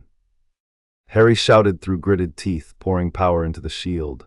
"Transform now." Irene bit his hand. The lightning struck for the 4th time that day, and Irene's Titan form erupted from his body with a roar that shook leaves from the canopy 100 meters in every direction. 15 meters of rage and purpose, Irene's Titan slammed into the staggered armored Titan with the force of a freight train. They crashed through the forest together, smashing trees like matchsticks, a collision of armored and unarmored Titans that sent shockwaves through the ground. Harry dropped the shield and turned to the 3rd fight, Annie. The female Titan was still engaged with Petra, Aluo, and Mikasa, and the battle had evolved into something extraordinary. Annie was fighting with a skill that Harry recognized, not just Titan instinct but learned technique, a fighting style that incorporated hardening. She was selectively crystallizing parts of her body, a fist, a shin, an elbow, creating armor on demand, turning her limbs into weapons that shattered blades and crushed anyone too slow to dodge. Petra wasn't too slow. She was magnificent, dancing around Annie's strikes with a precision that spoke of years of combat experience and a reflexive understanding of 3-dimensional movement that bordered on precognition. But Annie was adapting, learning Petra's patterns, and Harry could see the moment coming, the moment when Annie would predict Petra's next move and be waiting for her. It came. Petra swung in for a nape approach, the same arc she'd used twice before but from a slightly different angle. Annie was ready. Her hand came up, crystallized, fingers hardening into a blade-like edge, and swung in a backhand that was aimed directly at Petra's path. Harry was faster. Protego. The shield charm materialized between Annie's hand and Petra's body, and the crystallized fingers struck the magical barrier instead of flesh. The impact shattered the crystal and cracked the shield simultaneously, and the shockwave sent Petra tumbling, but alive, spinning through the air, bruised and rattled but not broken. Annie's head snapped toward Harry. Those blue eyes, human eyes in a Titan's face, locked onto him with an intensity that was personal. She'd registered him as the primary threat. She shifted her stance, abandoning the fight with the ODM soldiers, and charged toward him. 14 meters of combat-trained Titan shifter, moving through the trees with a speed and agility that shouldn't have been possible at that scale. Annie weaved between the massive trunks, crystallizing her fists as she ran, her eyes never leaving Harry. Harry didn't run. He dropped from his branch, free-falling toward the forest floor, and as he fell he cast not at Annie but at the ground. Malayer, Glissio, Bombarda, the forest floor beneath Annie's feet softened, slicked, and then exploded upward. She stumbled, her crystallized feet punching through the destabilized ground, her momentum carrying her forward into a fall. She crashed to the forest floor, and for 1 second her nape was exposed, uncrystallized, vulnerable. Levi was there. Harry didn't even see him move. One moment the captain was 30 meters away. The next, his cables were embedded in Annie's shoulders and he was spinning, that devastating rotation that he used for maximum cutting force, and his blades carved into the nape with a depth and precision that was almost surgical. Annie screamed, not with her Titan's voice, with her human voice, a sound that came from inside the nape, raw and anguished and very young. She tried to crystallize the nape, and Harry felt the hardening begin, that shift in density, the energy compacting, finite incantatum. It was a guess, a wild, instinctive guess based on the theory that Titan hardening shared enough properties with magical transformation that a general counterspell might disrupt it. Harry cast with everything he had, wandless magic pouring from both hands toward Annie's nape in a stream of golden light.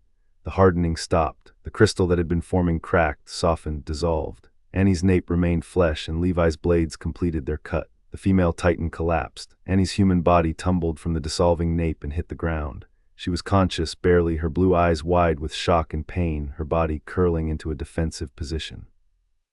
Levi landed beside her, blade at her throat, and the fight was over. Harry landed next to them, his boots hitting the forest floor, his hands still crackling with residual magic. Annie looked up at him from the ground, blood on her face, her expression carrying something that wasn't defeat, it was recognition. "You," she breathed, "you're what they warned us about." "Who warned you?" Harry asked. Annie's mouth opened. Then her eyes went blank, a deliberate, controlled shutdown, the look of someone retreating behind walls that no interrogation could breach. She'd been trained for this, trained to resist, to endure, to give nothing away. "Annie," Harry crouched beside her. "I'm not going to hurt you, but I need to understand what's happening. Who sent you? What do they want?" "Nothing." Annie stared through him, eyes empty, mind locked behind whatever mental defenses her handlers had installed. "She won't talk," Levi said. "Not here, not now. We secure her and move." A crash from the east, Irene and Rhaenyra still fighting. Harry straightened and sprinted toward the sound, Levi beside him, leaving Aluo and Petra to secure Annie. The fight between Irene and the armored Titan had demolished a section of the forest. Trees lay splintered and broken in a radius of destruction that looked like the aftermath of a giant's tantrum. Irene's Titan was battered, one arm hanging limp, regenerating slowly, his face torn and steaming, but Rhaenyra was worse. The armor was cracking, huge sections of the crystalline plating shattered by Irene's relentless, furious assault. Beneath the broken armor, flesh steamed and bled. Harry assessed the situation in a heartbeat. Rhaenyra's armor was his defense. Without it, he was vulnerable, and the armor was already compromised. "Irene, drive him back, give me a clear shot at his chest." Irene's Titan roared in response, whether in understanding or just in rage, it didn't matter. He lunged at Rhaenyra, grappling, pushing the armored Titan backward with a strength born of fury and desperation. Rhaenyra dug in, his armored feet carving trenches in the forest floor, but Irene was relentless, pushing, and Harry circled to the side, waiting for the angle there. Rhaenyra's chest plate, the one Harry had cracked earlier, was now a web of fractures held together by fragments. One more hit. Bombarda Maxima. The curse struck the damaged chest plate and it shattered. The crystalline armor exploded inward, and behind it the armored Titan's flesh was exposed, hot, steaming, unprotected.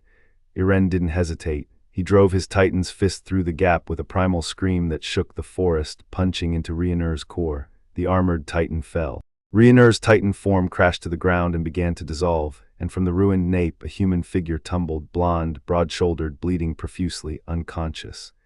Mikasa appeared from the canopy and landed beside him, blades ready, her expression utterly cold. "Don't kill him," Harry said, arriving at a sprint. "We need him alive, we need answers." Mikasa looked at him, then at Ryuner's unconscious form. The struggle was visible, the desire to end the threat permanently warring with the tactical necessity of intelligence. She sheathed her blades. "He's alive," she said, "for now." Iren's titan collapsed a moment later, the transformation ending with a rush of steam, and the human Iren fell from the nape and hit the ground hard. Harry was there to catch him, a levitation charm arresting his fall, setting him down gently on the forest floor. Iren's eyes opened. They were wild, unfocused, still burning with the rage of the Titan form. Then they found Harry's face and some of the wildness faded. "Did we win?" Iren asked. Harry looked around the devastated forest. 3 enemy shifters all down, Berthold unconscious and captured, Annie secured, Ryuner incapacitated, his own squad all alive. Petra was bruised and shaken but standing. Alua was guarding Annie with his blade drawn and his jaw set. Eld and Gunter were tending to Berthold. Mikasa was watching Ryuner with the focus of a hawk. Armin was descending from the canopy, his face white but his eyes blazing with fierce relief. Levi stood in the center of it all, blades sheathed, arms crossed, surveying the battlefield with the expression of a man who had just won something significant and was already thinking about what came next. "Yeah," Harry said, "we won." A signal flare went up, green, all clear, and within minutes, Erwin's advance team reached the forest. The commander surveyed the scene with those sharp blue eyes, taking in the 3 captured shifters, the demolished landscape, the exhausted but intact squad. "Report," Erwin said. 3 enemy Titan shifters identified and neutralized," Levi said. "Ryuner, Braun, Berthold Hoover, Annie Leonhardt, 104th Training Corps, all alive, all in custody." Erwin nodded. His expression was calm, controlled, but underneath it, far underneath, Harry could see something that might have been relief. Not for the strategic victory, for the people, for the squad that had walked into a trap inside a trap and walked out again. "Well done," Erwin said. He looked at Harry. "Your magical confirmation of the shifters' identities was the decisive intelligence advantage. Without it, we'd have been fighting blind." "It was Armin who put the pieces together," Harry said. "I just confirmed what he'd already figured out." Armin turned pink again. Erwin looked at the boy with that appraising expression, and Harry could see the future taking shape. Armin, rising through the ranks, becoming the strategic mind that the Survey Corps needed, the complement to Erwin's chess game. But that was later. Now there was the matter of the facility. "Commander," Harry said, "the facility, we're close." Erwin checked the map. They were, in fact, very close. The deviation in the expedition route had placed them within 10 kilometers of the underground complex where Harry had been caged. The forest engagement had consumed the afternoon, but there was still daylight left. "Levi, take your squad south, investigate the facility, recover whatever you can." Erwin's voice was firm. "I'll manage the prisoners and the formation. You have until sunset." They rode south. The squad was battered, tired, bruised, running on adrenaline and the particular high that followed combat survival. But they rode with a purpose that transcended exhaustion. This was personal. For Harry, this was the end of a circle that had begun in a cage in the dark. The compound was exactly as they'd left it. The low stone walls, the iron gate, the building stripped clean. The entrance to the underground was still open, the false wall still ajar. Harry dismounted and stood at the entrance. The staircase descended into darkness, and the air rising from below carried that same smell, ozone and chemical, the ghost of suppression runes and burned things. "I'll go first," Harry said. "We'll go together," Levi corrected. They went down. Harry conjured light, a bright lumos that filled the staircase with warm golden illumination, banishing the darkness that had haunted his memories for weeks. The symbols on the walls were still there, still carved and painted in their spiraling patterns, but they were dead now. No glow, no pulse, no suppressive hum. The runes had failed completely, their power exhausted, and without them the walls were just walls. The chamber at the bottom was empty. The Titan corpses had fully dissolved, leaving only stains on the stone floor. The cage was gone. Harry's breakout had destroyed it entirely, leaving only the twisted stump of the base. The monitoring equipment was still there, though, and the tables and scattered papers that had been too damaged or too unimportant for the interior to prioritize during whatever partial evacuation they'd conducted.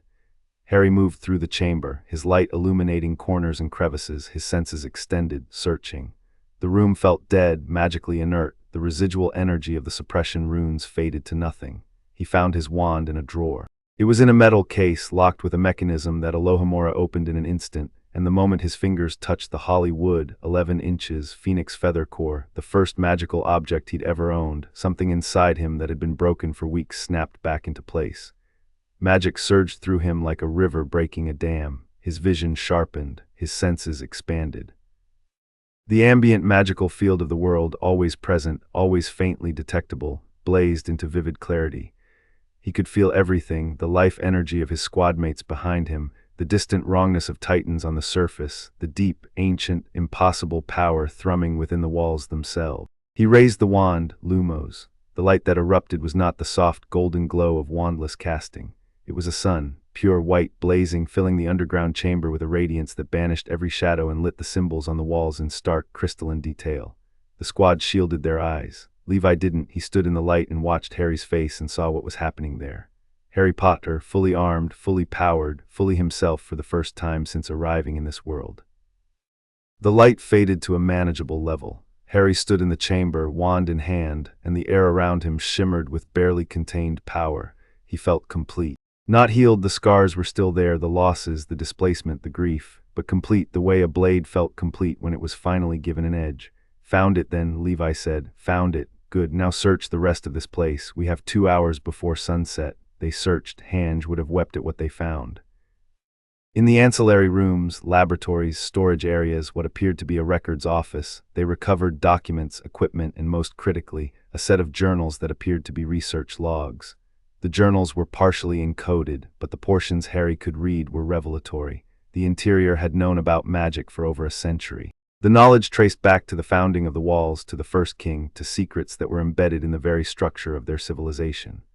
There had been others before Harry, not many, not frequently, but over the decades, individuals with magical abilities had appeared within the walls. Most had been captured and studied. Some had been killed. None had been allowed to remain free. And the walls themselves, Hange's suspicion was confirmed. The walls were not stone.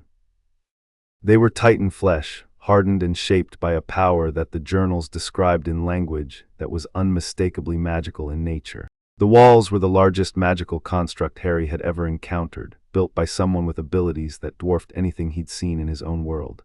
This changes everything, Harry said, reading by wandlight, his mind racing. The walls, the titans, the shifters, it's all connected. It's all magic or something derived from magic. This entire world is built on a magical foundation that nobody understands anymore.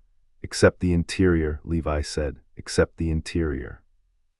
And whoever's on the other side of the ocean, the nation that sent the shifters, Marley. Harry held up a page from the journal. The name was there, written in a hand that trembled slightly, as if the writer had been afraid to put it on paper. They call themselves Marley, and they know about magic. They have legends about it, beings who existed before the Titans, whose power predates everything. He looked at Levi. They're going to come, not just 3 teenagers. When they learn what happened today, that their warriors failed, that there's a wizard inside the walls, they'll come with everything they have. Levi met his gaze steadily. No fear. No hesitation, just that flat, unwavering calm that Harry had learned was not the absence of emotion, but the absolute mastery of it. Then we'll be ready, Levi said.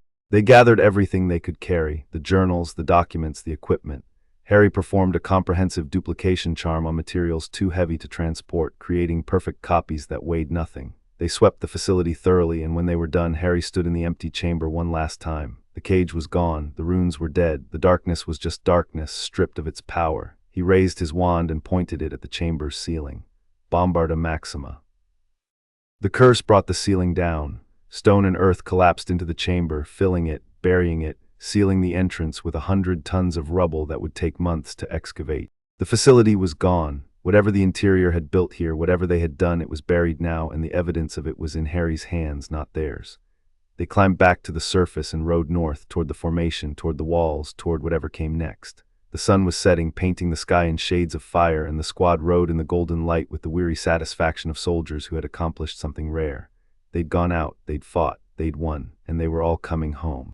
Harry rode with his wand holstered at his hip for the first time since arriving in this world, and the magic in his veins sang with a clarity and power that he'd almost forgotten was possible. He wasn't the boy who lived anymore. He wasn't the chosen one or the master of death or any of the titles that his old world had hung on him like chains. He was Harry Potter, soldier of the Survey Corps, member of Levi's squad, a wizard in a world that needed one.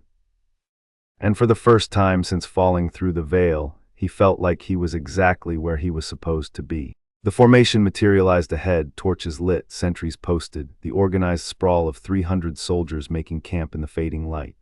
Irwin met them at the perimeter and received Levi's report with that characteristic composure, his blue eyes sharpening when Harry described the journals and the name Marley. This intelligence will reshape our strategy, Irwin said simply. All of it, from the ground up. It's bigger than any of us thought, Harry said. This isn't just about titans and walls, there's a whole world out there and it's been watching. Then it's time we started watching back. Irwin looked at the squad, battered, bloodied, alive. His expression carried something that Harry had rarely seen on the commander's face, unguarded pride. You've done something extraordinary today, all of you. Rest now, tomorrow we plan. The squad dispersed into the camp. Harry found his tent, collapsed onto his bedroll, and lay in the darkness with his wand in his hand and the stars visible through the tent flap. Footsteps. Levi's silhouette appeared at the entrance. You're not sleeping, Levi observed. Too wired. Levi sat on the ground beside the tent's opening. He had his tea, because of course he had his tea. The man would brew tea during an apocalypse, and he sat in his usual posture, compact and watchful. The others are settled. Petra's writing to her father. Eld and Gunter are playing cards. Aluo is pretending he wasn't terrified, which means he's lying awake staring at the ceiling. A pause. Irene fell asleep mid-sentence while talking to Mikasa. She's sitting next to him, watching him sleep. It would be creepy if it weren't so. Sweet, Harry finished. I was going to say Mikasa, but sweet works too. They sat in comfortable silence. The camp hummed around them. In the distance, a soldier was singing, the same rough, low song Harry had heard after Trost. A song for survivors. Harry, Levi said, when we get back, what happens next? Harry thought about it. The wand was warm in his hand. His magic was full, complete, singing with possibility. There was Marley to prepare for, and the interior to contend with, and the mystery of the walls to unravel, and a world to save that wasn't his but had become his anyway, the way worlds did when you fought for them. We train, Harry said. We prepare. We take the intelligence from the facility and we build a strategy, not just for the next expedition, but for what's coming. The enemy knows about me now. The interior knows I'm at full power. Both sides are going to make moves, and we need to be ready. And after, Harry looked at the stars through the tent flap. Different stars than the ones he'd grown up with, but stars nonetheless, distant, ancient, indifferent to the small dramas of the creatures that gazed up at them. After we win, Harry said, and then we figure out what comes next. Levi sipped his tea. Simple as that. It's never simple, but it's always worth it. A long silence. The singing continued, joined now by a second voice harmonizing roughly. The sound drifted over the camp like a blanket, imperfect and warm. Potter. Yeah.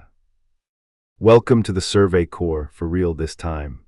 Harry smiled. In the darkness, with his wand in his hand and the wings of freedom on his back and the sound of soldiers singing in the night, he smiled. Thanks, Levi, don't get sentimental. Wouldn't dream of it. Levi finished his tea and stood. Dawn comes early. Sleep. Yes, Captain. Levi walked into the dark. Harry lay back and closed his eyes, and the magic in his veins settled into the deep, steady rhythm that meant safety, the rhythm of power at rest, ready to wake, ready to fight, ready to protect the people who had become his. Tomorrow, the ride home. Tomorrow, the debrief, the politics, the planning, the next move in a game that was growing larger and more complex with every day. But tonight, the stars were out and his squad was alive, and the walls would hold for one more day. Harry slept and did not dream.